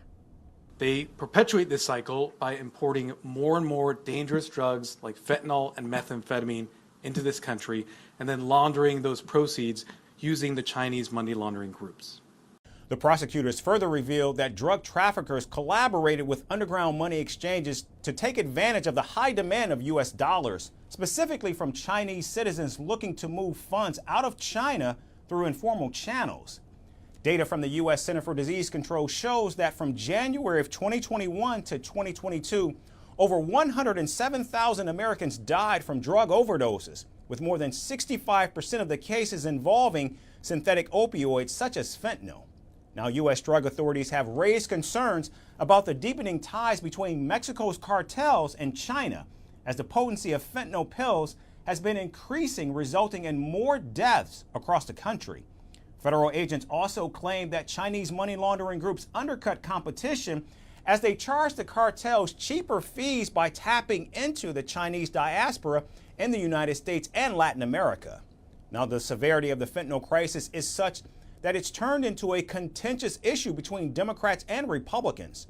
Former President Donald Trump has expressed his intention to combat the fentanyl crisis by deploying military assets and inflicting maximum damage on Mexican cartels if reelected in November. If you take the head of a pin and put something, a little fentanyl on the head, if it's a little bit larger than the head of a pin, you're dead. You have no chance.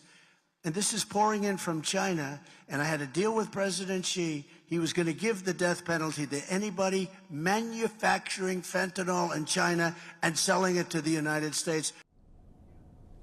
Now, on the other hand, President Joe Biden held a discussion with Chinese President Xi Jinping about the fentanyl crisis when they met in California in November of last year. China had stopped counter-narcotics cooperation with the United States after then House Speaker Nancy Pelosi visited Taiwan in 2022. However, the recent prosecution by federal agents does in fact indicate that there is more than meets the eye and that China may be fueling America's drug crisis by funding Mexican drug cartels. And in the business world, American chip maker NVIDIA has become the world's most valuable company, dethroning Microsoft and Apple. NVIDIA's market value expanded from $1 trillion to $2 trillion in just 9 months, while taking just 3 months to cross the $3 trillion mark in June. Our next report tracks NVIDIA's rise to the top and how its artificial intelligence chips are pacing the markets.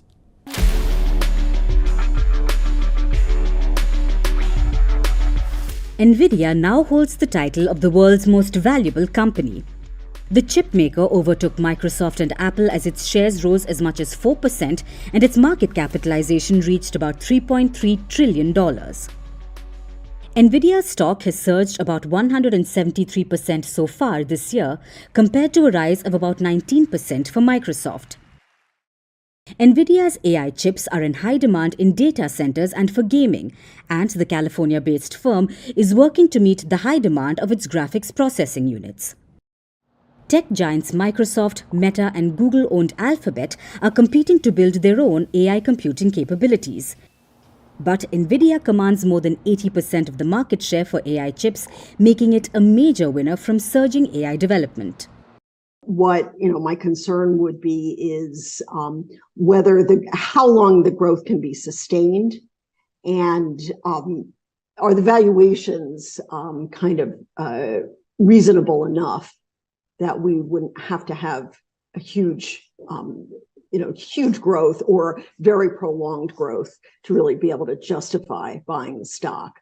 The company also recently split its stock 10-for-1, increasing the appeal among individual investors. It took 9 months for the company's market value to expand from $1 trillion to $2 trillion, which it hit in February. And NVIDIA crossed $3 trillion in early June. Investors have to own these stocks. If not, they're just taking too much risk relative to the market. But if something should happen and those stocks should start to fall, it's going to take everybody down with it. So that's kind of another area of concern. Now, with the company's rising sales and off-the-chart success, NVIDIA CEO Jensen Huang has become the 11th richest person in the world. Huang added over $4 billion to his net worth in a single day on Tuesday, pushing his net worth over 2,250%. In the United States, NVIDIA is a new contender for the title of the most valuable company. Its rise has been so rapid that the company has not yet been included in the Dow Jones Industrial Average, which is a stock benchmark consisting of the 30 most valuable US companies. NVIDIA's transition from being known for high-end graphics cards to a key supplier for firms developing advanced AI has allowed them to control at least 80% of the market for computer chips used in data centers. Tesla recently announced that it has 35,000 of NVIDIA's GPUs and may deploy an additional 50,000 chips by the end of the year to train its AI models. NVIDIA's specialization in AI-based graphic cards means it's able to charge a premium for its products. In fact, its chips, which are manufactured in Taiwan, are so unique that companies looking to build AI capabilities are complaining that there is a shortage of them. The 2022 CHIPS and Science Act from the Biden administration is aimed at encouraging the development of GPUs, but there are concerns about keeping up with market demands. Despite this, investor interest in NVIDIA is incredibly high. While some have suggested that its success might be a bubble, many Wall Street analysts believe that the company's financial statements demonstrate the viability of its products. And finally, air pollution is killing almost 2,000 children under the age of 5 every single day. Dirty air has become the second largest killer globally after high blood pressure. This is according to a UN-backed study which estimates that more than 8 million deaths are linked to air pollution every year. China and India are bearing the biggest burden as they account for over half of these deaths. Our final report tells you more about the poison we're all breathing in.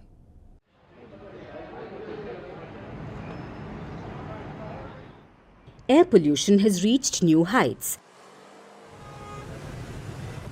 It's now the second largest killer globally, overtaking tobacco use and second only to high blood pressure. The concerning fact has been revealed in the latest State of Global Air report, which is backed by the United Nations Children's Fund or UNICEF.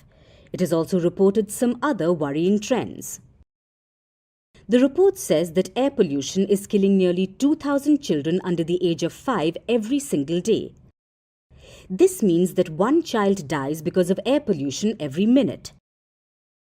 Dirty air has overtaken poor sanitation and lack of clean water to become the second biggest health risk factor for young children around the world. Yet the annual total of 700,000 child deaths is just a fraction of the 8.1 million lives lost due to air pollution in 2021. While 58% of these deaths were from fine particulate matter called PM 2.5, 38% deaths were caused by household air pollution and the remaining deaths were from ozone air pollution. Now, of the 700,000 child deaths due to air pollution, the highest number of children deaths were recorded in India, Nigeria and Pakistan. The main reasons for these deaths are surprisingly household pollutants, including coal, wood, animal dung and agricultural residue. The report also looks at nitrogen dioxide, which is the prime reason for childhood asthma, especially in infants and toddlers. The study also underscores how traffic exhaust, which is a major source of nitrogen dioxide, can make children acutely ill with long-term consequences. Researchers say that children in poor countries suffer some of the worst impacts of air pollution. The death rate linked to air pollution in children under 5 is 100 times higher in East, West, Central and Southern Africa than their counterparts in high-income nations. And when it comes to the deaths across all ages, 9 out of 10 deaths are a result of tiny PM 2.5 particles. These particles enter the lungs and then the bloodstream, increasing the risk of heart disease, stroke, diabetes, lung cancer, dementia, and even miscarriage. According to the report, air quality has worsened in recent years, and countries like China, India, Pakistan, Bangladesh, Indonesia, Nigeria, Egypt, Myanmar, Vietnam, and the Philippines account for about 70% of all global deaths. China and India recorded 4 deaths per minute due to air pollution in 2021. Frustrating it is. It's the air that we breathe and it's affecting a lot of us being young and old. So yes, it is very, very annoying, I would say irritating to see year after year Delhi with all its infrastructure still being at the top of this level. But with all the bad news, the report has a silver lining as well. Since the year 2000, the death rate linked to children under the age of 5 has dropped by 53%. This is largely due to efforts towards clean energy for cooking, as well as improvements in access to healthcare, nutrition, and better awareness about toxic pollutants. And if the governments across the globe implement more such initiatives and people strive for eco-friendly policies, we might be able to make things better for the future generations.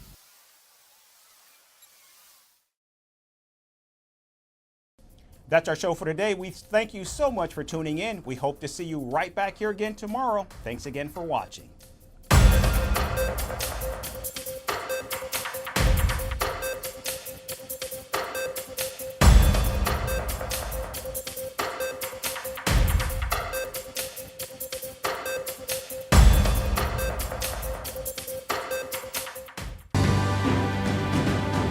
Firstpost reports from the world's second largest continent. Hello, I'm Alison Lagrange. A very warm welcome from Durban, South Africa. We get you the news and the newsmakers from Africa.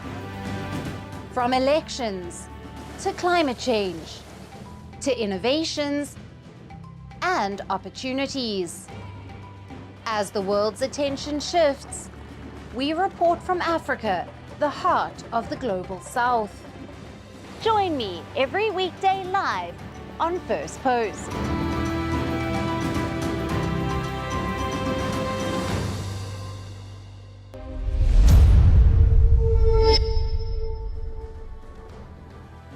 Hello and welcome to First Post Africa, where we get you the top stories from the continent and from across the world.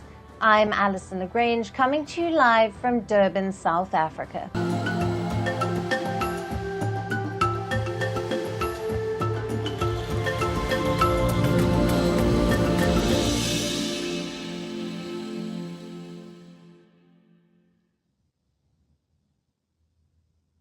Hello and welcome. We start with the big story from Kenya. Massive protests have erupted in the country's capital, Nairobi, against the Ruto government's proposal on new tax hikes. Hundreds of protesters, mostly of the youth, gathered outside the Kenyan parliament. Now, the protesters were met with harsh resistance as police hurled tear gas canisters. The unrest forced businesses in the capital city to close temporarily amid the fear of looting. Around 300 protesters have been arrested. People in Kenya fear that the proposed taxes will exacerbate the cost of living crisis, lead to job losses, and stifle economic growth. Civil society groups say despite arrests, the protests and sit-down outside the parliament building will continue. In my tech time yangu, I've read it, and I'm sure there's so many politicians in that gas house that don't understand what the finance bill is saying. You know, I just want to say that the power is with us. We, the young people, will take over and will conquer. Power to the people. The new tax hikes have been proposed in the Finance Bill 2024 that is due to be debated in Parliament and passed before the 30th of June. The bill is a part of the latest efforts by President William Ruto's administration to boost revenue and reduce external borrowing for Kenya. Last month, President Ruto defended the proposed taxes, saying the country must be self-sustaining. But as the protest escalated, the Ruto administration scrapped plans to impose some of the contentious hikes proposed earlier. Now, this includes a 16% levy on bread, the proposed taxes on motor vehicles, vegetable oil, money transfers, as well as a proposed ecological tax that targeted products with adverse effects on the environment. The levy would now only apply to imported goods. Proposals to the legislature. The legislature have interrogated those proposals. The public has interrogated those proposals. The public have recommended, through public participation, their feelings, their ideas, their suggestions, and because the people's representatives have listened to the people through public participation, they have adjusted the proposals from the executive.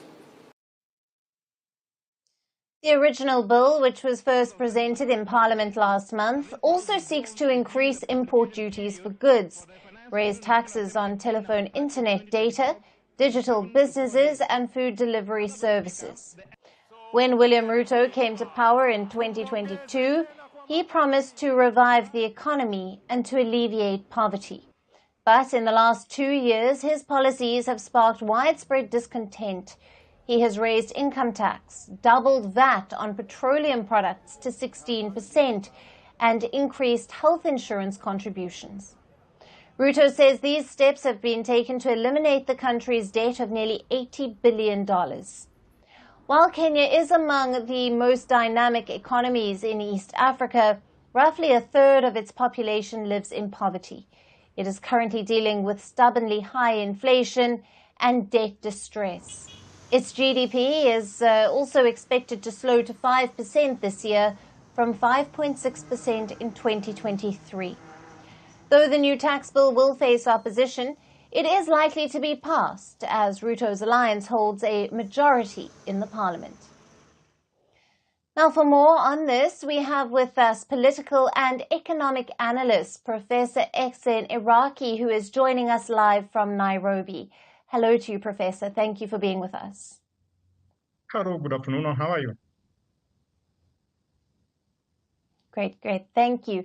Now, massive protests have erupted in Nairobi over the new tax hikes. What could be the immediate impact of these tax hikes on the people of Kenya if they are implemented? I think the most immediate effect will be a rise in prices. Because when taxes go up or when new taxes are introduced, the businessmen or entrepreneurs always pass that cost to the consumer or to the customers. So if there are new taxes, the prices will go up. And remember, the prices are going up when we had further price rises because of the war in Ukraine. The price of petrol went up. The price of other commodities went up. Remember, we had recent floods in Kenya, and that is going to affect the price of food because some food was affected by drought.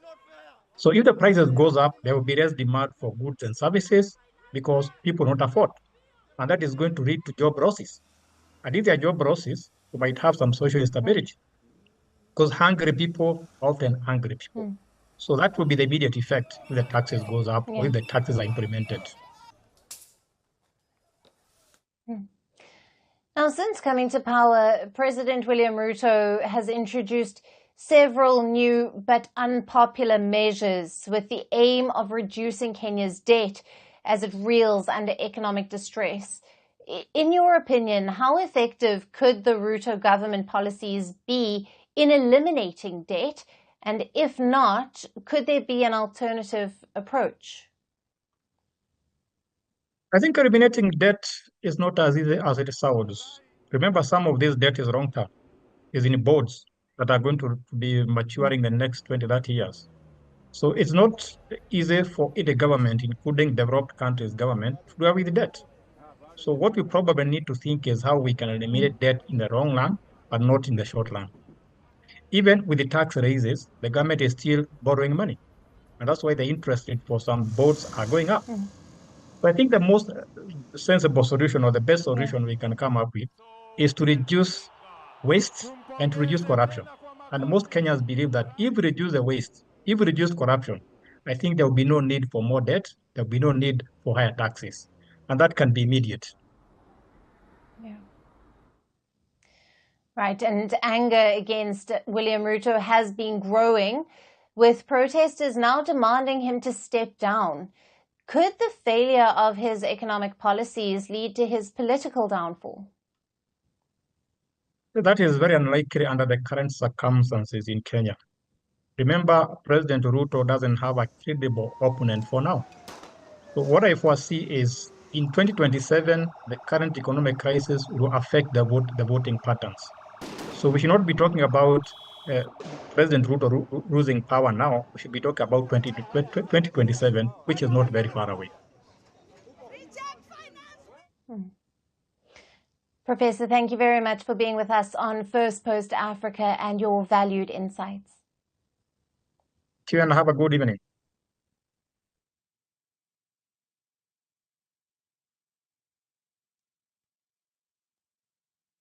Shifting focus to South Africa now, it has been a big day for Cyril Ramaphosa. He has been sworn in as president at a grand ceremony in Pretoria. He has officially inaugurated his second 5-year term before MPs, foreign dignitaries, religious and traditional leaders at the Union buildings. And so today, my fellow South Africans, is no ordinary day. It is a moment of fundamental consequence in the life of our nation. It is a moment when we must choose to either move forward together or risk losing all we have built. Around 20 heads of state and government, many from neighboring nations, attended the ceremony. High-level officials from other countries, including China, Cuba and Palestine, also attended.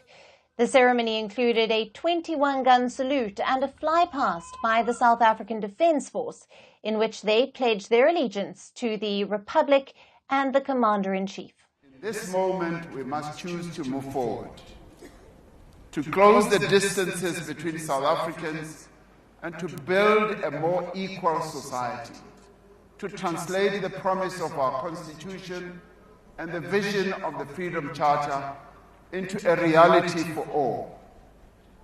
This moment requires extraordinary courage and leadership. It requires a common mission to safeguard national unity, peace, stability, inclusive economic growth, non-racialism, and non-sexism. The swearing-in of President Ramaphosa was conducted by Chief Justice Raymond Zondo in the Union Building's Nelson Mandela Amphitheatre. The inauguration commenced with a cultural program with local artists showcasing their talent and sharing South Africa's cultural diversity. The theme for the occasion is 30 years of democracy, partnership and growth. Throughout South Africa's history, inaugurations have held significance, and today's ceremony continues this tradition, celebrating democracy and leadership. The President took an oath of office, officially marking the end of the 2024 national and provincial government election cycle. Now, despite a 17% drop in voter support for the ANC, Ramaphosa has retained the presidency through a government of national unity with the DA, the IFP and other smaller parties. This is the third time that Cyril Ramaphosa has taken oath as president. He first came to power in 2018 after his predecessor and now rival, Jacob Zuma, was forced out before the end of his term amid corruption allegations. Ramaphosa was then reappointed for a full 5-year term in 2019. He had promised a new dawn for South Africa and launched an anti-graft campaign. But in his last tenure, the country's economy crumbled, unemployment rose, crime and corruption remained rife, and there were frequent power cuts. Last month, he led the African National Congress into yet another vote, but Nelson Mandela's party came out bruised. The ANC had lost majority for the first time since the end of apartheid in 1994. The country was left scrambling for coalition partners to remain in power. It has since agreed to form a government of national unity with several other parties, including the opposition Democratic Alliance and the Inkatha Freedom Party. Now, at his swearing-in ceremony, Ramaphosa hailed the formation of the coalition as the beginning of a new era for South Africa. The formation of a government of national unity is a moment of profound significance. It is the beginning of a new era. As we enter another era in the life of our nation, the resilience of our democracy has once more been tested, and the people have spoken loudly that they choose peace and democracy over conflict, violence, undemocratic and unconstitutional methods. Now, with the swearing-in ceremony complete, Ramaphosa is staring at the next big challenge, the coalition cabinet. The ANC said it would form an inclusive cabinet, but the party still has to work out how to divide the top cabinet jobs and to overcome ideological differences with its new partners. Negotiations between the unity government partners will determine the composition of the executive. Discussions will be held on preferred portfolios, positions, and cabinet candidates, and key ministries such as finance, energy, foreign affairs, and public enterprises are among the most coveted portfolios. Unity government partners are expected to call for the plum cabinet posts. So, for Cyril Ramaphosa, balancing the demands of coalition partners and the ANC top brass could be tricky. What is certain is that the Ramaphosa 2.0 cabinet will undergo a major overhaul.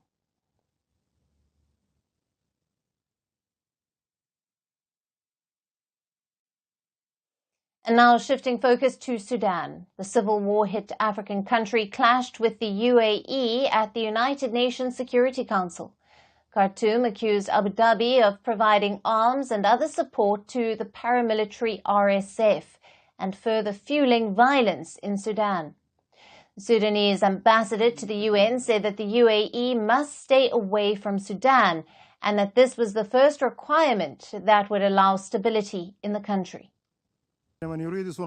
Whoever wants to create peace in Sudan must first come with pure intentions, and the United Arab Emirates is the state that is sponsoring terrorism, that is a racist kind of terrorism, and this has been proven by the report issued by your own council.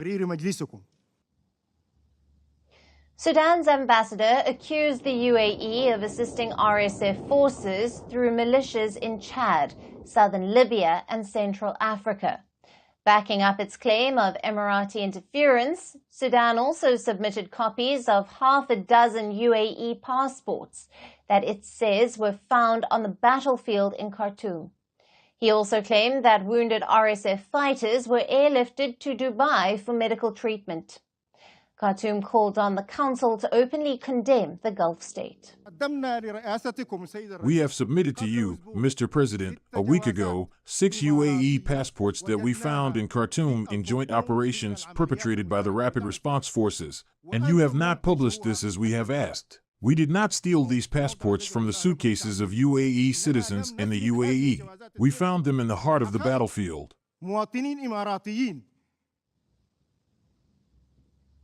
The United Arab Emirates rubbished claims made by Sudan. The Emirati ambassador called the Sudanese allegations ludicrous.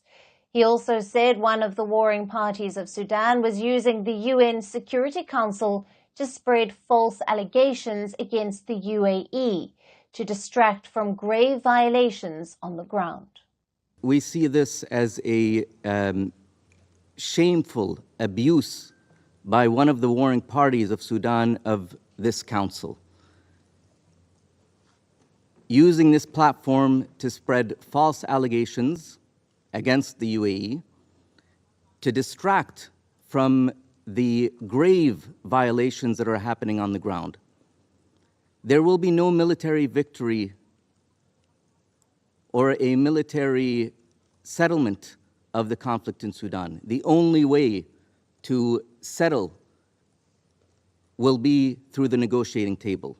Sudan has been reeling under a civil war since April last year. The Sudanese army, headed by General Abdel Fattah al-Burhan, and the paramilitary Rapid Support Forces, or the RSF, led by Mohammed Hamdan Dagalo, have been at loggerheads, pushing the country into a humanitarian crisis. Over 15,000 have been killed and millions have been displaced in the brutal fighting. For months, Sudanese army has accused Abu Dhabi of supporting the RSF. In April, Sudan requested an emergency Security Council meeting on its accusations. However, that request was never fulfilled. On Tuesday, Sudanese ambassador took advantage of a regularly scheduled meeting on the situation in Sudan and launched a verbal attack on the UAE. The UNSC, without naming any country last week, urged the UN member states to refrain from external interference. It also called the nations to respect of an arms embargo on Sudan. Reports, on the other hand, have pointed out Iran's role as well in aiding the Sudanese army. Videos of attacks carried out by the army have shown that they were carried out with the help of Iranian-made drones. The UN has accused both Iran and the UAE of violating the arms embargo to Sudan that bars the supply of weapons to both the warring sides. While the blame game and verbal wars continue, the situation on the ground is worsening with each passing day. Sudan now faces one of the world's most catastrophic humanitarian disasters. And as more nations enter the race to increase geopolitical footprint by arming the warring parties, they are only making the war deadlier.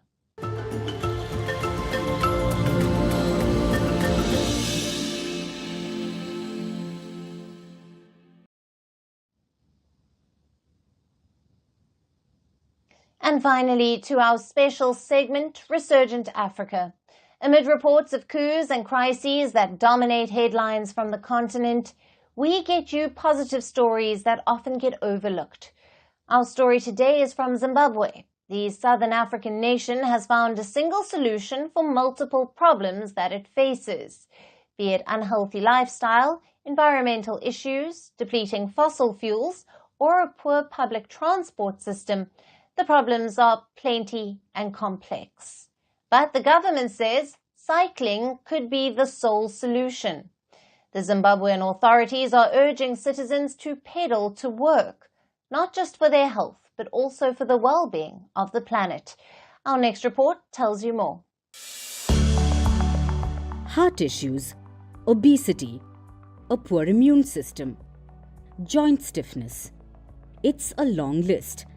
An unhealthy lifestyle can cause many problems, and most of them persist throughout our lives because we're slaves to technology that makes our lives simpler, but also in many cases contributes to poor health.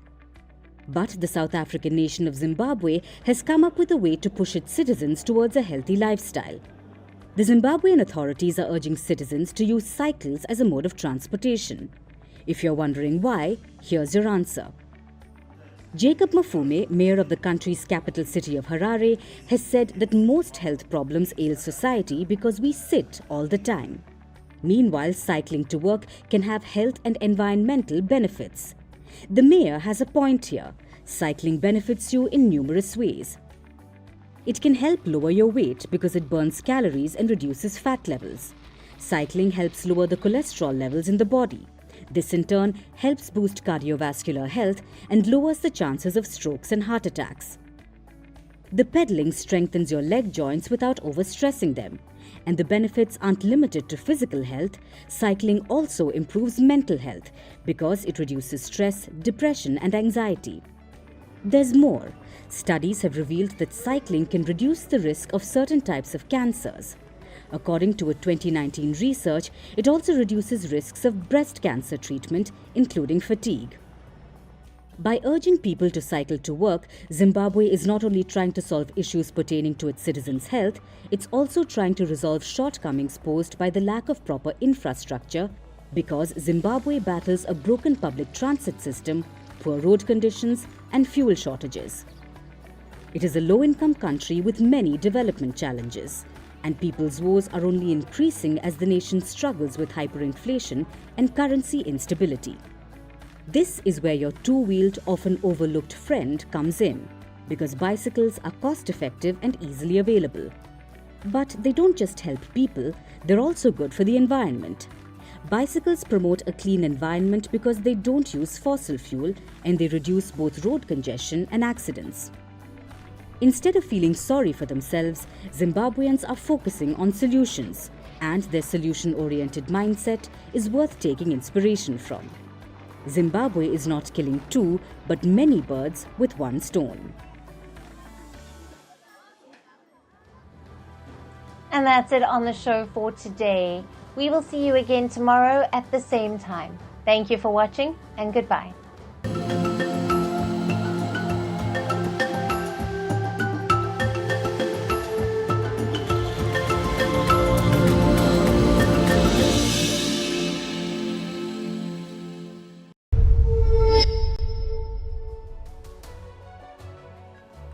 Hello, Namaskar. This is Firstpost and you're watching Vantage with me, Palki Sharma.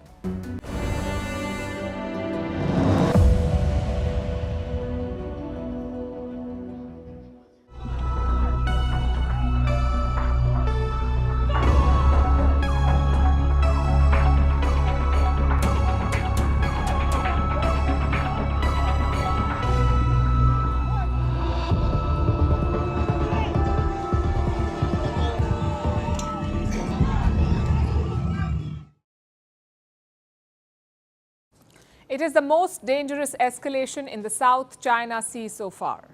What you just saw happened on Monday. Chinese sailors crossed a line and launched an unprecedented attack, the kind that could easily trigger a conflict.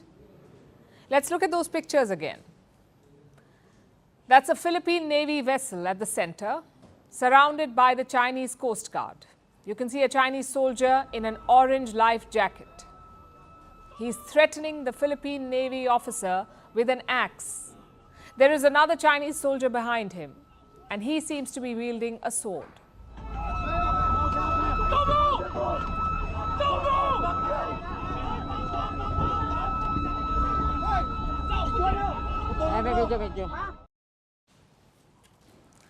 And from here, the situation deteriorated. Chinese troops deployed tear gas. They hurled rocks. They blared sirens and strobe lights. Some Chinese troops boarded the Philippine boat and they destroyed it. The boat's equipment was smashed. The Chinese troops punctured the rubber boat. They took away phones and rifles of Filipino personnel.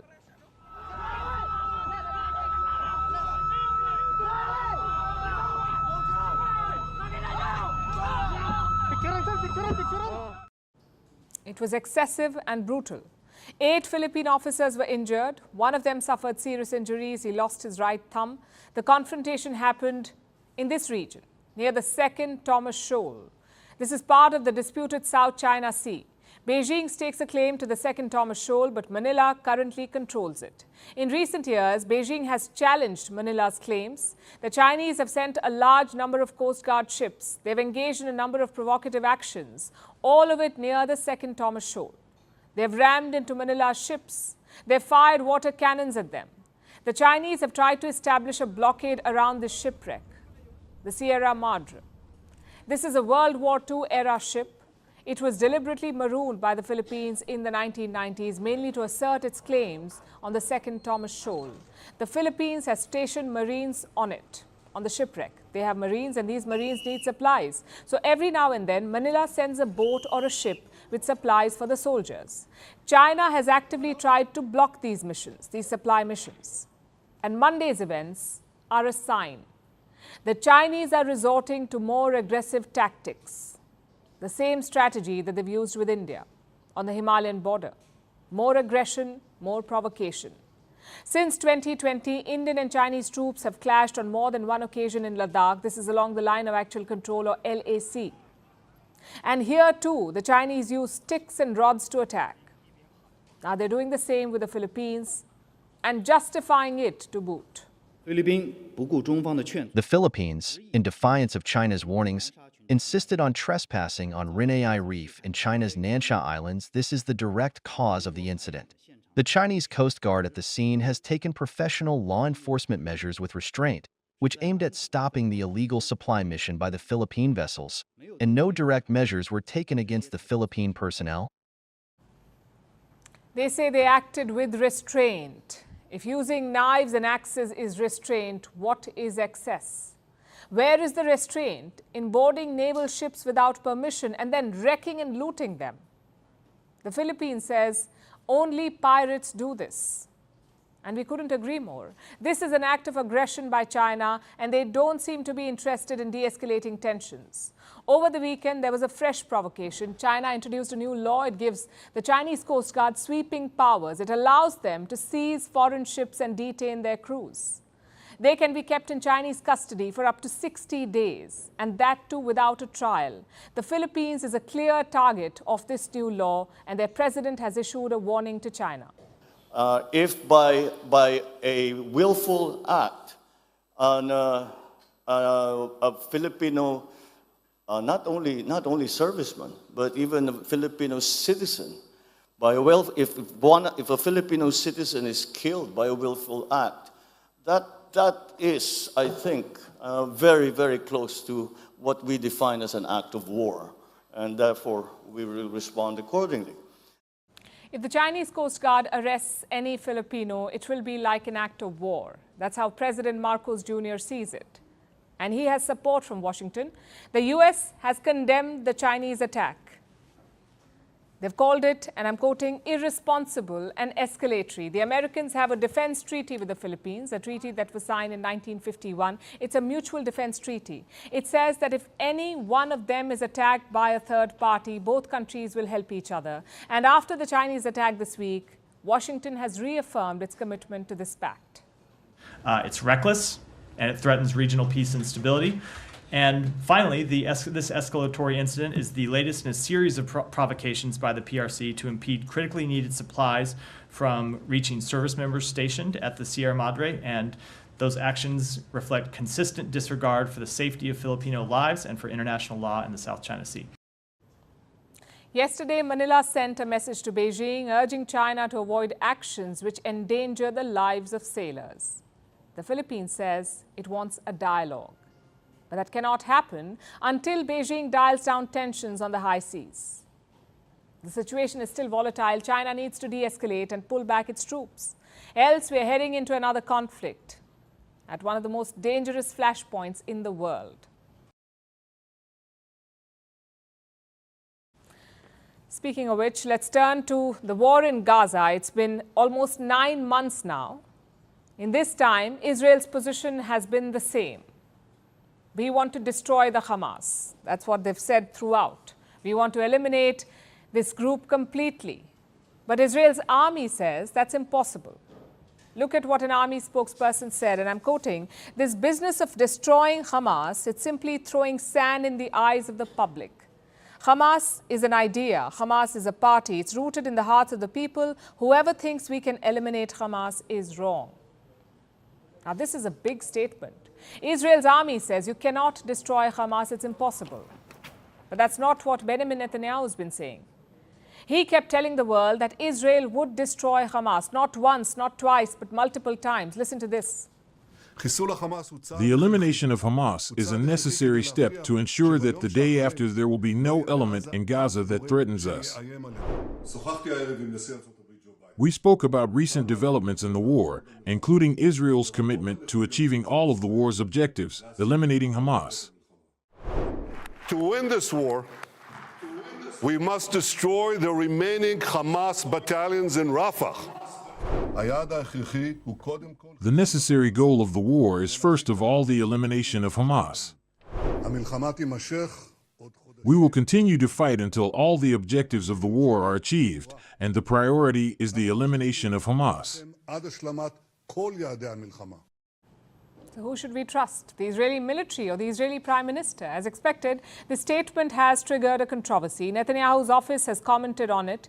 They reiterated Israel's official war goal to destroy Hamas. The military also released a clarification. They said that the spokesperson was talking about the Hamas ideology and not the group. But I'm afraid that the damage is done. The public spat has confirmed the obvious. There are divisions between Netanyahu and his military. We saw that earlier this week too. Israel's military announced a tactical pause in Rafah. Again, Netanyahu was not happy. He was totally opposed to any pause in fighting. Before that, the defense minister rebelled. He asked Netanyahu to plan for post-war Gaza. Again, the prime minister refused. And all of these developments confirmed the divisions. But the question is, what has caused it? There are three main reasons. The first one is tactical. Netanyahu wants his army to defeat Hamas in Rafah. But what comes after that? Who will govern the Gaza Strip? Without a plan, Israel could face insurgencies, and the army is not keen on that. They would like some clarity on the next step. The second reason is military support, mainly from the US. Netanyahu's policy has already enraged Washington. They have withheld 1 shipment of bombs. But what if more shipments are paused? Israel's army may run out of firepower, which brings us to the third reason, a second front in this war. At this rate, we cannot rule it out. Israel and Hezbollah are regularly exchanging fire, Hezbollah in Lebanon. Last week, Israel took out a senior Hezbollah commander. In response, they fired rockets at northern Israel. It's a very dangerous situation. On Wednesday, Israel's army released operational footage. It shows them striking 7 targets in Lebanon. Take a look at this.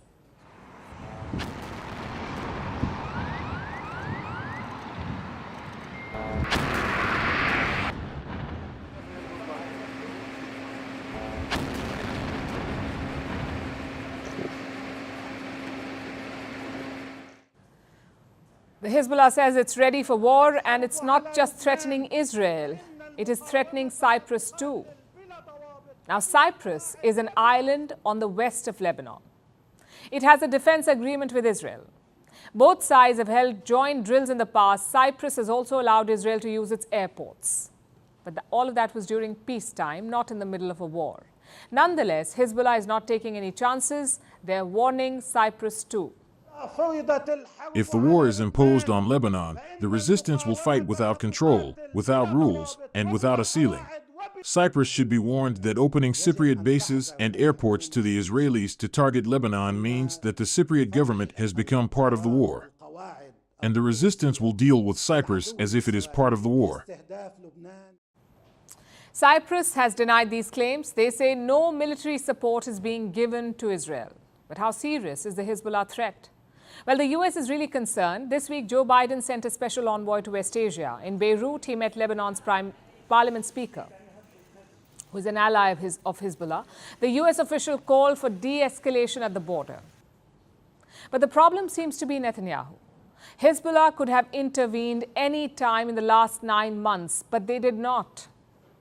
And what does that tell you? There is no appetite for war in Lebanon, not unless Israel escalates. And that's where Netanyahu's actions are worrying. Consider what he did with Iran. The regime in Tehran was watching from the sidelines, but Israel killed their top commanders in Syria. That's when Iran attacked Israel.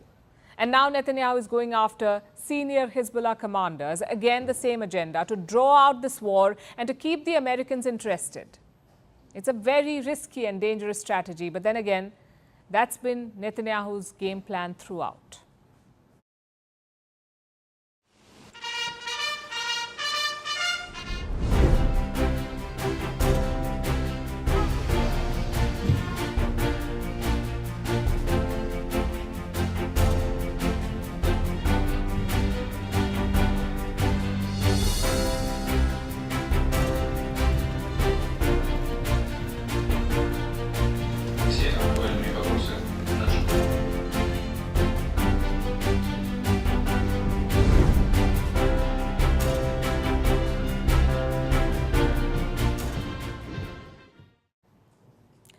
Vladimir Putin in Vietnam. He's gone there after visiting North Korea. It's the last leg of his Asia tour. Yesterday, like we told you, he was in North Korea. Today, the Russian president landed in Hanoi. The day started with a welcome ceremony.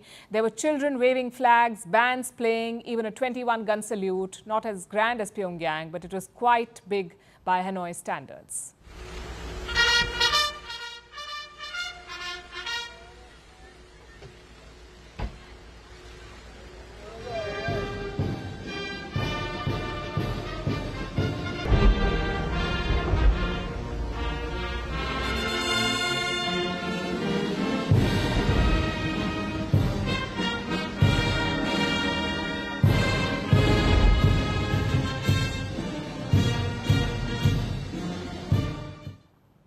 After that, it was the business end of the visit. The main focus is their strategic partnership, and it's an old one. In fact, the oldest for Vietnam. Russia was the first country to sign a strategic partnership with Vietnam. They did it back in 2001. Putin was the leader of Russia then too, in 2001, and now he's visiting to strengthen this partnership. Russia attaches great importance to the issues of further strengthening the traditionally friendly Russian-Vietnamese comprehensive strategic relations, strategic partnership relations. So Putin met Vietnamese leaders, he held multiple meetings, he talked about trade, signed deals on energy cooperation and discussed some international issues as well. We also touched upon current international issues. I would like to emphasize that the positions of Russia and Vietnam largely coincide or are close. That's the point that Putin is trying to drive home, that the West may be trying to isolate him, but he still has partners and friends. And Moscow's relationship with Hanoi goes back all the way to the 1950s, when Vietnam was a new communist state and Moscow gave it economic support, diplomatic recognition and military backing. Thousands of Vietnamese students studied in Soviet universities, including Nguyen Phu Trong. He's Vietnam's current Communist Party chief. Over the decades, Vietnam saw multiple wars and Moscow came to their rescue. It gave them fighter jets, tanks, helicopters, even soldiers, 11,000 of them. Even after the Soviet Union fell, the ties remained strong, and it shows everywhere. Take Hanoi's architecture, for example. Most old buildings have a Soviet touch. And not just that, Vietnam's Ho Chi Minh Mausoleum houses the body of its founding father, Ho Chi Minh. His preserved body is on display there, but every year the mausoleum is closed for 2 months. Do you know why? Because the embalmed body is flown to Russia for maintenance. Such is their relationship. It's a unique friendship, and a key aspect of it is military ties. Russia is Vietnam's largest military supplier. It accounts for 80% of Vietnam's armed exports. Nearly all of their naval vessels are from Russia. And defense remains the focus on this visit as well. Putin has arrived with his defense minister here, and while Vietnam's reliance on Russian weapons is significant, it is looking to diversify. And that's because of the fear of Western sanctions. In fact, this state visit was also condemned by the United States. So Vietnam doesn't want to take any chances. It is diversifying its sources. Which brings us to the country itself. Why Vietnam? Why did Putin choose Hanoi? And the answer is quite simple. Vietnam is like the new cool kid on the block. It's a rising economy, a manufacturing powerhouse, a leading exporter of goods, and for companies leaving China, it's one of the compelling alternatives. So everyone wants to be friends with Vietnam. And when we say everyone, we mean everyone. Last year, US President Joe Biden was in the country. The two nations upgraded their relations. Soon after that, Chinese President Xi Jinping followed. His was a grand visit too. And now it is Putin's turn. It's his 5th visit to Vietnam. So there's a clear pattern. Every country wants Vietnam in their corner. But who is Vietnam choosing? The answer is no one. They want to do business with everyone. And it's their age-old strategy. They call it bamboo diplomacy. It's inspired from the bamboo plant. Strong roots and flexible branches, bending in all directions. And Vietnam is keeping it quite flexible right now. They're keeping their options open, not isolating anyone, at the same time refusing to be tied up in alliances. It's a strategy that has paid off until now, and they do not plan to change it. This latest visit by Putin is proof.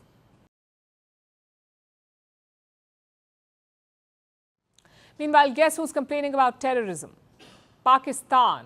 It's the mother of all ironies. They spent decades using terrorism as state policy, but now they have problems with it. Why? Because those same terrorists are attacking Pakistan. Let's look at the complaint first. It came from Pakistan's ambassador to the United Nations. He was addressing a special meeting on weapons, especially small and light weapons. There he called for a campaign to recover arms from terror groups.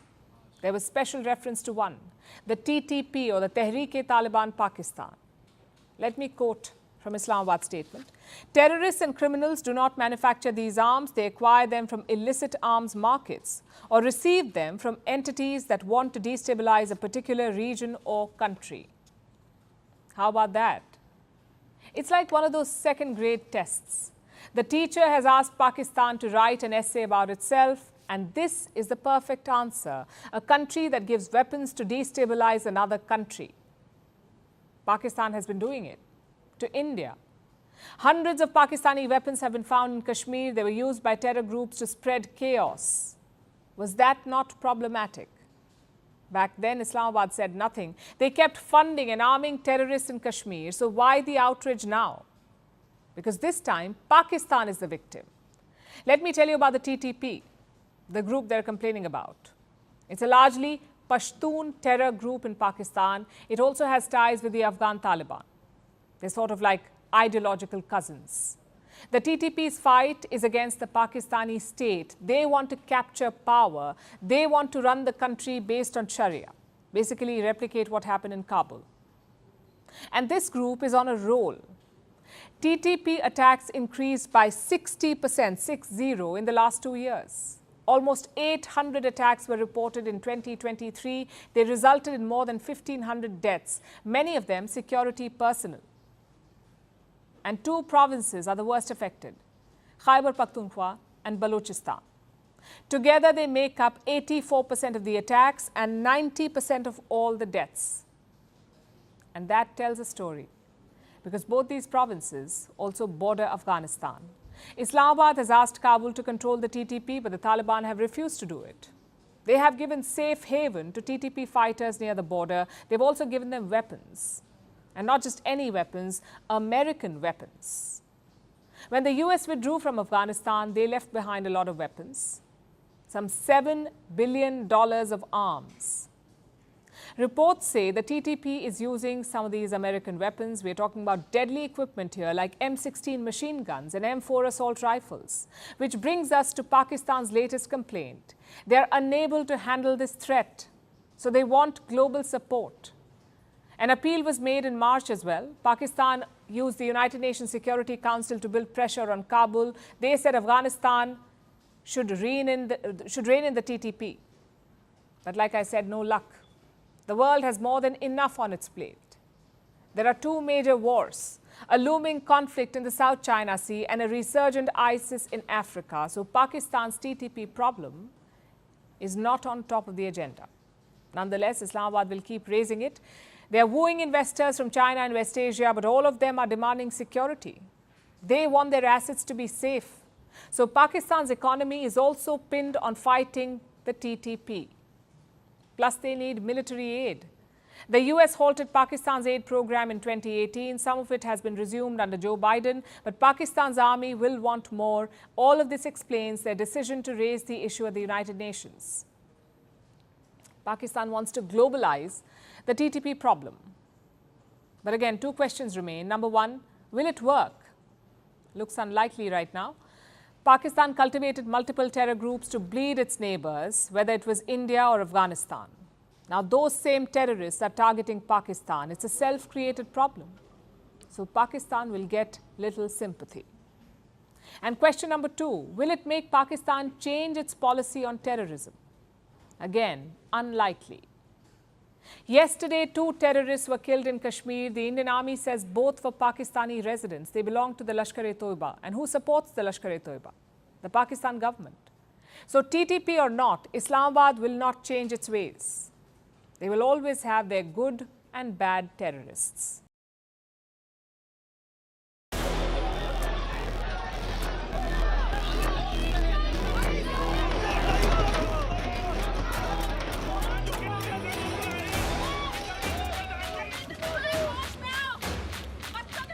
Honest students suffer and students who want to cheat benefit.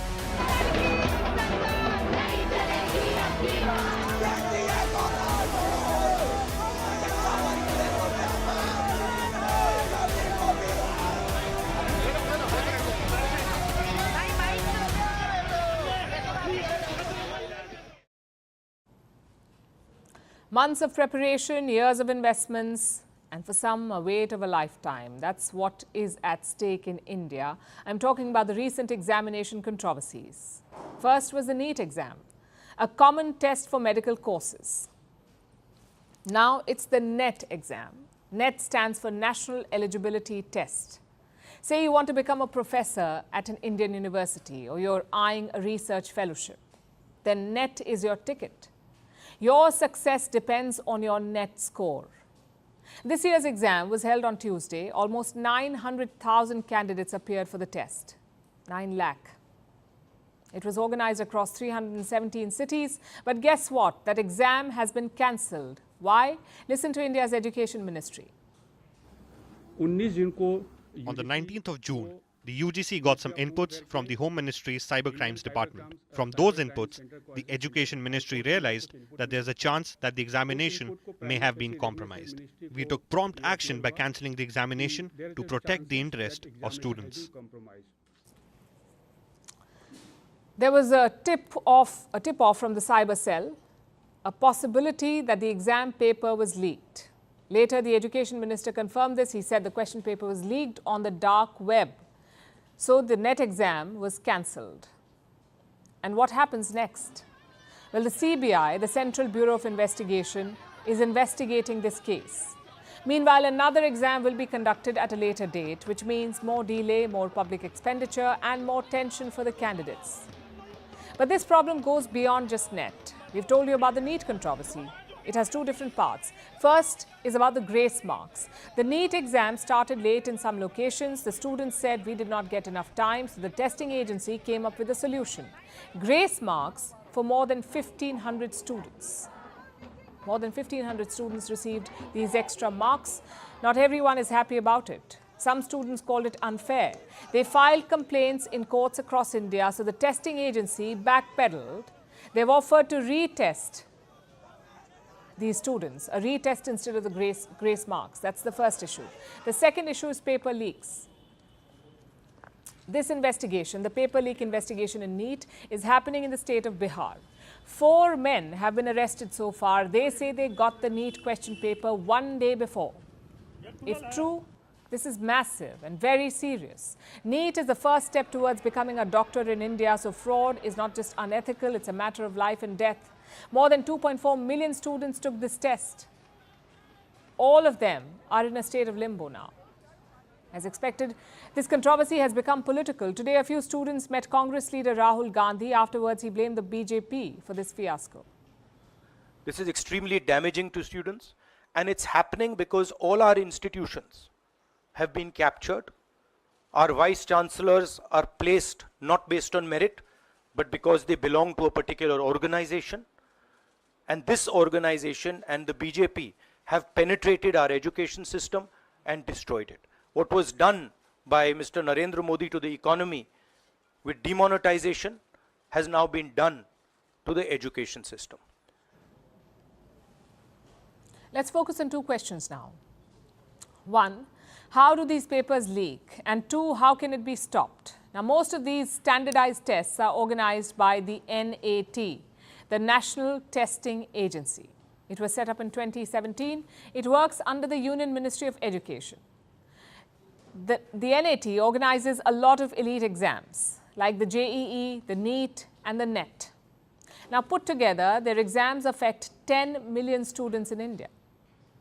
And the government is now cracking down on them. Today, the Education Minister spoke to the media. He said a high-level panel will investigate affairs at the National Testing Agency. He also said the culprits would not be spared. I want to assure you that after the investigation, the culprits will be strictly punished, whether it's the NTA or some high-ranking official at the NTA. We will take recommendations from a high-level panel on reforming NTA's structure, functioning, examination process, transparency and security protocol. Now we come to the leaks. How do they happen? Many people are involved in making question papers, in drafting, in checking, in publishing, in transporting, and in distributing, so the paper can be leaked at any of these stages. All it takes is one corrupt official. So the problem is not political, it is systemic. Which brings us to the second question. How can we stop it? This year, the Indian Parliament passed a new law, sort of like an anti-paper leak law. And what does it do? It calls for strict punishment in case of leaks. Say someone has used unfair means to take an exam. If convicted, they face strict punishment. 3 to 5 years in jail plus a fine of up to 10 lakh rupees, which is around $12,000. But sometimes these leaks are not organized by one person. They're done by a group, in which case the punishment is stricter, between 5 and 10 years in jail, plus a minimum fine of 1 crore rupees. Which is $112,000. So the law is very clear on leaking papers, yet it doesn't seem to have stopped. Reports say there have been 41 paper leaks in the last 5 years. They have affected 1.4 crore applicants. When a paper leaks, it sets off a chain of events. The retest is delayed, the admission is delayed, the academic session is delayed, and public money is wasted. Not to mention, exam integrity is lost. So the government needs to get a grip on this. Normally, students pass or fail in exams, but this time the system has failed. And do spare a thought for the students. Imagine what they go through. The tension, the uncertainty, the anxiety, we can't even begin to comprehend it. So the government must remember the mental toll on students, because every time a paper leaks, their dreams are dashed. So retest is not the best solution. The root problem must be addressed.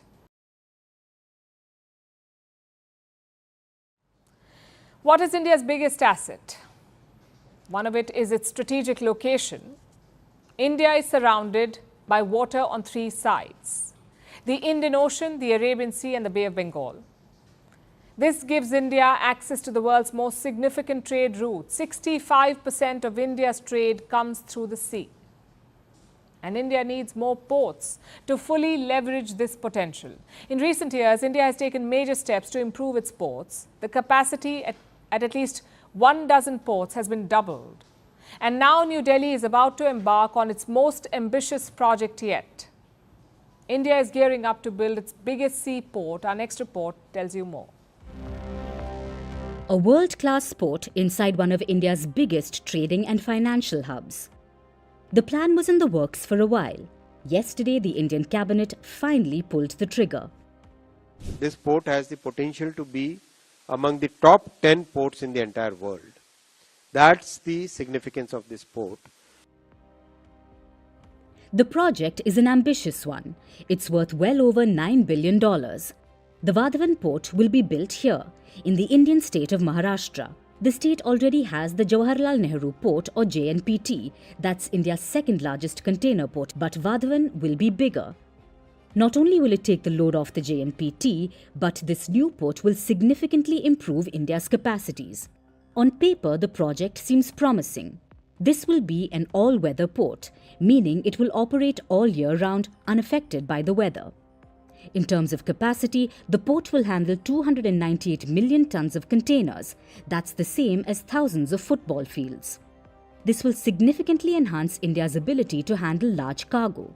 One major advantage is the location of the port. Vadhavan will be able to serve 2 important trade corridors.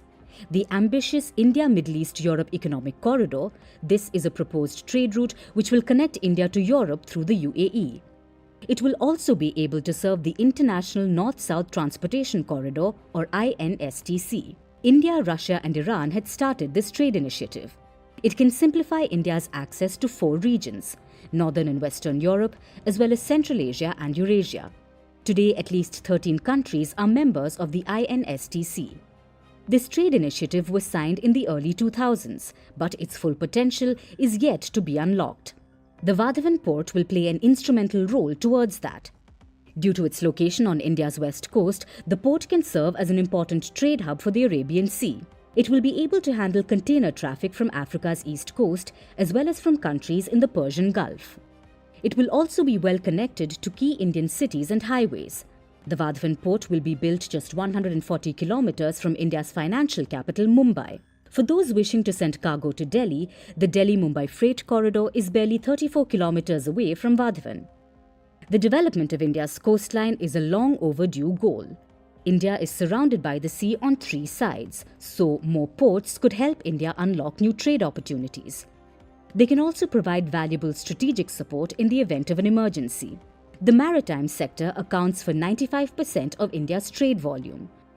So these ports are not just beneficial for the economy, they are a necessity.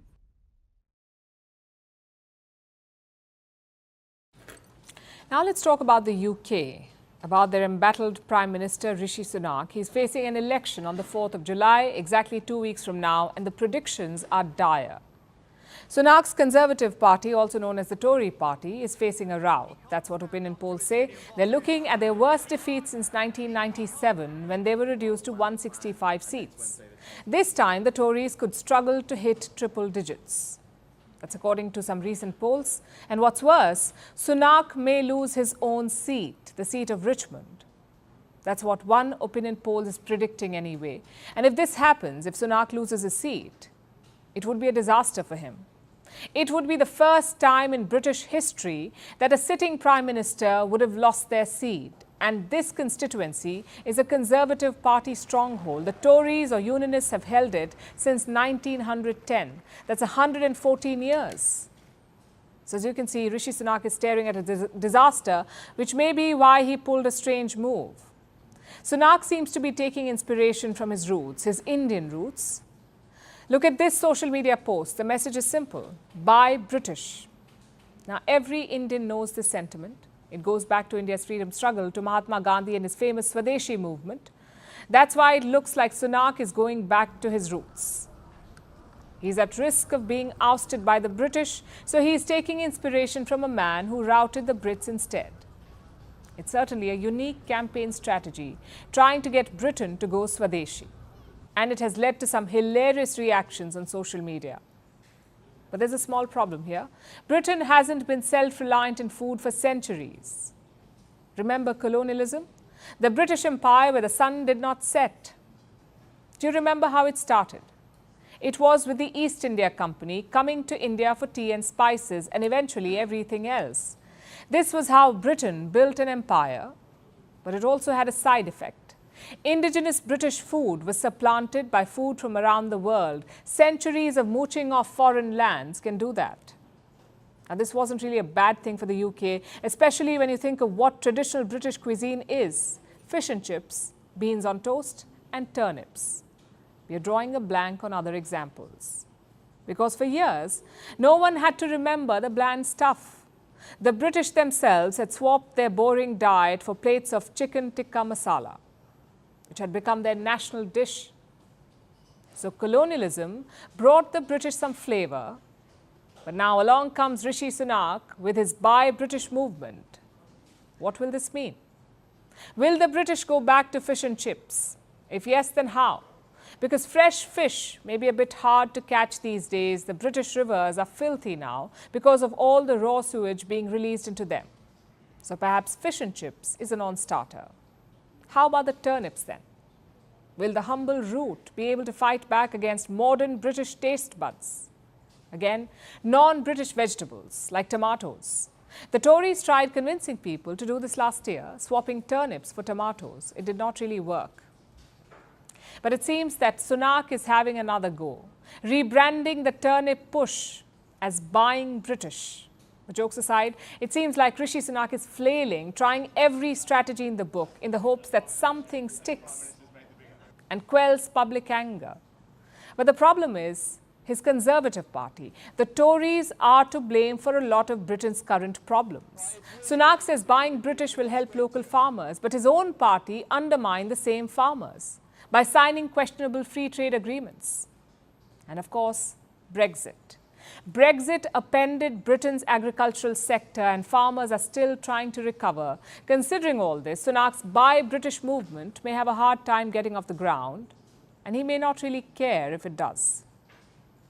Because let's face it, there are 2 weeks to go for the election. The Tories are staring at a rout, so Sunak may not have to come up with a Swadeshi action plan anyway, which is almost a shame. Because if nothing else, Indians would have loved to see Sunak spreading Mahatma Gandhi's teachings in the UK.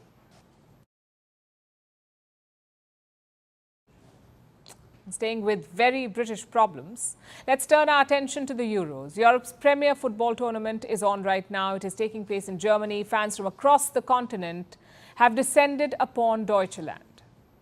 Now, there are normal football fans, the ones who just love the game, who support their national team and are just there to have a good time.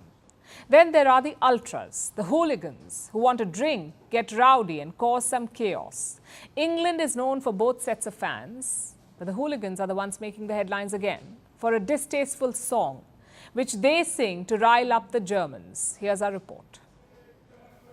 Football is called the beautiful game for the technical ability on offer. And for sentimental reasons too, like its ability to bring joy and unite people. But sadly, that's never all that it brings. Where you have football, you have hooligans. This is almost always the case, especially during international tournaments.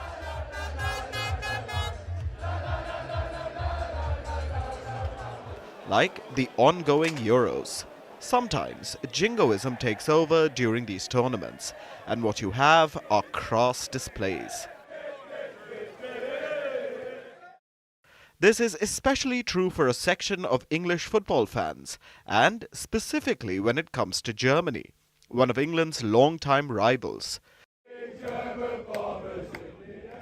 Since the 1980s, English hooligans have sung a distasteful song, a chant that refers to World War II. You hear it every time the English face the Germans, or the ultras or die-hard fans think of Germans, or go to Germany for a football match. and this time is no different.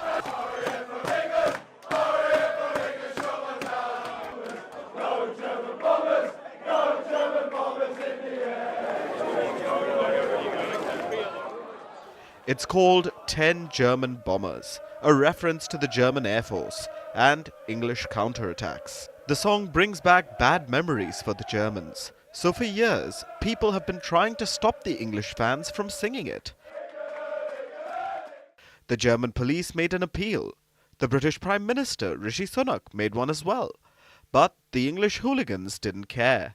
They were belting out the song during England's first Euro match, which wasn't even against Germany. It was against Serbia. But the ultras couldn't care less. They sang 10 German Bombers while in the city of Gelsenkirchen, a city which the UK and the Allies bombed almost to oblivion during World War II. So why do they insist on singing it? Here's their standard response. Just let us get on with it, really. It's just banter, isn't it? At the end of the day, it doesn't mean anything. It's just banter. It's just one of our songs. We like to sing, you know? We don't have no hate as such. It's just part of our song choice. But is it banter or simply offensive? For most English fans, 10 German Bombers does cross the line. You can understand it from a German point of view. It's just not, it lacks respect, really, especially over here. You know, you're trying to mix in with their culture as much as you can. So yeah, it probably some of the song that, you know, people sing it, but probably isn't the right thing to do. Sadly, the hooligans don't follow this logic, even though England have been on the receiving end, like in 2022, after the British Queen Elizabeth II died.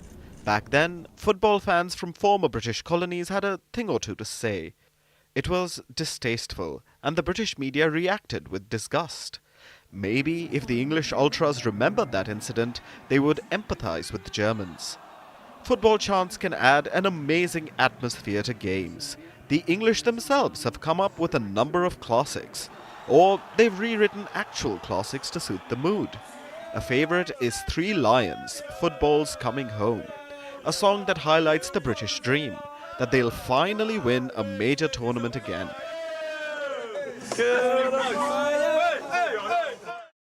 There's also Southgate, You're the One, a remastered version of a song by Atomic Kitten. It's a tribute to the English manager, Gareth Southgate. Then you have songs that are used to laud players, like Hey Jude by the Beatles, sung in tribute to the English midfielder Jude Bellingham.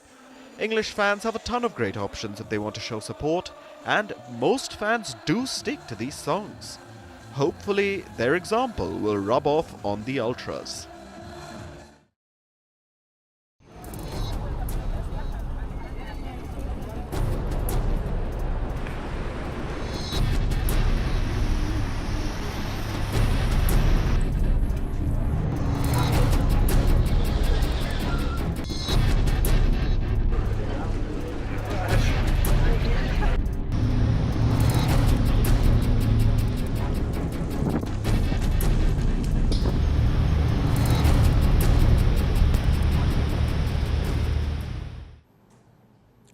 Now let's turn our attention to Islam's holiest city, Mecca, in Saudi Arabia, where nearly 2 million Muslims began the Hajj pilgrimage last week.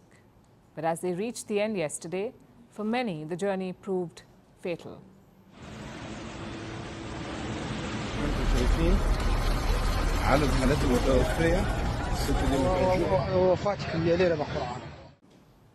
The heat has been unrelenting. Temperatures have reached 51.8 degrees Celsius and more than 1,000 Hajj pilgrims have lost their lives. This includes people who travel from across the world, including at least 68 Indians who have died.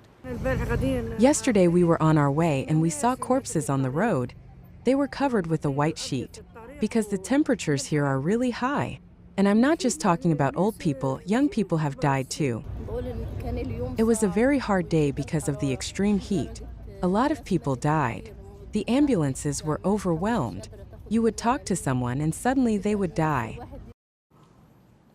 Unregistered pilgrims made up more than half of the deaths. Without cooling or healthcare resources, they perished in the intense heat. And that's not all. Thousands of others suffered from heat exhaustion. Close to 3,000 cases were reported on Sunday alone. Now, hot weather is not new for Mecca.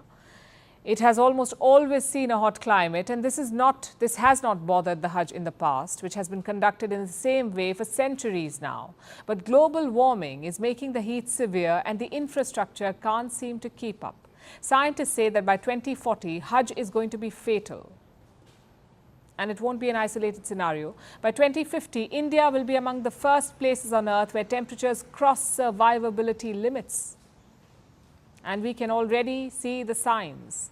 North India is reeling under a prolonged heat wave. Since March, 40,000 cases of heat stroke have been reported. At least 110 people have died, and the capital, Delhi, has seen a punishing summer.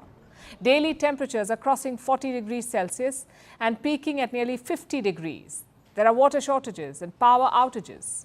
This week, electricity demand reached an all-time high. Climate change is causing the current infrastructure to fail. In some cases, it is making deadly heat waves 35 times more likely. Like in the case of the United States, much of the country is sweltering. There's a record-breaking heat wave. 75 million people are under extreme heat alerts. That is 1 in 5 people. We want to be clear, this is extremely hot for June, and New Yorkers should not underestimate the heat. With climate change leading to more frequent and intense heat, summers are different than they were before, and so we should expect and be prepared for the hot weather that is coming. If this is an indication, we're just starting out the summer months. We could only expect even more as the summer continues to move forward. Indeed, we can. No continent is safe from extreme heat. Look at Europe. It is the fastest warming continent on Earth. Here, temperatures are rising at twice the global average. Greece is among the worst affected. It is witnessing the earliest heat wave on record, which has warranted school closures, restrictions, and even caused deaths.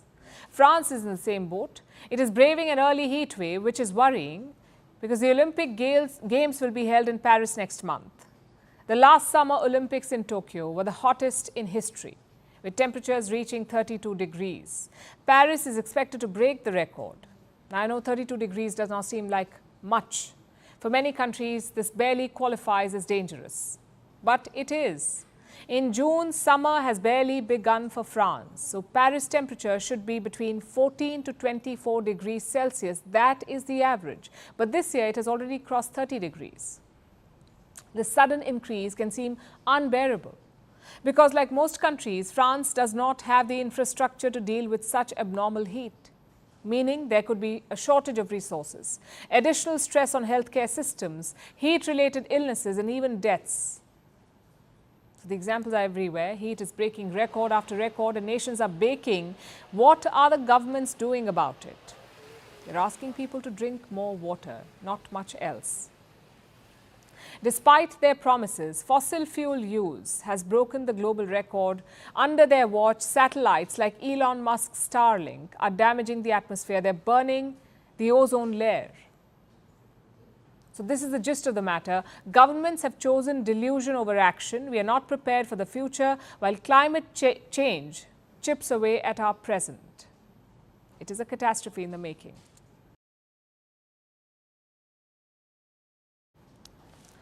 The weekend is almost here. Do you have any interesting plans? If it's a dingle day, maybe you can go out and meet some friends. If not, you can catch up on some gonk. Much needed fod plod could be a good choice as well. If you understand what I mean, then you're part of an exclusive club of linguists. I'm referring to the researchers in Antarctica. Antarctica is the coldest and one of the least inhabited continents in the world. It has only a few settlements made up of scientists and support staff. And they're so isolated from the rest of the world that their accents are changing, and now they're even speaking a whole new language. Here's a report. This is Antarctica, a bleak, dark and remote place. This is the coldest continent on the planet, also the least inhabited, the only continent with no permanent human habitation. But this doesn't mean that Antarctica has no humans. It does have some settlements in the form of research stations. There are only a handful of bases. They are scattered across the 14 million square kilometer frozen landscape, and they are a temporary home to scientists and support staff. They live in Antarctica for some parts of the year, usually on a rotating basis. During this time, they brave the conditions, they work, eat and socialize while almost totally cut off from the world. And this changes how they speak. A new study is out, a world-first study into colloquial Antarctic language, and it shows that the so-called winterers have developed their own language.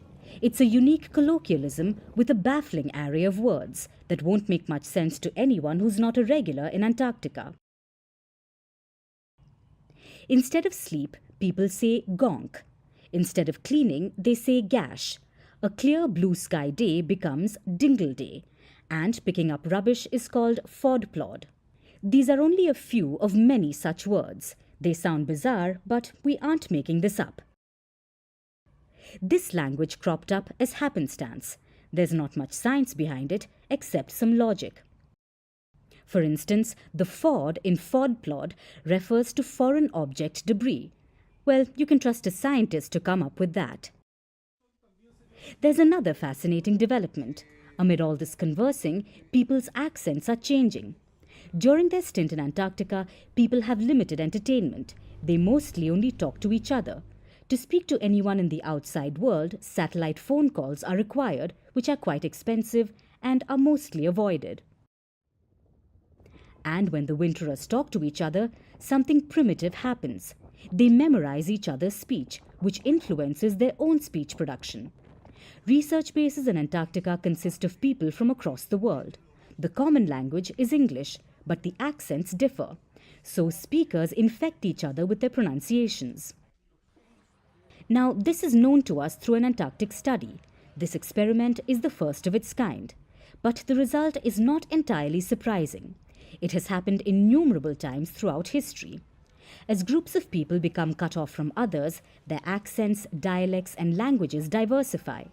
This tells us why American English differs from British English. On a larger scale, this still happens in many cities where multiple cultures come together to produce their own dialects and accents. We see this in Europe due to its high levels of migration. For instance, over the past few years, a new kind of German is being spoken in Berlin. A new Swedish dialect is emerging in Stockholm as well. And this is bound to happen, which is also what makes language fun. It's not only fluid, but uniting. So, no matter how disconnected Antarctica remains, it retains linguistic traits with the world. And now it's time for Vantage Shots, images that tell the story. North Korean leader Kim Jong-un gifts Russian President Putin a pair of dogs as the two bond over animals. Climate protesters spray paint on private jets in the UK, and Germany traffic light signals get a facelift, courtesy the Euros. Finally, we're taking you back in history. On this day in 2001, General Pervez Musharraf was formally sworn in as Pakistan's president. This was after he removed then President Rafiq Tarar. This happened 2 years after Musharraf seized power from Prime Minister Nawaz Sharif in a military coup. We're leaving you on that note. Thank you for watching. We'll see you tomorrow.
From impeachments to inaugurations, if it's a political story, we are on the scene.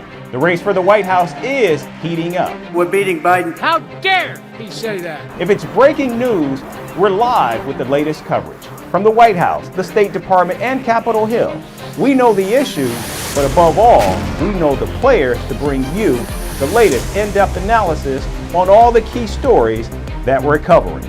I'm Eric Ham. Join me from Washington here on First Post America.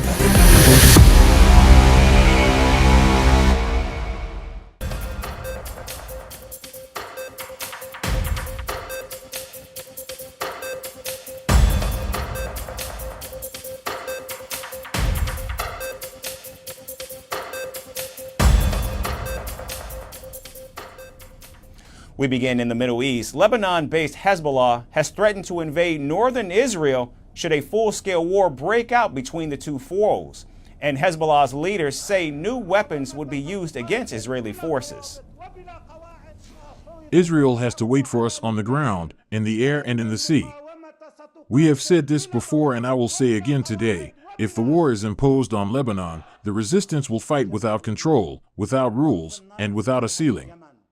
Of course, we fought with part of our weapons, and we now have new weapons, but I won't say what they are. When the decision is made, they will be seen on the front lines. Now, these remarks come amid soaring tensions at the Lebanon-Israel border. And meanwhile, Israeli officials say they're ready to launch an all-out war inside Lebanon to eliminate the Iran-backed group. We are completing the land and air readiness, strengthening the intelligence systems, and preparing for any possibility. We have to remember the basic situation, that Hezbollah started a war against us, even if limited, on the October 8th, a day after Hamas, and since then it has not stopped it, and in that sense, we have an obligation to change the situation in the north and return the citizens safely to their homes, and we will find the way to do this action. Because when I look at the citizens and I meet them, both their representatives and the people, they have an expectation, and I think it is justified, and we will have to implement it. Now, Israel's foreign minister also called out Hezbollah for releasing surveillance drone footage showing the port of Haifa, which is operated by foreign companies from China and India. The Hezbollah chief also suggested he may send ground forces into Israeli territory and issued a warning to Cyprus, which he claimed was allowing Israel to conduct military exercises within its territory. In one word, and in this international platform, Cyprus should be warned that opening Cypriot bases and airports to the Israelis to target Lebanon means that the Cypriot government has become part of the war. And the resistance will deal with Cyprus as if it is part of the war. Now, the Cypriot president refutes these claims, saying his island nation was in no way involved in military operations in the region. He also added that Cyprus wants to be a part of the solution and not the problem. Now, amid heightened tensions, the United States is striving to calm the situation in the region. In fact, on Tuesday, an American diplomat said President Joe Biden is trying to avert a greater war along the border between Israel and Lebanon. The conversations that I had here today in Beirut and the ones that I had yesterday in Israel, both are being conducted because the situation is serious. We have seen an escalation over the last few weeks, and what President Biden wants to do is to avoid a further escalation to a greater war. That is the effort here. It will take everyone's interest in ending this conflict now, and we believe that there is a pathway diplomatically to do it, if the sides agree to it. But this is a very serious situation that we are in. Now, Hezbollah recently said that it has carried out more than 2,000 military operations against Israel since Prime Minister Benjamin Netanyahu launched his offensive in Gaza in October of last year. Hezbollah is a key ally of Hamas and says it will continue to target Israel until the war in Gaza is stopped. However, with no plans to end the war in Gaza, it seems Israel is staring at another war along its northern border. Vladimir Putin has arrived in Vietnam for a two-day state visit. The Russian leader was welcomed in Vietnam's capital, Hanoi, with a 21-gun salute during a military ceremony. The Vietnamese president congratulated Putin on his re-election and even praised Russia's achievements, including domestic political stability. Now, Putin's visit to the Asian country has drawn major criticism from the United States and from Vietnam's other top trading partners, all of whom had earlier warned the risk of normalizing relations with Russia, calling them a blatant violation of international law. The spokesperson for the U.S. Embassy in Hanoi also criticized the trip, saying, quote, "No country should give Putin a platform to promote his war of aggression and otherwise allow him to normalize his atrocities," end quote. Now, much like Putin's visit to North Korea, the trip to Vietnam could signal deepening relations between the two nations as Putin looks to garner concrete support amid international sanctions over his grinding war in Ukraine. Russia attaches great importance to the issues of further strengthening the traditionally friendly Russian-Vietnamese comprehensive strategic relations, strategic partnership relations. And these relations continue to develop progressively in the spirit of equality, mutual respect, and consideration of each other's interests. Our two nations agreed to research and expand cooperation in the fields of alternative sources of energy and clean energy, contributing to green transformation and sustainable development. The two sides will also strengthen defense and security cooperation in response to non-traditional security challenges based on the basis of international law, aimed to contribute to peace and security in the region and the world.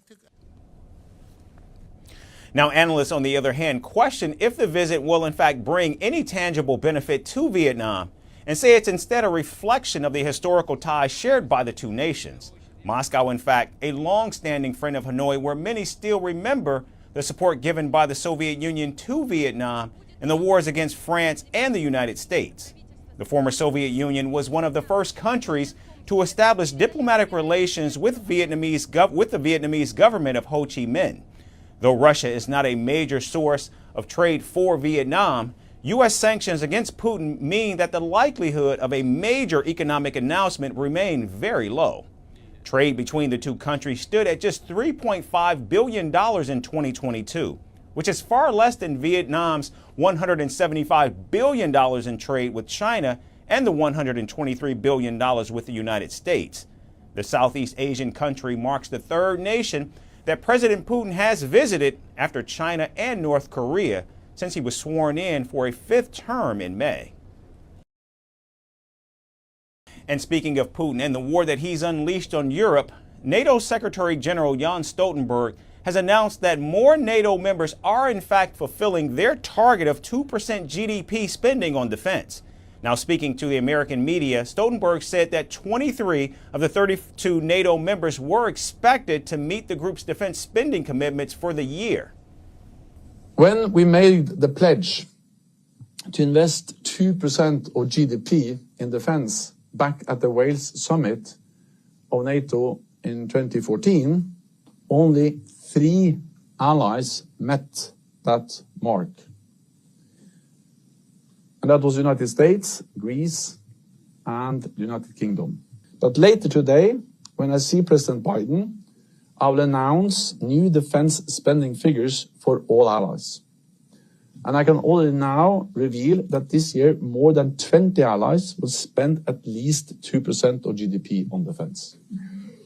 This is good for Europe and good for America, especially since much of this extra money is spent here in the United States.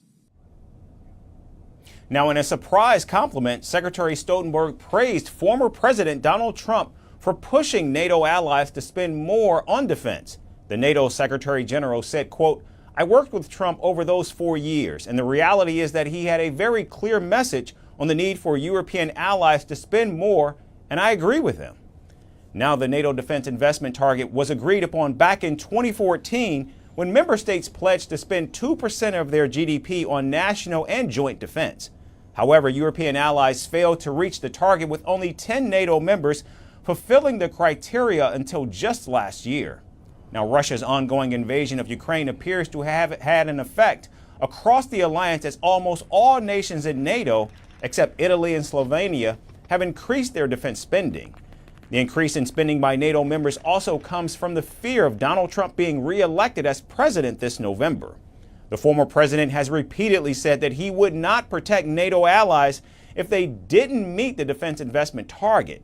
Now, if true, that would be a direct violation of NATO's charter's collective defense in Article 5, which states that NATO allies have to treat an attack on one as an attack on all. Now, unlike the defense investment target, the NATO charter is legally binding, and a violation by Donald Trump would have severe repercussions on ties between the U.S. and European allies.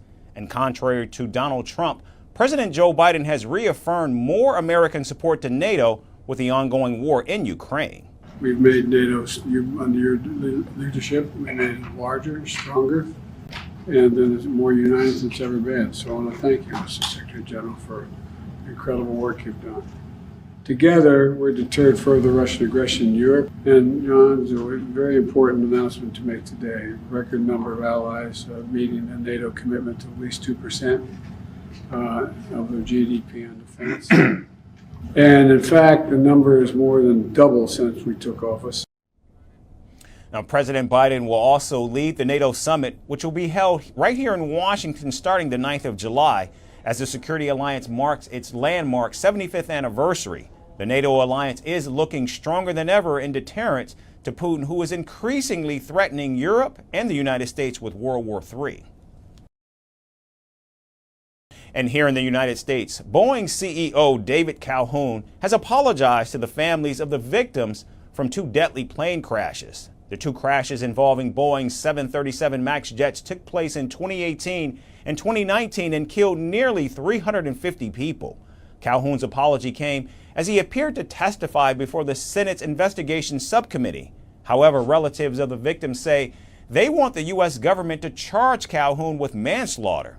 And the families have also demanded compensation of almost $25 billion from Boeing. Here's our report with the latest. 5 years ago, 346 people were killed in two plane crashes within a span of 5 months. First off the coast of Indonesia in October 2018, and then in Ethiopia in March 2019. And the one common thing between these two accidents was that they involved Boeing 737 MAX airplanes, which were later found to have faulty flight control systems. Now, years later, the American planemaker CEO David Calhoun has apologized to the families who lost their loved ones in those plane crashes. I would like to apologize on behalf of all of our Boeing associates spread throughout the world, past and present, for your losses. They're gut-wrenching. And I apologize for the grief that we have caused. And I want you to know we are totally committed in their memory to work and focus on safety for as long as we're employed by Boeing. So again, I'm sorry. Calhoun apologized as he came face to face with the relatives of the victims before his opening remarks in front of a Homeland Security Investigations subcommittee on Tuesday. He faced an intense grilling during the special hearing at the U.S. Senate. Calhoun was questioned on Boeing's production inspection processes and whistleblower safety amid calls for his resignation. Now, this was Calhoun's first appearance before Congress since Boeing's mishap in January when the door of a 737 MAX 9 plane ripped off during an Alaska Airlines flight at an elevation of about 16,000 feet near Portland. The 67-year-old, who received a salary of more than $32 million last year, took over as Boeing CEO after two fatal crashes, but plans to step down at the end of this year. On Tuesday, Calhoun testified that the company has learned from its past mistakes and accepted that Boeing had earlier retaliated against whistleblowers, but it had listened to those employees since. Calhoun told the Senate that some of Boeing's problems came from an untrained workforce and blamed the layoffs and worker turnover for manufacturing issues at the company. Much has been said about Boeing's culture. We've heard those concerns loud and clear. Our culture is far from perfect. But we are taking action and we are making progress. We understand the gravity and we're committed to moving forward with transparency and accountability. Now, throughout the hearing, Calhoun defended Boeing's safety record during his tenure. He said that the plane maker has taken steps to strengthen its approach to safety, engineering and quality, and was continuing to do so after the January incident. However, the family members who attended the hearing were unimpressed by Calhoun's statements as they heckled him throughout the hearing while holding up photos of the victims. They have now demanded a fine of nearly $25 billion for the plane crashes which killed their loved ones. That safety, that number one priority of Boeing, of their CEOs, of their management, of their engineer, doesn't mean anything when 346 people died. We are here today and driving here. It doesn't matter how far, because all I could think is the 6 minutes and 4 seconds of my daughter on that Boeing 37 MAX. I'm here very simply to confront her killer. He was aware of all the design defects. He was one of the head decision makers to put the plane in the air, to keep the plane in the air after Lion Air crashed in late October, 5 months before. And he is a mass killer. And I want to look him in the face. If there's no risk of jail time for these decision makers who play with our lives, then there will be no change. The families also want the US government to prosecute Calhoun and charge him with manslaughter. I hope they listen to what Calhoun has to say and also check it with the facts. The Department of Justice told us they had everything that's in the House report. And so I am at odds as to why they were not charged with manslaughter. If they had the information, they could have had a more serious indictment against Boeing. What they did is they actually benefited Boeing. Now, as Boeing continues to be under numerous probes, the US Justice Department is considering whether to revive a criminal charge of fraud against the plane maker laid in 2021 that was linked to the two crashes. The charge has laid dormant since Boeing acknowledged in a settlement that it had misled air safety regulators about aspects of the 737 MAX plane. Boeing had also promised to create a new compliance system to detect and prevent further fraud. But the real question is, will a fraud charge be enough for the families who have lost their loved ones forever? And finally, is work taking a toll on your mental health? Because Australia may in fact have an answer for that. The island state of Tasmania is hiring people to babysit adorable wombats, become paranormal investigators, and do some stargazing and even taste wine. Sounds like a dream job? Our final report tells you exactly how to make it a reality. Are you feeling burnt out and are keen to escape the daily grind? Tasmania hears you and wants to help. The Australian state is now offering odd jobs as part of their tourism campaign to attract visitors during the off-season months. Billed as the antithesis of the daily grind, these experiences invite those who are looking for a break from their busy lives. And one such dreamy opportunity comes from the East Coast Nature World. It's offering a one-day volunteer experience to help maintain the physical and mental well-being of its wombats by leading them on their morning excursion. Highlights of the job include taking the wombats on their daily walk and also keeping them motivated with encouragement and snacks. And for those who are not keen on walking wombats, they can choose from a variety of other jobs available. Night owls can opt to apply as star seekers in the locality of Hollow Tree, where they will learn to navigate the stars and assist experts in celestial observations. Those who are musically inclined may want to apply as cave conductors. The job will entail employees conducting a sound check to test the acoustics at the Guns Plains caves and help a local musician warm up for a performance. And ones who thrive off adventure, how would you fancy spending your night with ghosts? If you're excited about this one, then this job is right for you.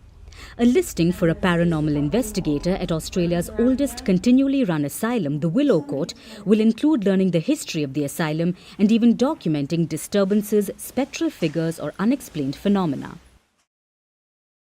saving the best for last, and as winters come, a mulled wine is what you need.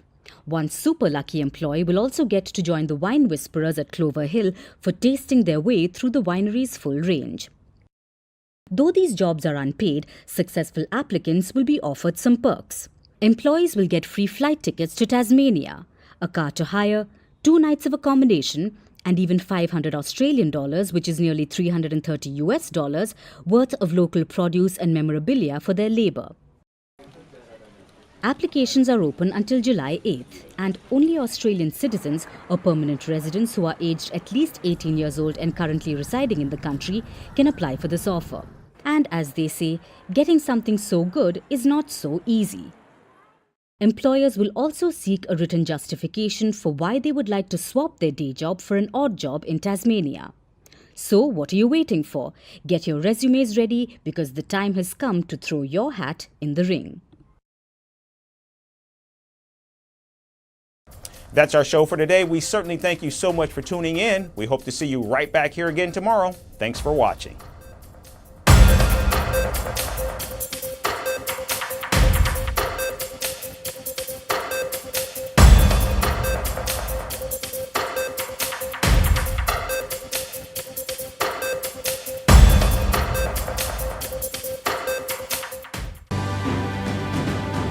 Firstpost reports from the world's second largest continent.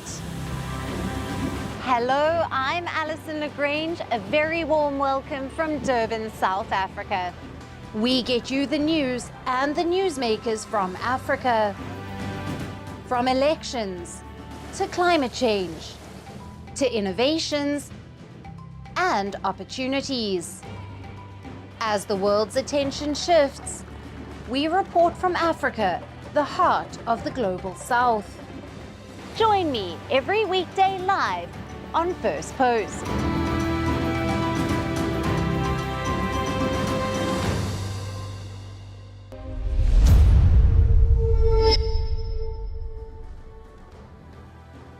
Hello and welcome to Firstpost Africa, where we get you the top stories from the continent and from across the world. I'm Alison Lagrange, coming to you live from Durban, South Africa.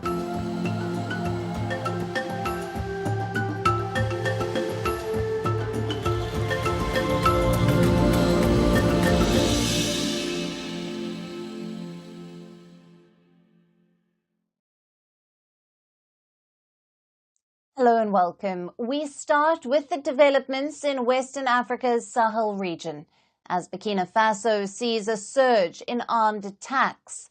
Reports say dozens of Russian military instructors have arrived in the country to help it fight the insurgency.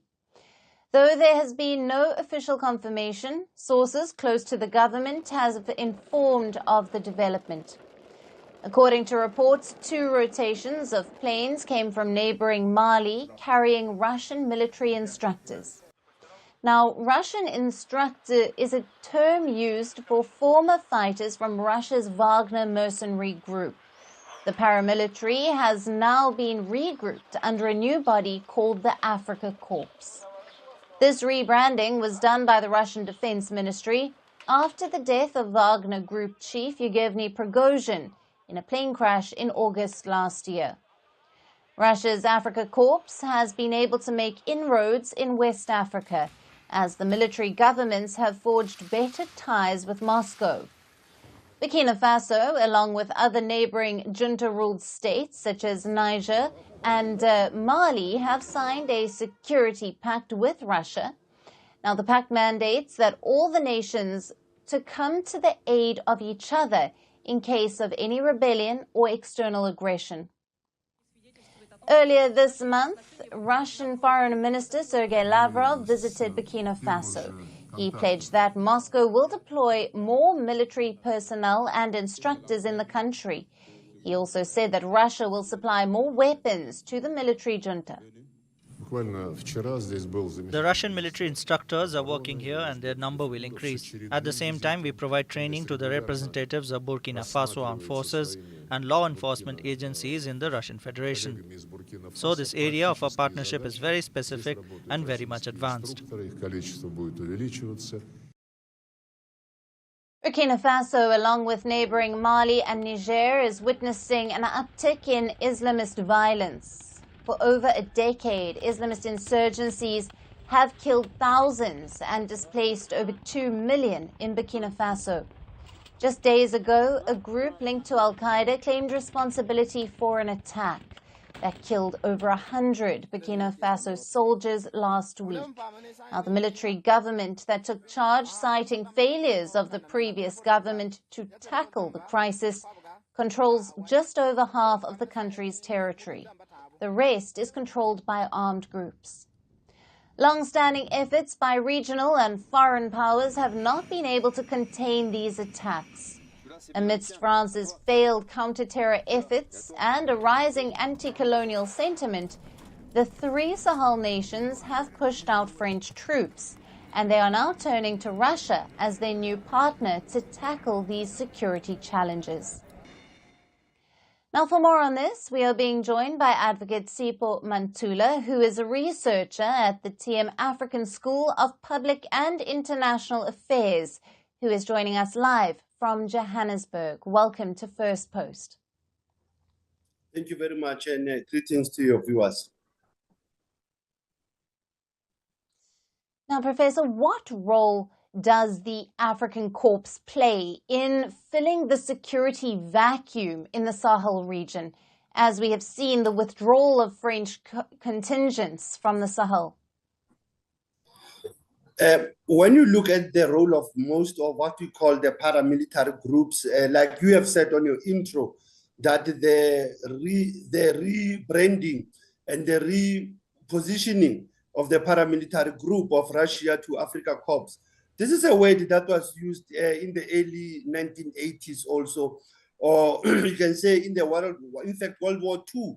It was a German term that was used. It is the same like also when you look at the Wagner group when it was formed, that most of these groups, they have been formed in terms of military terms, but also their role being to play support to the governments in terms of security, in terms of setting up military bases, but also to tackle what you have said also earlier, insurgency, violent extremism. So if you look at the Africa Corps of Russia, it is one way of also trying to assist the Sahel region. The same role that was played by the G5 Sahel. Remember, there was a G5 Sahel that was under France, that was managing that belt of Burkina Faso, Mali, Niger, Central African Republic, and Chad. So that area in itself is managed by what we'll always call the mercenaries or the dogs of war. Yeah. Talk to us about the significance of this security pact between Russia, Burkina Faso, Niger, and Mali. You know, my sister, one has to date back, but if you take them individual, you look Burkina Faso's relationship with the Soviets and with Russia now under the Federation of Russian government, it dates back to the 80s. But when you look also from 2022 with Africa-Russia summit, these three countries were also strategic to the Russian foreign policy. Hence, even last year, if one looks at the numbers that were there from the previous Africa-Russia summit, Burkina Faso, Niger, and Mali were part of that summit. And that's where this pact and this relation with Russia becomes strengthened. And also what we call shuttle diplomacy visit by the Foreign Affairs Minister of Russia, Lavrov, to the Sahel, is to strengthen and to boost what we have said, that the moving out of Paris or France out of the Sahel, it gives Russia also a leeway to start to strengthen its diplomatic, military, and economic cooperations with the Sahel region. Hence, you can see we might talk of military pact, but there is something deeper in that military pact. It also includes cultural and diplomatic relations. What are the implications of Russia's involvement in Burkina Faso in terms of regional dynamics, you have touched on it, and global geopolitics? one can look that Russia is also coincidentally hosting the BRICS summit. Hosting the BRICS summit being the 11th BRICS summit that will be in Moscow. It is moving towards the global south in terms of its relation. The conflict of Russia and Ukraine also is another distraction or a positive excuse by Russia now to start to focus on the geopolitics of the Sahel. And secondly, also, if you look at how Russia, it is looking that most of these member states at the UN General Assembly, they've been in solidarity with Russia. And secondly, on the geopolitics of food security, Russia has also provided what it has promised in the Africa-Russia summit in most of these African countries. So in terms of the geopolitics, one can say Russia is playing a role where it's filling that vacuum, that gap of France moving out of Niger military base, France moving out of Mali military base, as well as in Ouagadougou. So Russia is playing what I would call a alliance of military, diplomatic, as well as economic diplomacy in dealing with the Sahel, and it also interrupting the foreign policy of the global north, and at the same time strengthening the global south. Hence, as I said to you, the peace and security architect of BRICS will also focus on the Sahel region, because this is one of the regions that have been going through violent extremism, poor governance, and issues around economic growth that is not actually benefiting the people of the Sahel region. Absolutely. Advocate Sipho Mantula, thank you very much for being with us on First Post Africa. Thank you very much.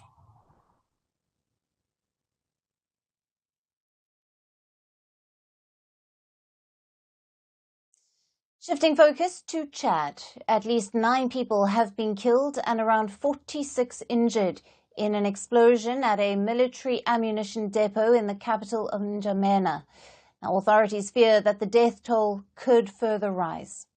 The incident took place on Tuesday night when a fire set off multiple explosions at the military ammunition depot.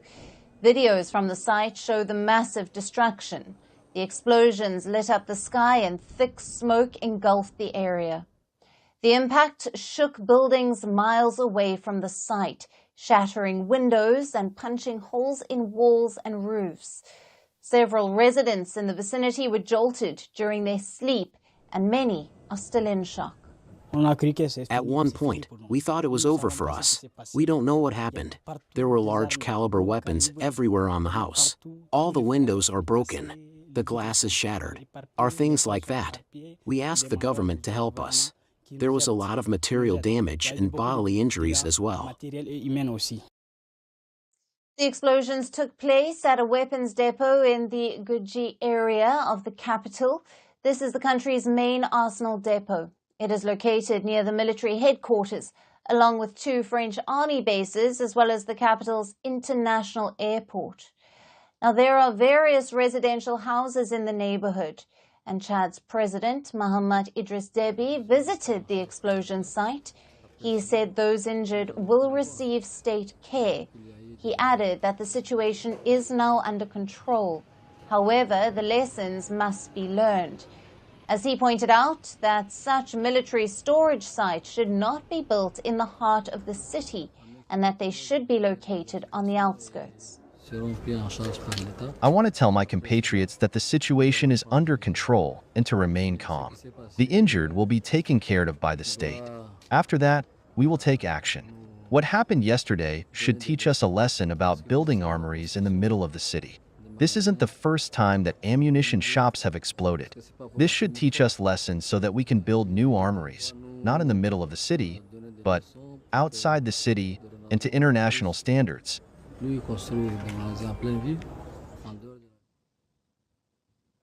Authorities have not clarified that those dead include soldiers or civilians. An investigation into the cause is underway, though authorities have described it as an accident. The explosion occurred after the president presided over a meeting of top military and security officials in the capital this week.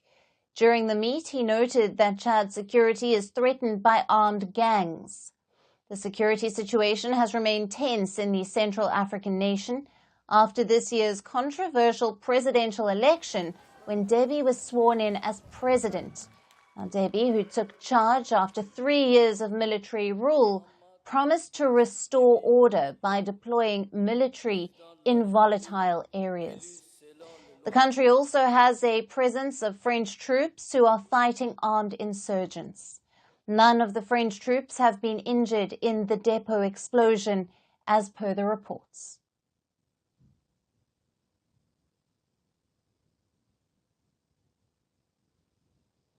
For our next story, we turn to the millionaires of Africa.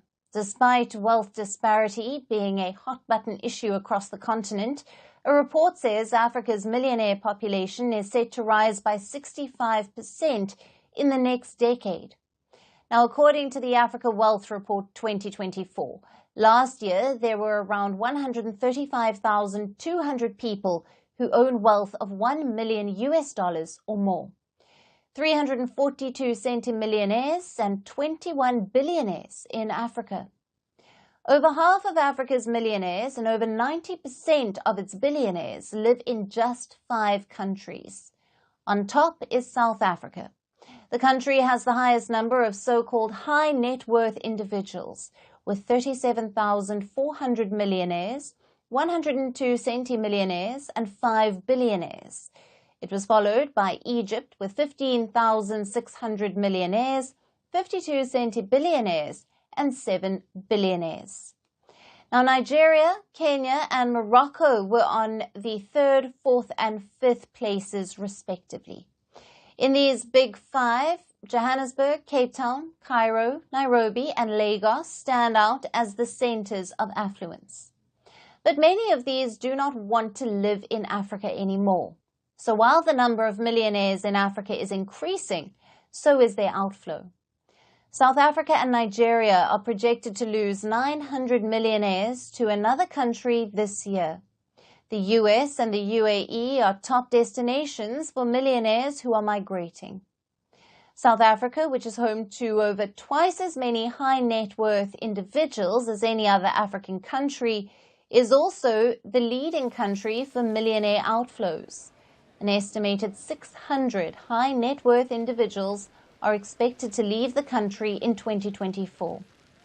South Africa traditionally loses 300 to 400 high net worth individuals to migration annually, so the estimates for this year are record high.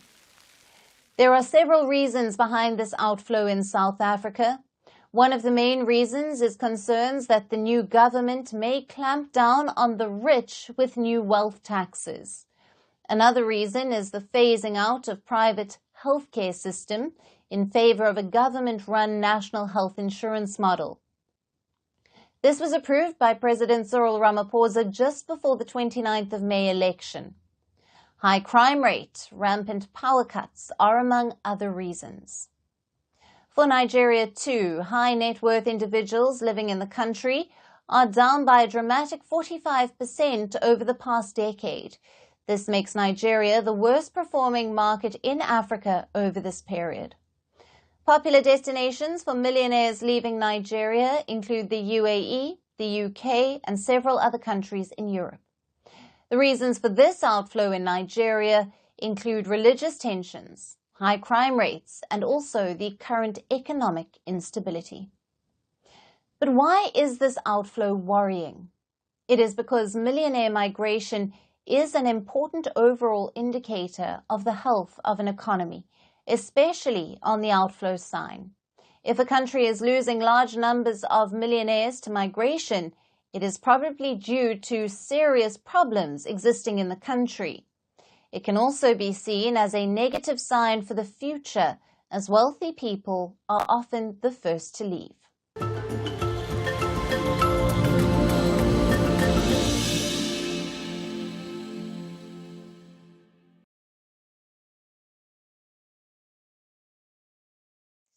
And finally, to our special segment, Resurgent Africa. Amid reports of coups and crises that dominate the headlines from the continent, we get you positive stories that often get overlooked.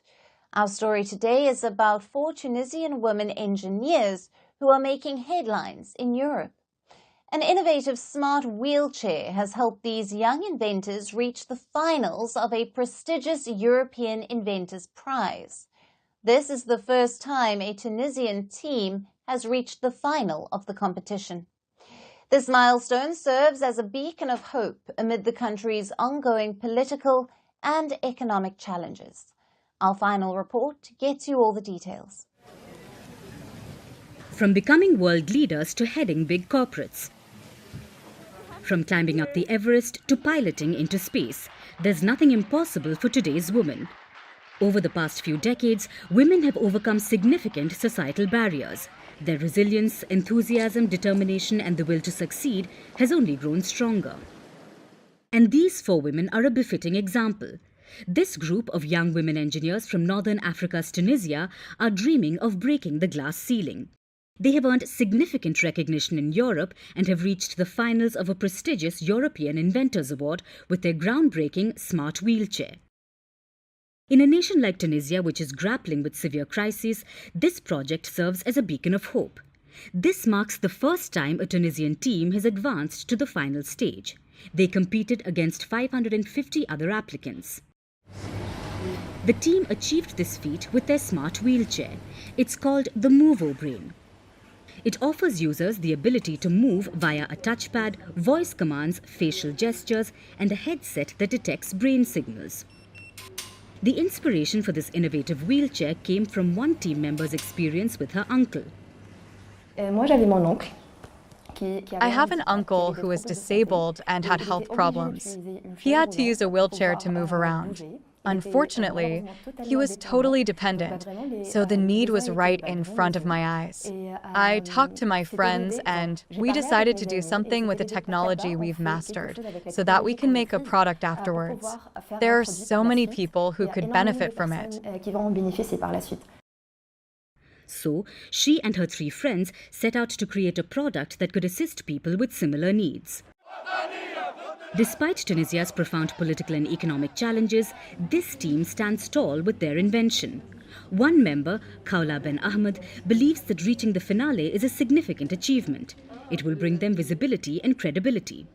She notes the difficulty in convincing investors of the innovation and the usefulness of their solution for people with reduced mobility. The idea of Movo Brain came from the needs of these people to develop technology that would allow them to control their wheelchair without even moving their hands. Even if they don't speak, or their voice isn't very clear, they can still move and steer their wheelchair using their thoughts or facial expressions. They can also control the wheelchair by the sound of the voice, if they wear it well.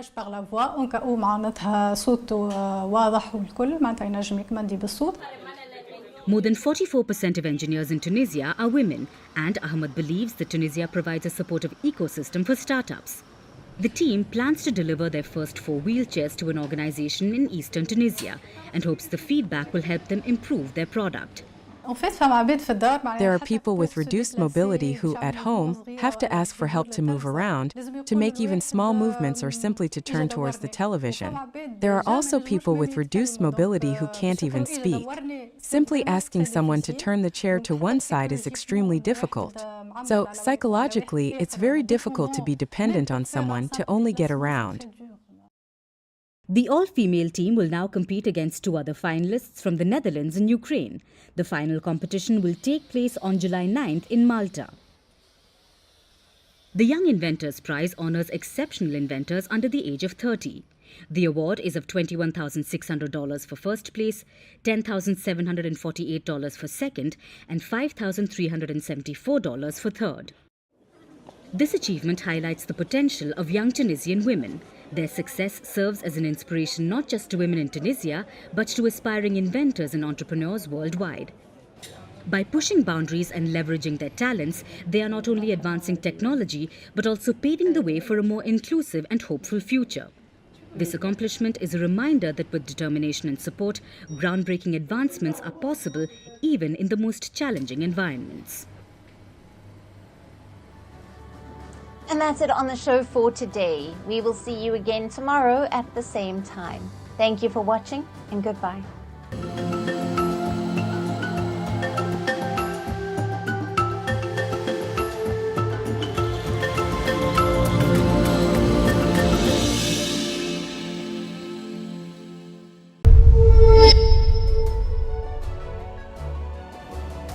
Hello, namaskar. This is Firstpost and you're watching Vantage with me, Palki Sharma.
Today is all about an Indian success story, yoga.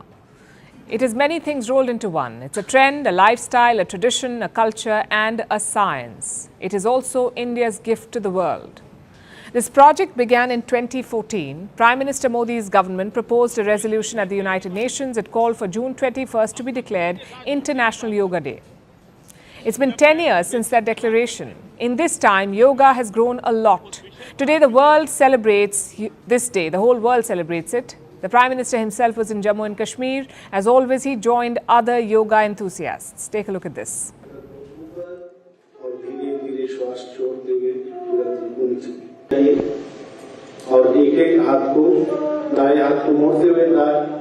सामान्य श्वास प्रश्वास के साथ इस अवस्था में थोड़ी देर बनी रहिए।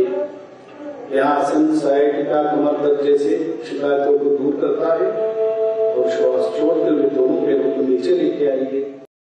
The Indian military also joined in. Soldiers performed yoga at their postings, from the snow-capped mountains of Himalayas to the deserts of Rajasthan to aircraft carriers at sea. It was truly a nationwide celebration.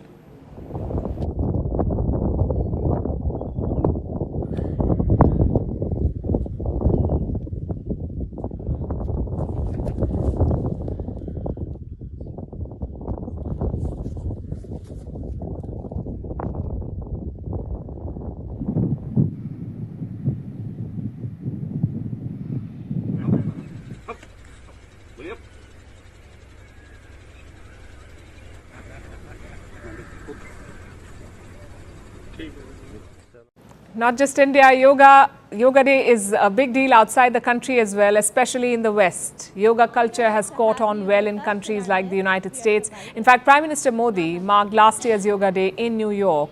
This year too, events were organized there. Take a look. Right arm high. Tap your toes, press into upward facing dog. Chest presses upward. High, open the hips. Down dog slant. Stretch your left, right arm up to the sky. Look out. One more big breath. Feel it lane through the sides of your waist. From here, hand comes to the right through for cobra pose. Exhale, curl the toes, take it to downward. So that was Yoga Day in a nutshell. A lot of events across the world, plus some great pictures. But tonight we're going beyond the optics. What has yoga done for India's brand? How has it helped India diplomatically? First, let's look at some numbers. Globally, around 300 million people regularly do yoga. That's more than 8% of the world population. Many of them do it at home, but some also prefer studios. There are more than 48,000 yoga studios in the US alone, more than 2,000 in Canada, more than 4,000 in Britain, and more than 2,000 in Australia. It tells you how popular yoga is. All this reach also means that yoga is a money spinner. You have the studios, you have yoga mats, you have instructors, and put together it is a big economy. The yoga market is worth $107 billion. And it's growing at nearly 9.4% per annum. Yoga mats alone are a big business. Its market size is nearly $14 billion. So to sum it up, yoga is popular and lucrative. But how has it helped India? In broadly two ways. One is the messaging. Yoga has popularized Indian philosophies, whether it's tolerance or harmony or non-violence or honesty. It's like a window to Indianness. And that's very important today. We live in times where propaganda is rampant. Rivals are always trying to defame you. So it is important to tell your side of the story, and yoga can do that. It tells people what real Indian values are. Benefit number two, it has boosted India's global standing, not just as a country, but as a civilization. Look at how complex yoga is, how scientific the poses are. All of this was developed thousands of years ago. It tells you how advanced ancient India was. At the same time, yoga has embraced change. Look at all the new types of yoga. You have hot yoga, you have yoga with puppies, yoga with goats, and couples yoga. And India has never questioned any of these new types or methods. Instead, we have accepted them. And by doing that, yoga's reach has expanded. Reports say India is planning another move to boost yoga's popularity, and that is inclusion in the Olympics. India is bidding for the 2036 Games. It is pushing for the inclusion of 6 disciplines. Among them is yoga. Well, it's not clear how yoga competition will unfold, but if successful, it will boost India's and yoga's popularity. The question is, what more can be done? Yoga tourism is one avenue. It's already happening in some parts of the country. Prime Minister Modi also talked about it. आप देखिए भारत में ऋषिकेश, काशी से लेकर केरला तक योग tourism का नया trend देखने को मिल रहा है। दुनिया भर से टूरिस्ट इसलिए भारत आ रहे हैं क्योंकि उन्हें भारत में ऑथेंटिक योग सीख रहा है। आज योग रिट्रीट बन रहे हैं, योगा रिसोर्ट बन रहे हैं, एयरपोर्ट में, होटल्स में योग के लिए dedicated facilities बनाई जा रही है। The pitch should be simple. Come to India to learn authentic yoga. But that also needs investments, more yoga centers, more travel facilities, and more instructors. But if India cracks it, there is a lot of money to be made. The global wellness tourism market is huge. It's worth almost $814 billion. $814 billion. A second focus should be diplomacy. Right now, the focus on yoga disappears after Yoga Day. It doesn't extend to India's normal diplomatic engagements. Maybe New Delhi can rethink that. Other countries regularly leverage their soft power. Finland has sauna diplomacy. China has panda diplomacy. France has food diplomacy. Brazil has football diplomacy. So why can't India build a new brand of yoga diplomacy? It fits India's policies too, flexible and peace-loving. So my point here is quite simple. Every year, Yoga Day brings the same pictures and headlines, and yes, a lot of goodwill for India. But after 10 years, it is time to leverage that, to get some tangible benefits from yoga. If India doesn't do it, others will. Political messaging comes in many shapes, from a yoga pose to a social media post, like this one. That's Prime Minister Modi with a group of American lawmakers. They met the Dalai Lama earlier this week, and then they met the Indian Prime Minister along with India's National Security Advisor Ajit Doval. This delegation had both Republican and Democrat leaders, including former US House Speaker Nancy Pelosi. New Delhi has not issued a detailed statement about the meeting. All we have is this post on the official handle of the Indian Prime Minister. It says, the Prime Minister, I'm quoting, the Prime Minister had a very good exchange of views with friends from the US Congress. That's all. And yet, it's quite a statement. The US is poking China on Indian soil. It is calling out Beijing's rights abuses in Tibet, and India is quietly facilitating all of this by giving these American lawmakers a platform. Understand this.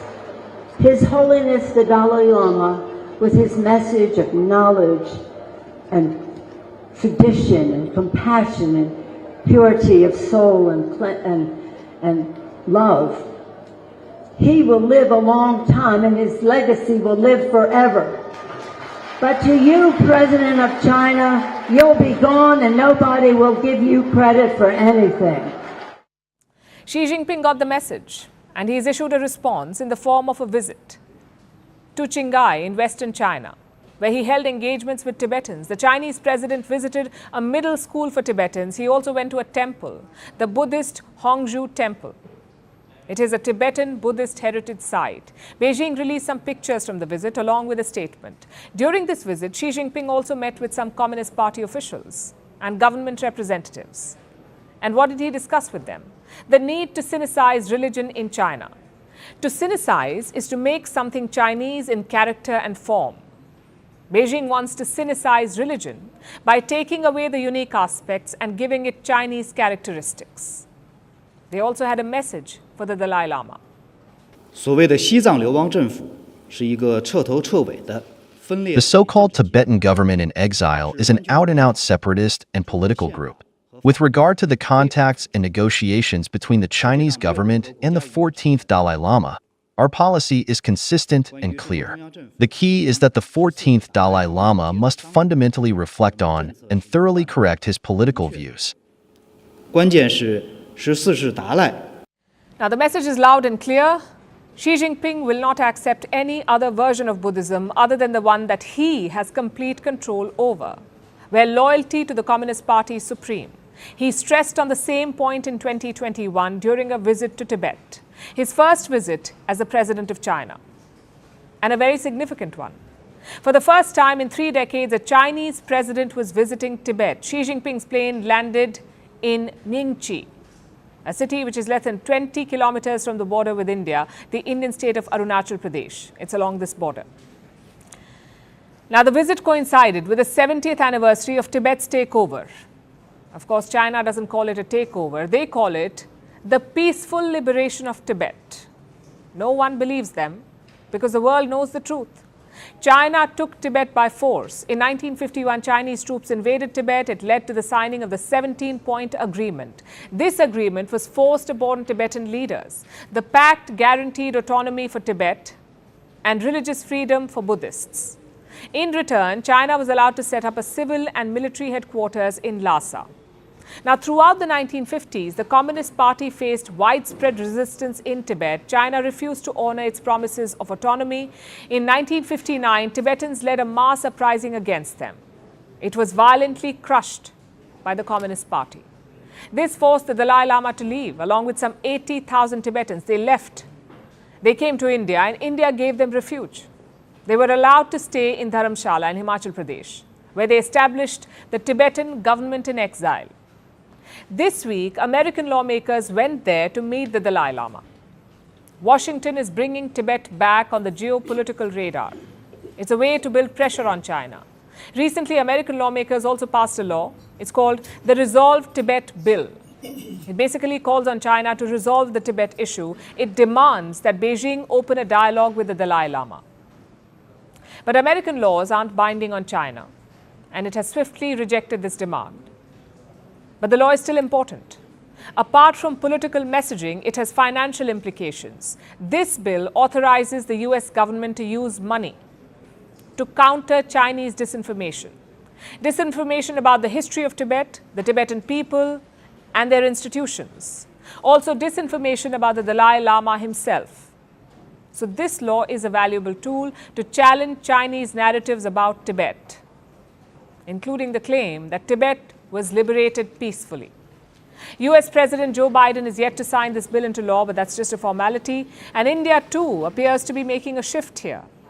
It seems more willing to work with like-minded partners and taking steps to build pressure on China. Facilitating this visit and meeting this delegation were both welcome moves. India will need multiple strategies and decisive moves to contain a wily and belligerent neighbor like China. Staying with Indian diplomacy, New Delhi is hosting a very special guest, the Prime Minister of Bangladesh, Sheikh Hasina. Now, I know what you're thinking. Didn't Hasina just visit India? Well, she did. She was among the leaders who attended Prime Minister Narendra Modi's swearing-in ceremony. And 2 weeks later, she's back here. And that in itself tells a story. Sheikh Hasina landed in New Delhi earlier today. She also met Foreign Minister S. Jaishankar. But tomorrow is a crucial day. She will get a ceremonial welcome at the Rashtrapati Bhavan. After that, she will hold bilateral talks with Prime Minister Modi. So Saturday is the moving day. And what can we expect? Let's talk symbolism first.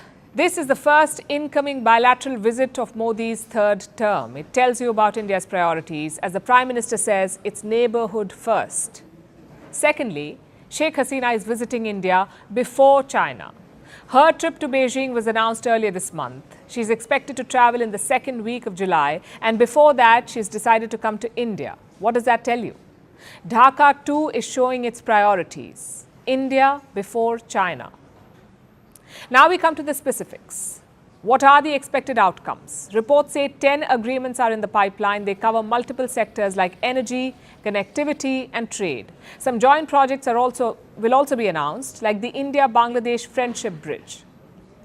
It connects India's northeast to Ramgarh in Bangladesh. The idea is to give northeastern states access to the sea. Now, this project began in 2021. Hasina and Modi are expected to inaugurate it. Both leaders have clear expectations from this visit. We look at Sheikh Hasina first. What are her expectations? Her biggest demand is a water sharing agreement for Teesta. Now, Teesta, as you would know, is a major river in South Asia. It originates in the Indian state of Sikkim. It flows via West Bengal and Bangladesh and finally empties into the Bay of Bengal. Right now, India gets almost 55% of Teesta's water, but Dhaka wants India to share more. Northern Bangladesh faces water shortage in the summer. So Hasina is pushing for a water sharing agreement. Just one problem though. West Bengal is not on board. Until the state government agrees, a deal cannot be struck, which is why Dhaka is pursuing alternatives, mainly a river restoration project. Bangladesh wants to improve Teesta's water flow. They want to dredge the river bed, build embankments and reclaim land near the river. Again, just one problem. This project will cost a lot of money, around $1 billion. That will be the bill. China has already filed a proposal to do it for Bangladesh. The Chinese want to build it. And this has spooked India. Last month, New Delhi rushed its foreign secretary to Dhaka. He too expressed interest in this project. So water sharing is Sheikh Hasina's top demand. I guess it was expected. Bangladesh has more than 170 million people and most of them live near river basins. Now we come to Prime Minister Modi. What will be his expectations? Mainly assurances. China's footprint has grown in Dhaka. They have invested close to $30 billion in Bangladesh. This money has gone into crucial projects like rail bridges and tunnels. Then you have loans. Dhaka owes around $17 billion to China and they want more money. Hasina has requested China for another loan. It's worth almost $5 billion. Even military contact is increasing. This year, China and Bangladesh held a joint military drill, the first such exercise by both countries. Now, if you add all of this up, one thing becomes very, very clear. Bangladesh cannot pick between India and China. It may prioritize India, but it cannot abandon China. That is why this visit is important. India's neighbourhood policy has come under criticism. China has made significant gains in Nepal, the Maldives and Sri Lanka. So in many ways, Dhaka is the last ally standing.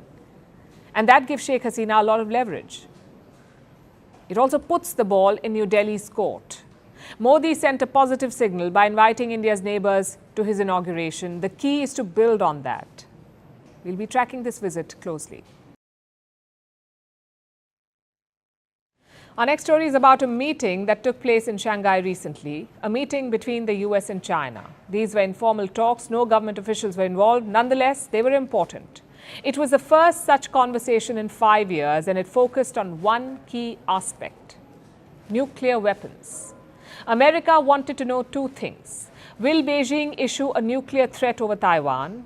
And does its no first use policy, does China's no first use policy still stand? And what was Beijing's response? Our next report tells you. It was an intense discussion for 2 days. The setting was a conference room in a Shanghai hotel. On the US side, there were about half a dozen delegations that include former officials, even scholars. On Beijing's side too, it was a mix: scholars, analysts, and former PLA officers. So what were the two countries talking about? It was nuclear arms.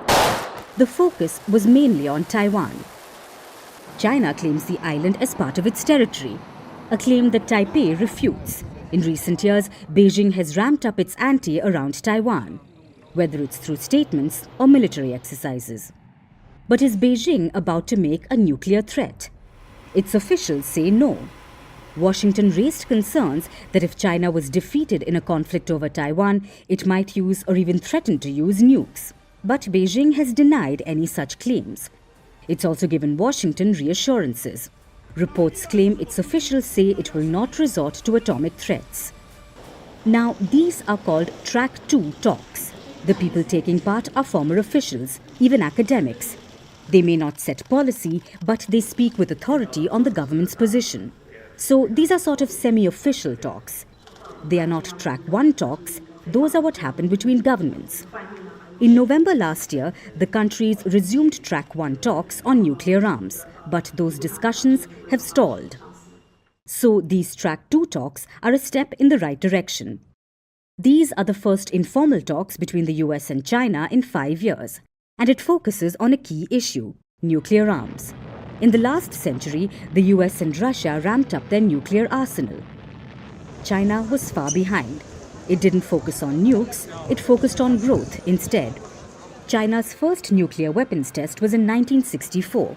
But since then, Beijing has built hundreds of nuclear weapons, yet called its arsenal modest.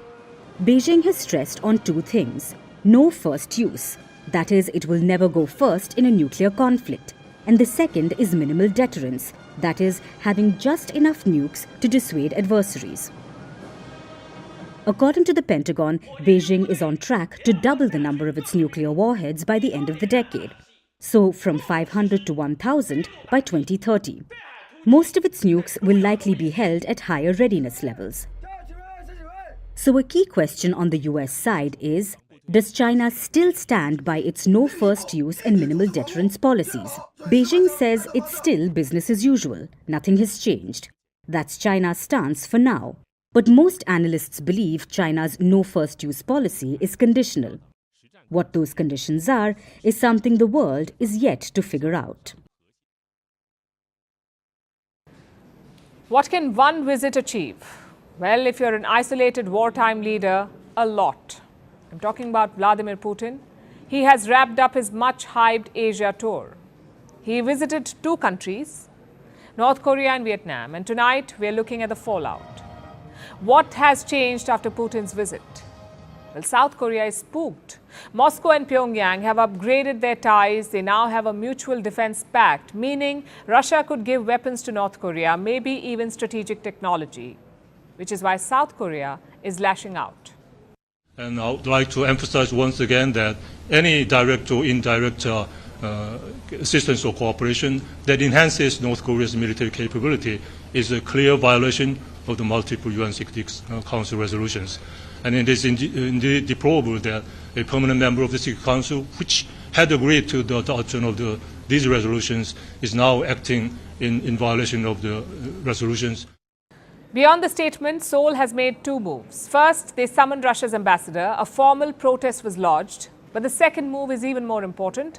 South Korea is thinking about sending weapons to Ukraine. And this would be huge. Seoul has promised some $2.3 billion for Ukraine, but that is non-lethal aid. Nothing that can harm Russia or its soldiers. Non-lethal aid, $2.3 billion. But now South Korea is rethinking that, sort of like a tit for tat. You give weapons to our enemy, so we give weapons to yours. And Putin is not happy about this. He says arming Ukraine would be a serious mistake. As for the supply of lethal weapons to the war zone in Ukraine, that would be a very big mistake. I hope that this will not happen. And if it does happen, then we will also take appropriate decisions, which are unlikely to please the current leadership of South Korea. So Putin has stirred the pot, and things are already escalating. On Thursday, North Korean soldiers tried to cross the Korean border. In response, Seoul fired warning shots. It was a third such incident this month. You also had joint drills. South Korean and American warplanes combined forces. They practiced live fire exercises like firing laser-guided bombs and launching air-to-ground missiles. Basically, they tested their preparedness. But it's not just Korea. Putin made moves in Vietnam as well. The US is hoping to cultivate Vietnam as a key ally. Last year, Joe Biden visited this country. He upgraded bilateral relations with Hanoi. But Putin's visit has complicated matters. It has certainly made one thing clear: Vietnam will not abandon Russia. There is a Russian proverb that all the money in the world cannot compare with a friendship, and one old friend is better than two new friends. The Vietnamese people are always deeply grateful and remember the close and loyal feelings of Russian friends in the context of many complicated developments in the world and region. How about that? Vietnam's president used a Russian proverb to praise Russia. That doesn't sound like a US ally, and none of this is random. It's all part of Russia's long-term plan. There are three parts to it. The first is to tie the US down in Asia, whether it's in the Korean Peninsula or in the South China Sea or in Taiwan. If Biden is more focused on Asia, he is less focused on Ukraine. That is Putin's calculation. We see what is happening in Asia. A bloc system is being put together. NATO is already moving to Asia as if to a permanent place of residence. This, of course, creates a threat to all countries in the region, including the Russian Federation. We are obliged to respond to this and will do it. And he's right. Biden is sending a high-ranking diplomat to Vietnam this week. Why? To shore up the partnership. The second part is weakening America's Asian alliance. Two countries are key to this: South Korea and Japan. By visiting Pyongyang, Putin has already spooked Seoul. His next target is Japan. In March, Russia held military drills in the Sea of Japan. They've started another drill this week, again near Japan. Reports say around 40 warships, 40 warships are involved. Moscow is also reopening an old territorial dispute. It concerns an island near the Russian Far East. It's called Kuril Island. Russia occupies it, but Japan claims it. Last year, Moscow banned foreign ships from sailing near the Kuril Island. They basically told Japan, stay away. So Russia's strategic goal is quite clear: keep needling America's allies and eventually weaken their support for Ukraine, which brings us to the final part of Putin's plan: his pivot to the east. You see, Western markets are shut for Russia. Western investments are also not an option. So Putin is pivoting to Asia. Russia is the top seller of weapons to Vietnam. Meanwhile, India and China buy most of their energy. So Putin knows that his future lies in Asia, hence the focus. Of course, this is Putin's best-case scenario. Things could also backfire. His Asian adventures could embolden America's allies. It could make them more anti-Russia. I guess that's a risk that he's willing to take. But either way, one thing is clear: Putin's designs have just made Asia even more dangerous. We will see more military exercises, more defense spending, and more saber rattling. Now to another region where tensions are also escalating. This is West Asia. There's a risk of a wider war between Israel and Hezbollah. It's an Iran-backed group based in Lebanon, that is to the north of Israel, and they've been exchanging fire and threats. Yesterday, there were fresh airstrikes in Lebanon. Israeli forces hit Hezbollah targets. In response, Hezbollah launched dozens of rockets into northern Israel. And their chief has issued a warning. His name is Hassan Nasrallah. He says he won't spare Israel if there's an attack. Israeli officials say they're ready for an all-out war. But the thing is, Hezbollah is not Hamas. It's a bigger, better equipped and more powerful group. So is Israel biting more than it can chew? Can it fight a war on two fronts? Our next report explores. Tension has returned to the streets of Beirut. Newspaper headlines are reflecting the bleak mood. After the warning from the Hezbollah chief, the locals are afraid about a wider conflict breaking out. Among them is 32-year-old Tara Tabet. The situation is a little disgusting because when you see everything that happened from 8 months to now, I don't understand how no one has stopped them. And of course, we don't want to go into a war with them, but if that's solidarity with the people in Gaza, so be it. Tensions on Lebanon's southern borders remains high. Israel and the Hezbollah continue to trade fire. Yesterday, the Israeli forces claimed that they struck more Hezbollah bases. The Lebanese group responded with more rockets. Both sides have been exchanging fire for months now. But in recent weeks, these strikes have intensified. So has the war of words. Israel is now dropping hints it is not afraid of a full-blown offensive. We are completing the land and air readiness, strengthening the intelligence systems, and preparing for any possibility. We have to remember the basic situation, that Hezbollah started a war against us. We have an obligation to change the situation in the north. But compared to the Hamas, the Hezbollah is a far more formidable enemy. For starters, Hezbollah has a bigger arsenal. With the assistance of allies like Iran, Russia and Syria, the Hezbollah has accumulated at least 130,000 rockets and missiles. Potentially, this stockpile can overwhelm Israel's air defenses. Earlier this week, the Hezbollah issued a grim reminder of these capabilities. They released a video which is believed to be surveillance footage.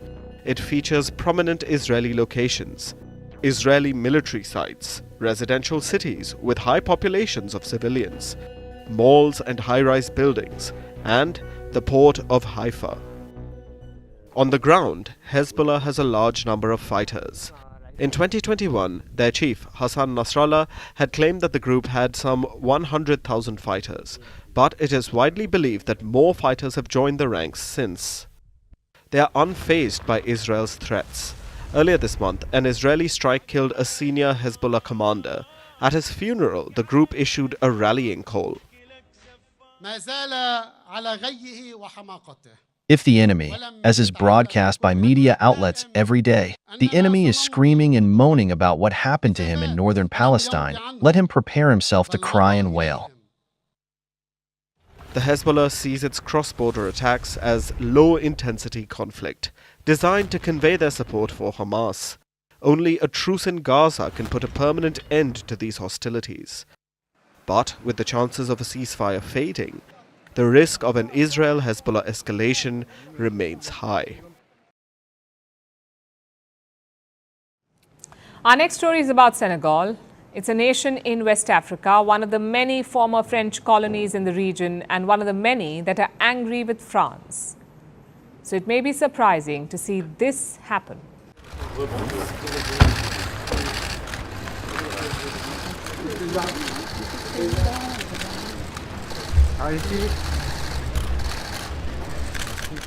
That was Senegal's recently elected president, Bassirou Diomaye Faye. He met French President Emmanuel Macron yesterday at the Elysee Palace in Paris. A few months ago, this would have been surprising because of the hostilities between Macron and the new Senegalese government. Faye became president in April. Just days after he was released from prison, Faye had been imprisoned by Senegal's former president, Macky Sall, a leader perceived to have been close to France and Macron. And it wasn't just Faye who was in prison, it was also his political mentor, Ousmane Sonko, who Faye made Prime Minister of Senegal. Sonko is the Prime Minister now. Listen to this to get an idea of their anger towards Macron. And worst of all, it was at the height of this persecution that President Macron welcomed President Macky Sall to congratulate him on having done what he had to do to save his country. It's an incitement to repression. Instead of criticizing Senegal's former president for repression, Macron congratulated Sall for imprisoning opposition leaders like Sonko and Faye. Now that's one reason for the anti-France sentiment in Senegal. The other is more deep-rooted. You see, Senegal became independent in 1960, but for decades, it has been dependent on the French for everything from trade to security to even their currency. And this is no accident. It was by design, a way to enforce close ties between France and its former colonies. But this spell has started to break. A number of former French colonies saw military coups recently. Since 2021, the military has taken over Mali, Niger and Burkina Faso. All three nations then confronted the French and demanded that French troops leave their soil. Senegal did not have a coup, but the new government has the same sensibilities. Last month, Prime Minister Sonko said, and I'm quoting, "I reiterate Senegal's wish to determine its course which is incompatible with the entrenched presence of foreign military bases." Senegal is also planning to oust the French army. There are about 350 French troops in this country. President Faye and Prime Minister Sonko want them out. Reports say that a plan is already in motion to reduce that number to 100, from 350 to 100. So with all of this in mind, let's look at the meeting between Macron and Faye again. You can see that Macron is vying for a good photo op. He's asking Faye to turn and face the camera. Shake his hand. The Senegalese president does not seem really interested, but he's playing along. Why would he bother with all of this? Perhaps because President Faye is looking at the bigger picture. Macron was hosting a summit, an African vaccine summit. It was an opportunity for Senegal and other African nations. Africa produces only 2% of the vaccines it uses. Our goal is to produce 60% of these vaccines by 2040. The disparity is bleak. It is one of the reasons that the African continent has a low vaccination rate and why infant mortality is high. Macron announced a $1.2 billion program to boost vaccine production in the African continent. So it seems that Faye decided it was worth it to play nice. It ties in with Senegal's bigger strategy, trying to unite African nations and change the dynamics of their relationship with the West. Faye has been saying this since he took office. I will always be available to work with you, our European partners, towards a win-win partnership that is mutually beneficial for our respective peoples. Senegal isn't going for the scorched earth tactic. It isn't planning to sever ties with France and the West. It wants to redefine those ties and turn them into win-win propositions instead of the current exploitative relationship. Hopefully, Senegal succeeds with this plan. Now let's turn to the other side of Africa, to Kenya in the east. The nation has been rocked by protests this week, and today they turned deadly. At least one person has died and hundreds of others have been injured. This occurred as the protests spread to every corner of Kenya. The people are protesting against new taxes. Kenya's government wants to raise an extra $2.7 billion in the next financial year, and it plans to do this by hiking taxes. Yesterday, Kenya's new finance bill passed its second reading, meaning the taxes are a step closer to becoming law. That is why the protests have intensified and now turned deadly. Here's our report. Nairobi, Eldoret, Kisumu. All over Kenya, you can hear people chant, "Ruto must go."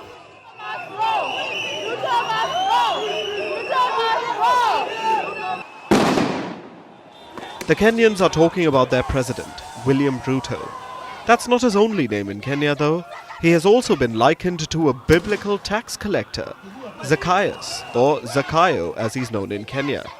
Ruto is often compared to this figure because of his penchant for taxation. The protests that you see are directed against new taxes, brought in via this year's finance bill, which is like Kenya's annual budget. Order. Honorable members, the results of the division on second reading of the Finance Bill 2024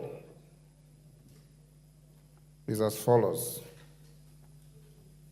Ayes 204, nays 115, abstentions nil, so the ayes have it. Order. Take your seats. The Finance Bill 2024 passed a second reading in Parliament yesterday. It's one step closer to becoming a law, which is what sparked the latest round of demonstrations. And the latest police retaliation. The police have been attacking the protesters with tear gas, water cannons, and, according to some reports, even bullets.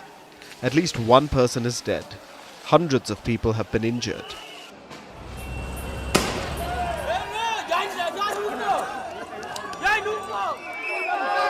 The Kenyan protesters are mostly Gen Z. They're young, tech-savvy and informed. They organize through social media. Social media, I'm telling you, Ogopa Gen Z. Ogopa Gen Z. Can you see these guys? Like, Ogopa Gen Z. Twitter, TikTok, Instagram, everywhere online.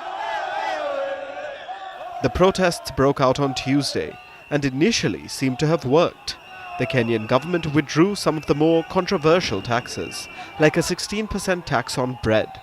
But the Kenyan protesters aren't convinced. We don't deny there are things that they changed in the finance bill, but as understood, they changed from one tax to another. The protesters don't want the finance bill amended. They want it rejected outright. But Kenya's president looks set to fight them till the end. So help me God. William Ruto became president in 2022, and every year he raises taxes borne by the common people. Taxes on food, fuel, and even medical treatments. Ruto wants to tax it all. His reason isn't the worst. Kenya has a high debt burden. Ruto inherited much of it from the previous administration, and he wants to lower it. To do that, he needs money. But here's the problem. The burden of Ruto's taxes falls on everyone, including the poor and marginalized, and especially the salaried class. Kenyans have been suffering through a cost of living crisis. Many can barely make ends meet as it is. And on top of all this come Ruto's taxes.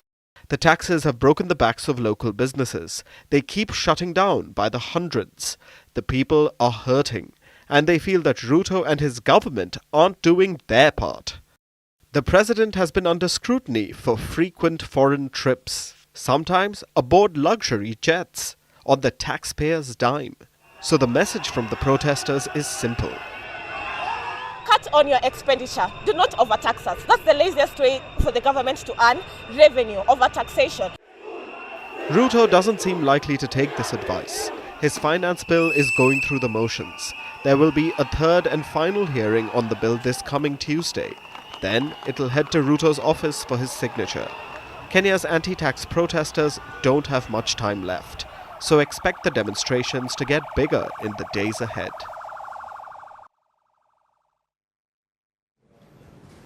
What do you think about when I say fast food? Big burgers, a huge bag of fries, maybe a can of soda to go with it. Fast food is all about big offers and even bigger promotions. But weight loss drugs could be changing that.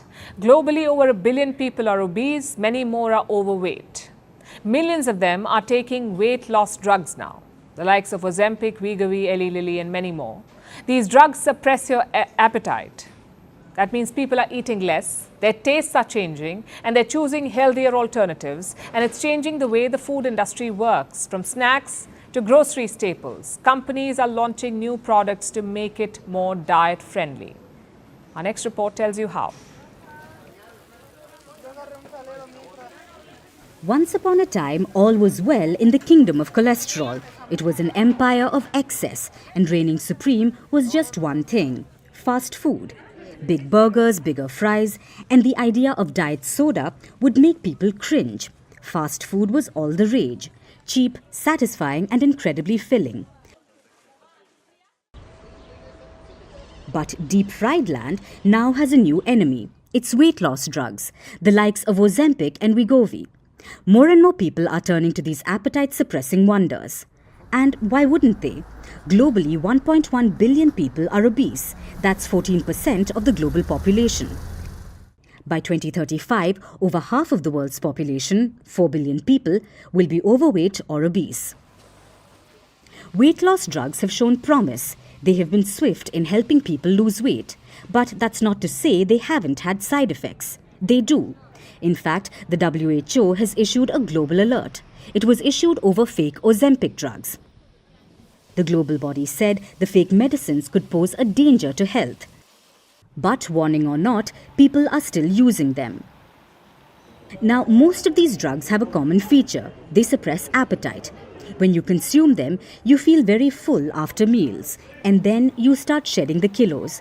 But that doesn't mean you don't eat with weight loss drugs. You do, but you just eat smaller portions. And that's what companies are now catering to. Take Nestle, for example. It's launching a new line of frozen meals for people taking weight loss medications. They will be high in protein, they will have more fiber and nutrients, but Nestle is not naming the weight loss drug. Then there are others like BioCare, a drink that's particularly catering to people taking weight loss drugs. These drugs have gastrointestinal side effects. So the maker says the drink will alleviate the side effects for people taking semaglutides. Again, no direct mention of weight loss drugs. But some, like Herbalife, are more direct. They mention GLP-1 drugs and how their product can help people who are taking them. And it's not just specifically catered products. Weight loss drugs could change the entire food industry. According to a new report, grocery spending has dropped by almost 9% in households that use weight loss drugs. And guess what's taking the biggest hit? It's snacks and sweets. The consumption of soft drinks, baked goods and salty snacks could fall up to 3% by 2035. So it's clear that the food industry is undergoing a seismic shift. It's driven by the rise of weight loss drugs and the changing tastes of a more health-conscious public. Whether this will lead to a fitter society remains to be seen. But one thing is for certain. The days of guilt-free indulgence are behind us, and the future of food is where less is more. Have you heard about greenwashing? It is everywhere and it is effective because it is a marketing spin. Companies mislead consumers about their environmental credentials, and it's difficult to see through such claims, which makes greenwashing successful. So successful that now it is lending the same strategy to other corporate claptrap, like gender washing. Now, this is a relatively new term and it works exactly like greenwashing. Over the past few years, gender washing has seen a dramatic rise. More companies are claiming that they support gender equality. They're committing to increase gender balance. They're touting gender diverse leadership. They're curating women's summits, press conferences, equality podcasts. But are they walking the talk? Are they practicing what they preach? Not particularly. According to research, these commitments are not translating into reality. There is little progress, and in some cases, it's one step forward followed by 2 steps back. Look at the US, for example. 2023 was almost historic for women in the US workforce, but in a really bad way. Across all C-suite positions, women lost seats for the first time in 2 decades. Women's representation across senior leadership roles saw a drop. The growth rate fell to its lowest in more than a decade. It dropped to 0.5% in 2023 as compared to 1.2% average in the years prior. So the rate was poor from the get-go, and now it has become worse. So much for all the tall claims on gender parity. And this is not an isolated scenario. In fact, it is better than the situation in many other countries. In the US, women hold 27% of C-suite positions, C-suite roles, 27% of them. In the UK, this number stands at 25%, in France, 24%, Germany, 19%, India, 15%. If these numbers look bad, trust me, it gets worse. Because C-suite is a broad term. It includes all upper levels of management, like chief finance officer or marketing officer. As you go up the ranks to chief executive officer, gender equality becomes increasingly invisible. Globally, only 5.4% CEOs are women, so there is a clear disconnect here. Companies are committing to better gender balance, but women's participation remains stubbornly low. Why is that?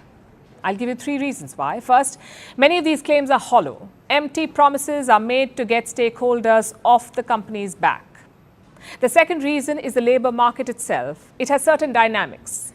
There are entrenched biases, stereotypes, and ways of working. Undoing even some of this needs more than bold public claims, because words mean nothing if they're not backed by actions. Which brings me to the third reason, gender equity fatigue. Most companies have what they call DEI initiatives. DEI stands for Diversity, Equity and Inclusion, DEI. In the past few years, DEI has become a legal and political target. Many say that it is a waste of time and money. Others believe it should not even exist, because the inclusion of women would lead to the exclusion of men, which is not true at all. But when top CEOs like Elon Musk criticize diversity and inclusion publicly, logic goes out the window, and such actions come with repercussions. For starters, reputation takes a hit, because empty promises are not a good look. Then there are the financial consequences. Study after study proves this. Firms with more women in senior positions are more profitable, more socially responsible, more innovative, and more resilient. The funny thing is, most people want the same thing. They want competitive organizations. They want successful leaders, meritocracy. This in itself should be a rallying call for gender equality. Instead, it takes the shape of an empty promise. Because it is easy to say the right thing, but doing the right thing takes a lot of work. And now it's time for Vantage Shots, images that tell the story. The world's largest collection of Shakespeare's works, printed 400 years ago, goes on display in the United States. Wildfires in New Mexico damage hundreds of homes, causing 8,000 residents to evacuate. And it's not Zorro or a Ninja Turtle. It's French football player Kylian Mbappe. He's back to practice with a mask after he broke his nose in the opening Euro match. Finally, we're taking you back in history. On this day in 1990, a massive earthquake devastated Iran. Nearly 50,000 people were killed, more than 150,000 were injured, and millions were left homeless. Tehran received assistance and aid from across the globe, including from the United States. We're leaving you on that note. Thanks for watching. Have a great weekend.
From impeachments to inaugurations, if it's a political story, we are on the scene. The race for the White House is heating up. We're beating Biden. How dare he say that? If it's breaking news, we're live with the latest coverage. From the White House, the State Department, and Capitol Hill, we know the issues, but above all, we know the players to bring you the latest in-depth analysis on all the key stories that we're covering. I'm Eric Ham. Join me from Washington here on Firstpost America.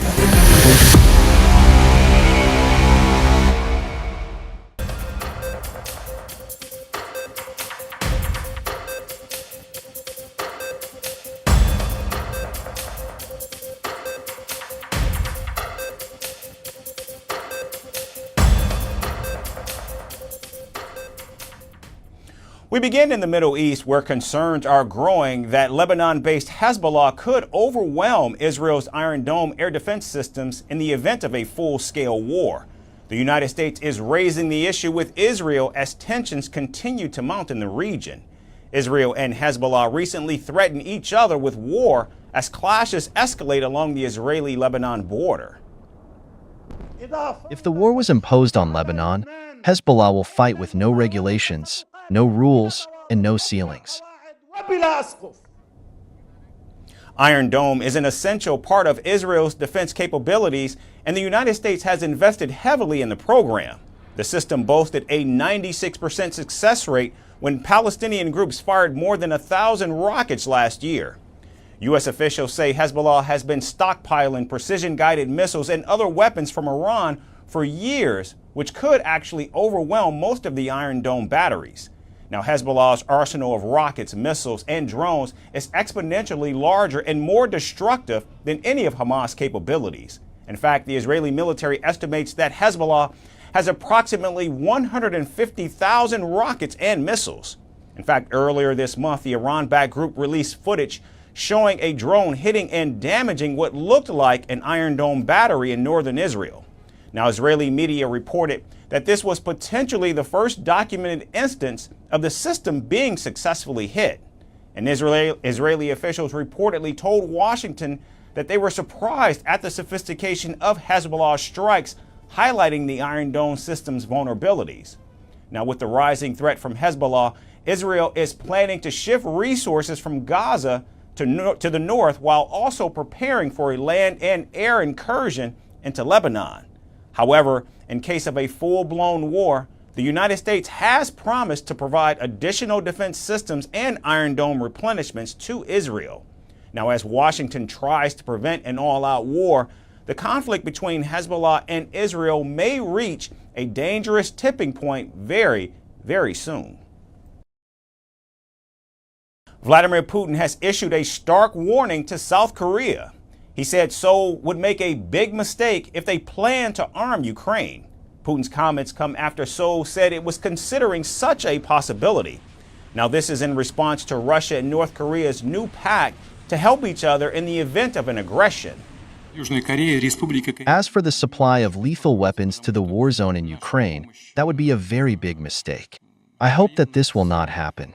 And if it does happen, then we will also take appropriate decisions, which are unlikely to please the current leadership of South Korea. Now, South Korea, in retaliation to these comments, has now summoned the Russian ambassador. Also, in responding to the Moscow-Pyongyang pact, South Korea's first vice minister even urged Russia to immediately halt military cooperation and abide by UN Security Council resolutions. The government clearly emphasizes any acts that either directly or indirectly help North Korea build up its military strength is a violation of the UN Security Council resolution and will be sanctioned by the international community. Now, Putin is saying that South Korea has nothing to worry about when it comes to the pact between Russia and North Korea. South Korea, the Republic of Korea, has nothing to worry about because our military assistance under the treaty we signed only arises if aggression is carried out against one of the signatories. As far as I know, the Republic of Korea is not planning aggression against the DPRK.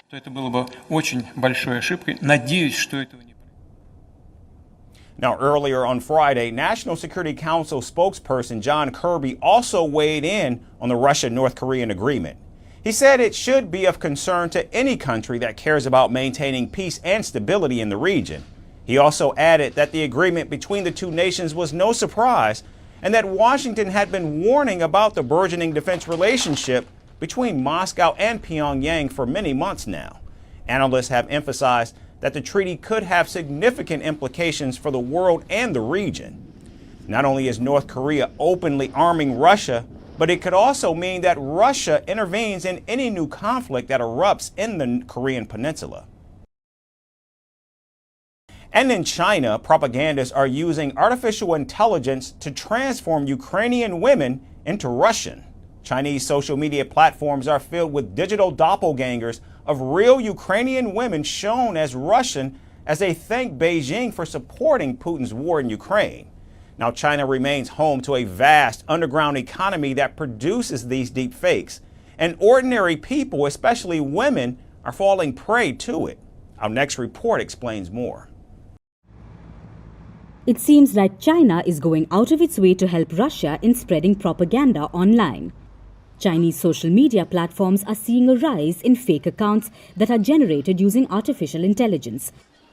And all they talk about is the friendship between Russia and China. However, the story doesn't end here. These fake profiles created using AI technology are actually deep fakes of real people. You can say these are doppelgangers or alter egos of humans whose identities are often misused without their knowledge. One such example of this AI horror is Olga Loik. She's from Ukraine and studies in the United States. The 21-year-old was looking for an audience on social media and launched her YouTube channel last November. And to her surprise, she found her digital doppelgangers all over social media a month later. Not in America or Ukraine, but in China. Now, what shocked Loic more was that her deepfakes, like the one named Natasha, claimed to be Russian women fluent in Mandarin. These clones wanted to thank China for supporting Russia and were selling products like Russian candies. So in around 1 month after I started my YouTube channel, I started receiving messages from people saying that they see me online speaking Mandarin and they think it's not me and someone is stealing my identity. So at first I was kind of confused and I thought it was a joke. But then I started looking at the videos that people have been sending me. And I saw that this is literally like my face speaking Mandarin. And on the background, I'm seeing Kremlin and Moscow. And I'm like talking about things like how great Russia and China are.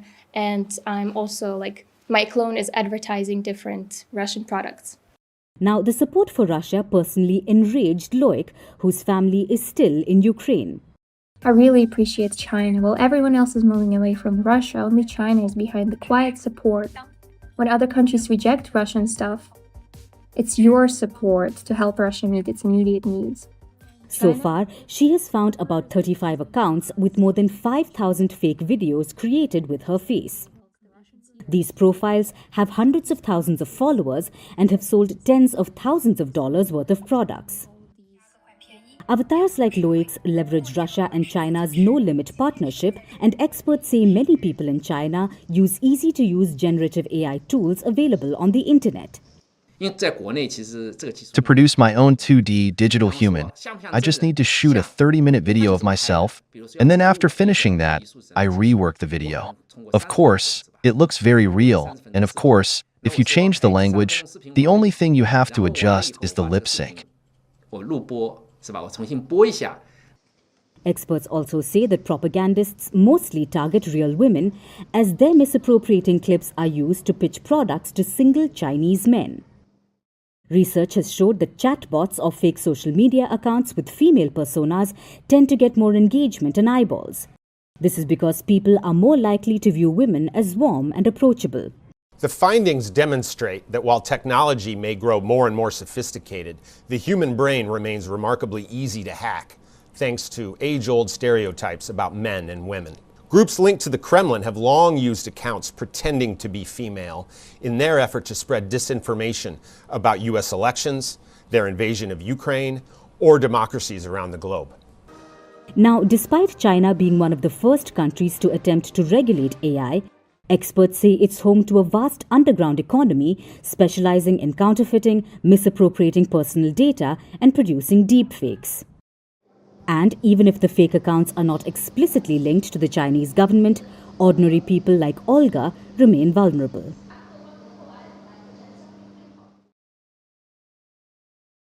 And here in the United States, former President Donald Trump has taken a sharp detour from the anti-immigrant rhetoric that he constantly delivers on the campaign trail.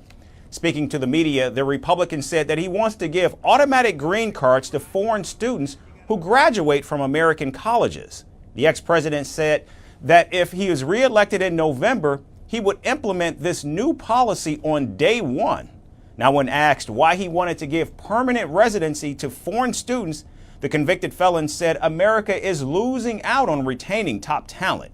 The presumptive Republican nominee also said that many foreign students from India and China studying in prestigious colleges are forced to return home after not getting work visas after graduation. Trump says that he wants to retain more foreign students, particularly those from India who graduate from American colleges and universities. Now, more than 1 million international students study in colleges across the United States, contributing more than $40 billion to the American economy.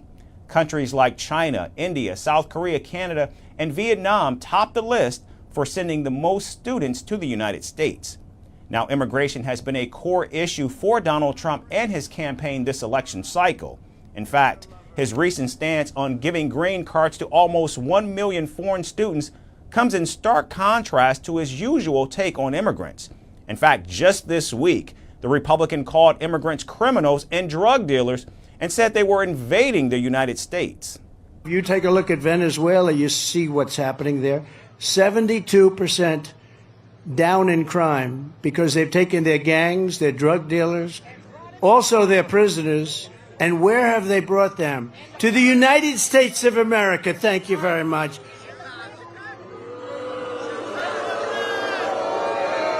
No. Who can believe that they allow this to happen to our country? Now, it's worth noting that the soft approach on immigration by Donald Trump comes right after President Joe Biden announced sweeping action to give citizenship to almost 500,000 immigrants who are spouses of U.S. citizens. The presidential candidate says that he will cancel President Biden's plan if reelected and implement his own green card policy. When I'm reelected, Joe Biden's illegal amnesty plan will be ripped up and thrown out on the very first day that we're back in office. Now, the former president often claims that he distinguishes between legal and illegal immigrants. However, during Donald Trump's years in office, he proposed curbs to legal entry with family-based visas and the visa lottery system. The ex-president has also called the H-1B program very bad, knowing that it remains the most common method used by American firms to hire foreign workers. The recent shift in rhetoric also comes just days before Donald Trump debates President Joe Biden in what is promising to be a consequential event for the presidential challenger. And finally, gender equality is a persistent problem in the United States. The number of women crashing the glass ceiling into C-suite jobs in America is actually declining. In fact, women hold less than 8% of the seats in senior leadership positions. Although more women are in the workforce than ever before, gender equality remains a challenge, not just in America, but across the world. Our final report examines this growing problem. You are in the elevator of your office building and are rushing to get to the conference room for a meeting. But as soon as you enter, you see there are only 2 women in the room in comparison to at least 7 or 8 male employees. This immediately makes you realize that gender equality is still a distant reality. And decades of campaigning and raising awareness has still not changed it. New research shows that the growth in women's representation among all senior leadership positions in America dropped to the lowest in more than a decade in 2023. Experts warn that companies are deprioritizing gender diversity and risking losses on their reputation and financial benefits. And one way to explain this disconnect between these commitments is gender greenwashing. The term explains that even though various multinational companies promise to give female employees equal opportunities, they don't necessarily walk the talk. And to further shed light on it, data from 2023 found that a record number of women who were returning to work after the pandemic didn't hold the high positions that they once had before. Experts say that even though companies are publicly committing to acknowledge more issues related to gender inequality, the parameters are not in sync with women. And this has reduced the number of women candidates in key decision-making roles. Here's the problem. Women are entering the workforce at the same rates as men. So you start at about 50-50. At that very first level of leadership, when they become frontline leaders, it immediately shifts to 60-40. Men to women. So the problem starts early, and that's why it's exacerbated all the way up to the CEO level. This growing evidence also indicates that diverse leadership plays a critical role in fostering diversity. Studies demonstrate that businesses with greater diversity are more adaptable and innovative, leading to enhanced economic success. Last month at the New York City Gender Gap campaign, it was noted that American women on an average make roughly 84% of what men earn. Through our research, we learned that boards that are actually gender diverse are 27% more likely to outperform financially those that are not gender diverse. On top of that, we also learned that ethnically diverse boards are 13% more likely to outperform boards that aren't as well.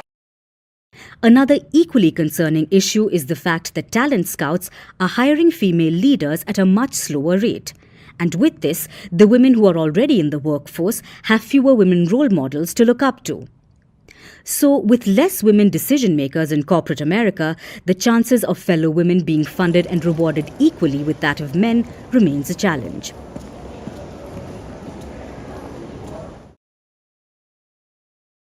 Thanks so much for tuning in. We hope you have a great weekend, and we look forward to seeing you right back here next week.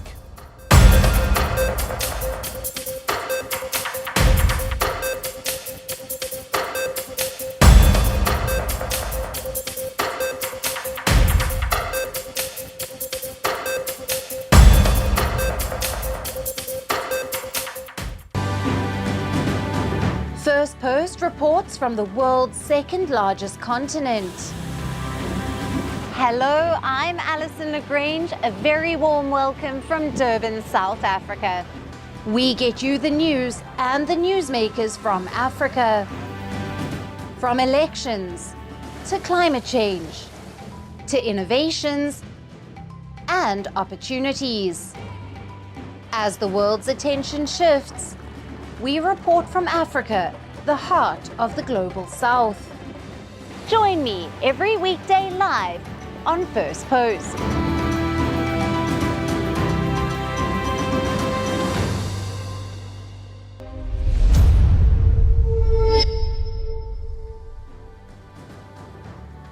Hello and welcome to Firstpost Africa, where we get you the top stories from the continent and from across the world.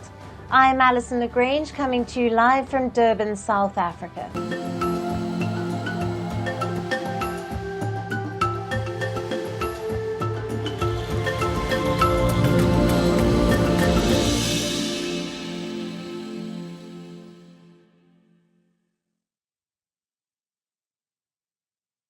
Hello and welcome. We start with Kenya. While the country's parliament discusses the Finance Bill 2024, anger against the proposed tax hikes under the boil is mounting. Thousands of protesters hit the streets again, taking their agitation to President William Ruto's doorstep. Agitated protesters marched near the president's office and residence on Thursday. The protest against the tax hike has been dubbed as Occupy Parliament. However, as the protesters marched further, clashes broke out. Riot police fired tear gas and used water cannon to disperse the demonstrators. Fighting the crackdown, protesters burned tires, tore down CCTV cameras, and blocked major roads in the capital, Nairobi. Kenyan Parliament has now been sealed off and roads around it are blocked. Gunshots were also heard in the background in some videos shared online.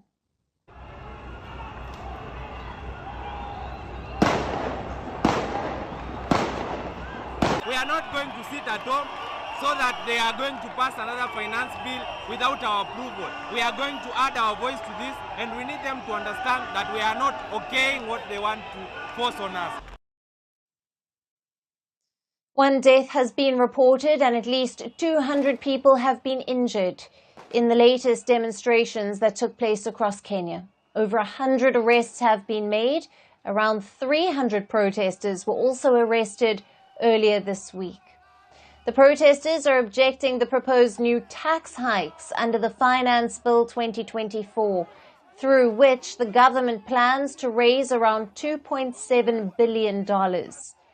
Amidst the massive public outcry, the government decided to scrap some of the proposed tax increases.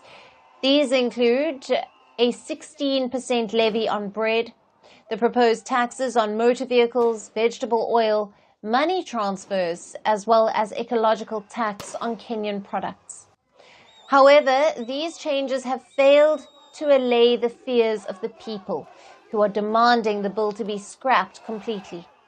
Those out on the streets with these demands are mostly young Kenyans who have been protesting the Gen Z way.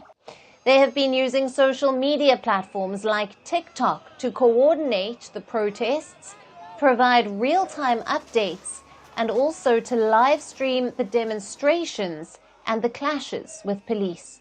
Social media, I'm telling you, Ogopa Gen Z.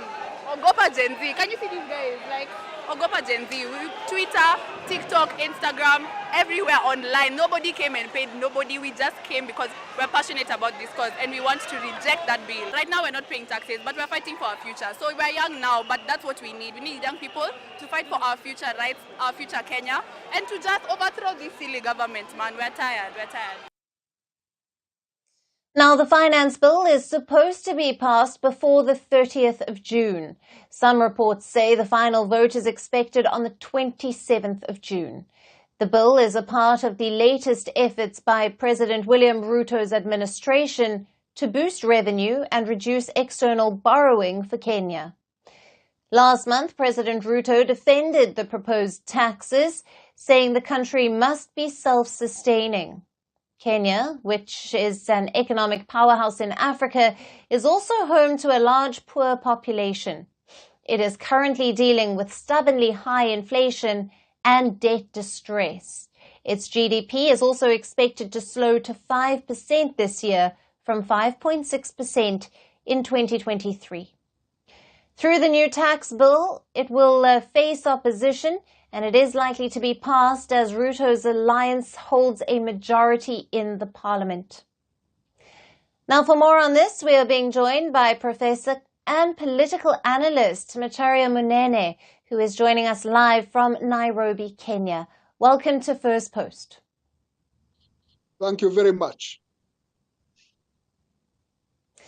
Now, the demonstrations are continuing in Kenya against the tax hikes, and we are seeing young protesters using social media to coordinate and to live stream these protests. This is being called the Gen Z way. Talk to us about how using social media is impacting the protests. Thank you. This is a new phenomenon in the country, and the young people doing it, some people are referring to them as the Kibaki's children, because these are the people who went to school when President Kibaki was president, and he had said that all people should go to school, so they went to school and they learned. Now they're in their 20s, and they have become cyber savvy, they are well exposed, and then there is a limit as to what they can do.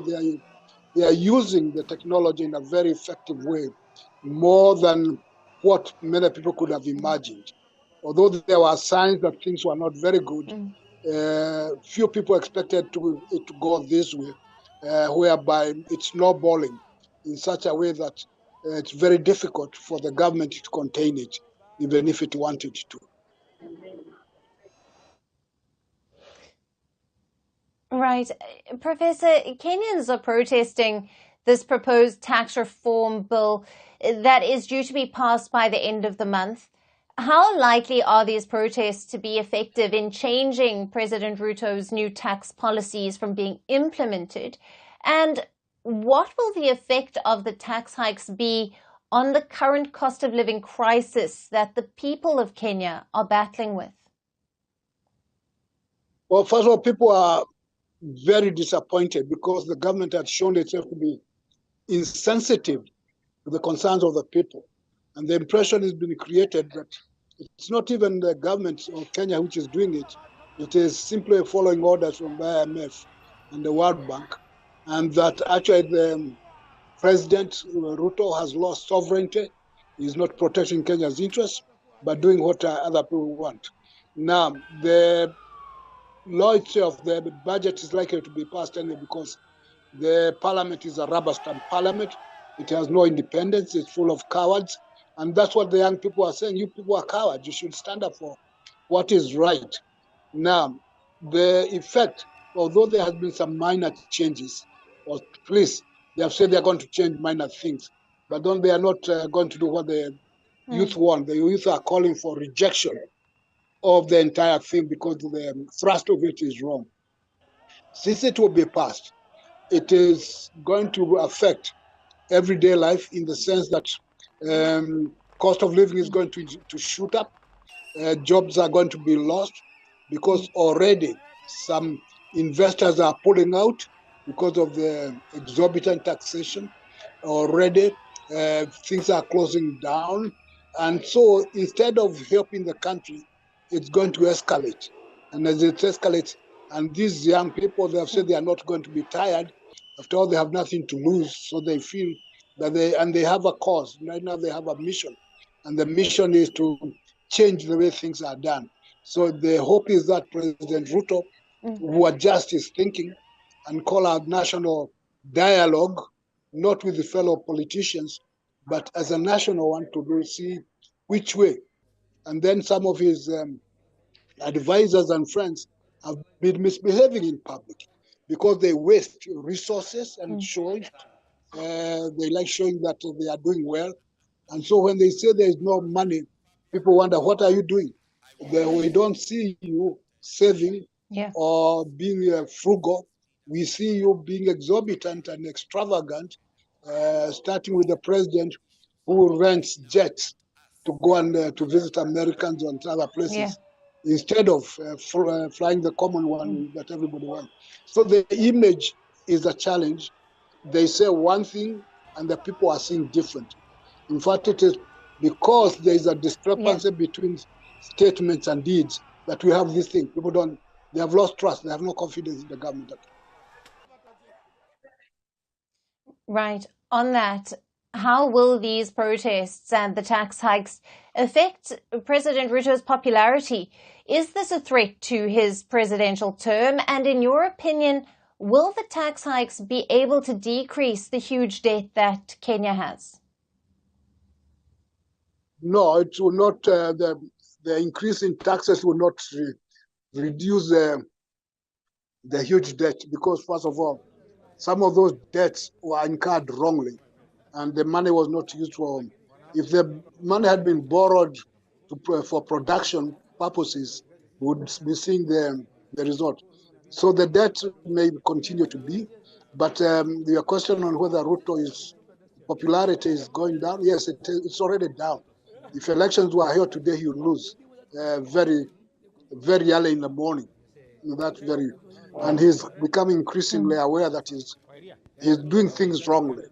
And the accusation, one of them, is that he does not like listening to advice because he advises himself. And apart from advising himself, he is advised by the World Bank and the IMF and by the foreign forces. The US advises him very much and he likes it. So these are some of the problems he has to deal with, but he's not very popular at all in this country right now. Absolutely. Right. Professor, thank you very much for being with us on Firstpost Africa and for your valued insights on the latest out of Kenya. Okay, my pleasure. All the best.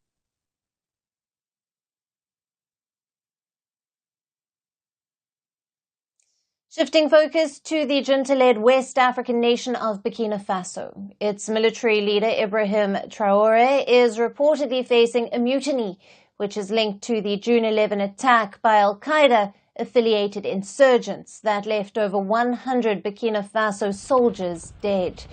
A day after the attack, gunfire was heard close to the Burkina Faso presidency. A rocket shell also fell near the state-run RTB television's headquarters in the capital of Ouagadougou. Now, this led to the media and activists speculating about whether Traore was safe and if the attack had triggered a wave of dissent within the army.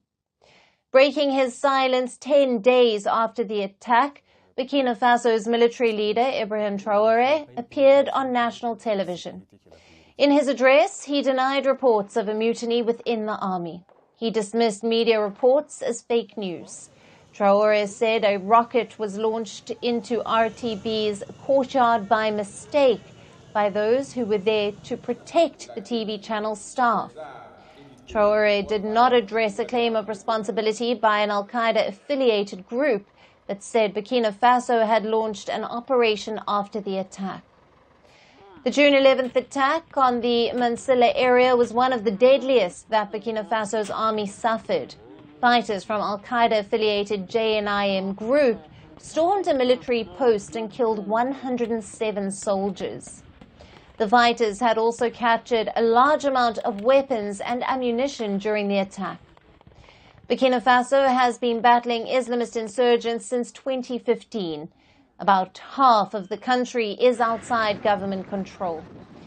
In 2022, Ibrahim Traore took over power in the country, citing urgent security challenges, which he said his predecessors failed to tackle. He promised to end the Islamist insurgency. However, despite several counterterrorism operations launched by Traore, the security situation in Burkina Faso continued to deteriorate. Ibrahim Traore is now facing the same criticism that he once leveled against his predecessors. Speculation about internal tensions within the military have been brewing for quite some time now. Not just the people, but soldiers have also expressed frustration at the junta's failure to contain the security crisis after a series of high-profile attacks. After ousting French troops, junta governments in Burkina Faso, Mali and Niger have turned to Russia for bolstering security in their countries. Last week, planes carrying Russian military instructors and reinforcements were dispatched to Burkina Faso for Ibrahim Traore's security. Earlier, the three West African military governments also vowed to coordinate to fight jihadists. Some Malian officials also reportedly were dispatched to Burkina Faso. Now, according to a Reuters report, a Russian-registered cargo plane made 7 trips to Burkina Faso's capital from Gao and Bamako in Mali between the 15th and the 18th of June. In his address, Burkina Faso's military leader, Ibrahim Traore, also said that 6 Russian planes had flown from Mali's Gao carrying UN equipment following the conclusion of a mission there. Russia has reportedly been trying to ensure that Traore's administration remains stable. When discontentment with French politics left a void in Burkina Faso, Russia hopped onto the opportunity to deepen its influence. This helped Moscow make further inroads in Western Africa. Earlier this month, Russian Foreign Minister Sergei Lavrov also visited Burkina Faso and assured the country of support in its fight against Islamist militants. So while Russia has been growing its footprint across Africa, its hold in the western region of the continent today is tighter than ever, and this poses a significant challenge to the West.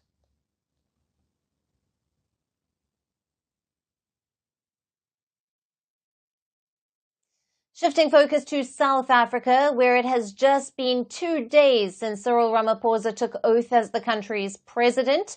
He is heading what many call an unnatural coalition, and troubles for the newly formed unity government seem to have started already. One of the lawmakers who was sworn into Parliament last week has now been suspended for racist comments and hate speech. The lawmaker, Ronaldo Gauss, has been from the Democratic Alliance, or the DA, which is a key member of the South African newly formed unity government. And the suspension comes as some of Gauss's old videos surfaced, where he is seen using violent and racist language. Gauss was repeatedly using local slurs against black Africans, even calling for black people to be killed. In another video that has surfaced, he implied that white people are subject to reverse apartheid. He went on to say if Africa disappeared off the earth, no one would notice. Now, Gauss tried to insinuate that the videos have been distorted. Taking to social media, he said one of the videos was 16 years old and that he had already apologized for it back in 2013. He also refuted the claims of him being racist. However, his party, the DA, did not come to his rescue. The party has admitted that the videos are genuine and not fake. Senior members have called language used by Gauss unacceptable. And thus, he has now been suspended as an MP. Now, the action came after around 40,000 people signed a petition for his removal. South Africa's Human Rights Watch has also reacted, saying it would institute proceedings against Gauss for hate speech and harassment. Ronaldo Gauss is a former councillor and has remained a controversial figure. He is very active on social media and in the past had often criticized South Africa President and the ANC chief Cyril Ramaphosa. However, after the 29th of May election, the Ramaphosa-led ANC had to do something never done in history. Nelson Mandela's party, which fought apartheid in South Africa, lost its 3-decade-long majority for the first time. Ramaphosa then sought to forge a government of national unity, inviting all the other parties. After weeks of hectic negotiations, a deal was finally struck between the ANC and its main rival and the runner-up in the elections, the centre-right DA.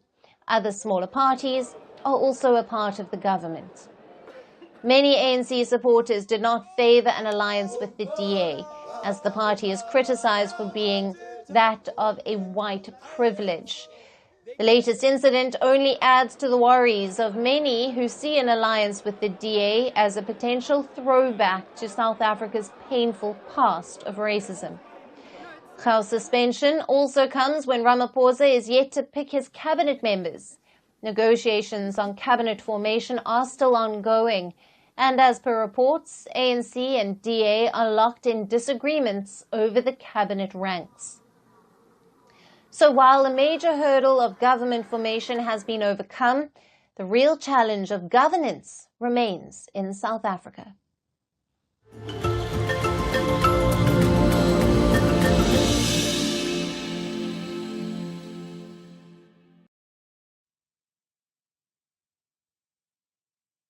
And finally, to our special segment, Resurgent Africa. Amid reports of coups and crises that dominate the headlines from the continent, we get you positive stories that often get overlooked. And today we bring you a report about the music from Africa, specifically Gabon. Be it Nigerian Afrobeat or South Africa's Amapiano, African music is not just conquering global charts, but has also triumphed at the Grammys. Some genres, however, are yet to transcend borders. One such subgenre was born in the prisons in Gabon. The music is increasingly going viral in the Central African nation. Here's more. From topping global charts to breaking records and to viral numbers, music from Africa is sweeping the world. So much so that the Grammys this year had to create a separate category for the genre. The world is dancing to Africa's tunes, but African music is not just about the famous Afrobeats or pop songs that quickly become a sensation. It's much more diverse.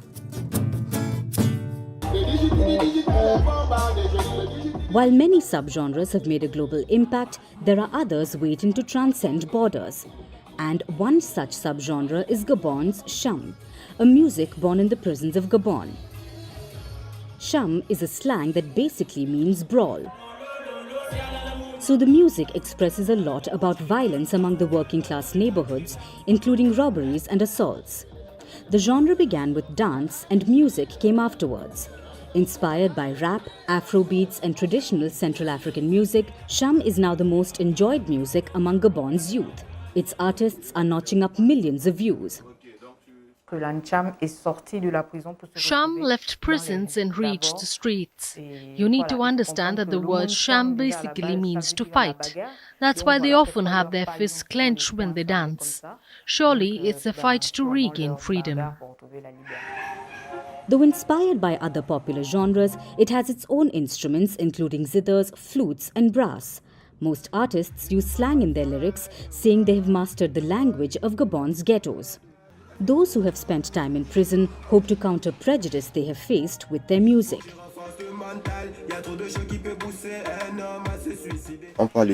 We touch on what we see in our daily life. It's what we see that we convey in our music. Even though people have bad impressions of it, we talk about what we see. In just months, Sham's songs are gaining hundreds of thousands of views. The surging numbers are giving these artists the confidence of taking their art global. I'd love to see Sham music reach outside Gabon, because our music is well listened to at home, which is good, but it needs to be discovered in new countries, new horizons. That truly is my goal, for Sham music to reach outside and if possible, have featurings with artists from outside.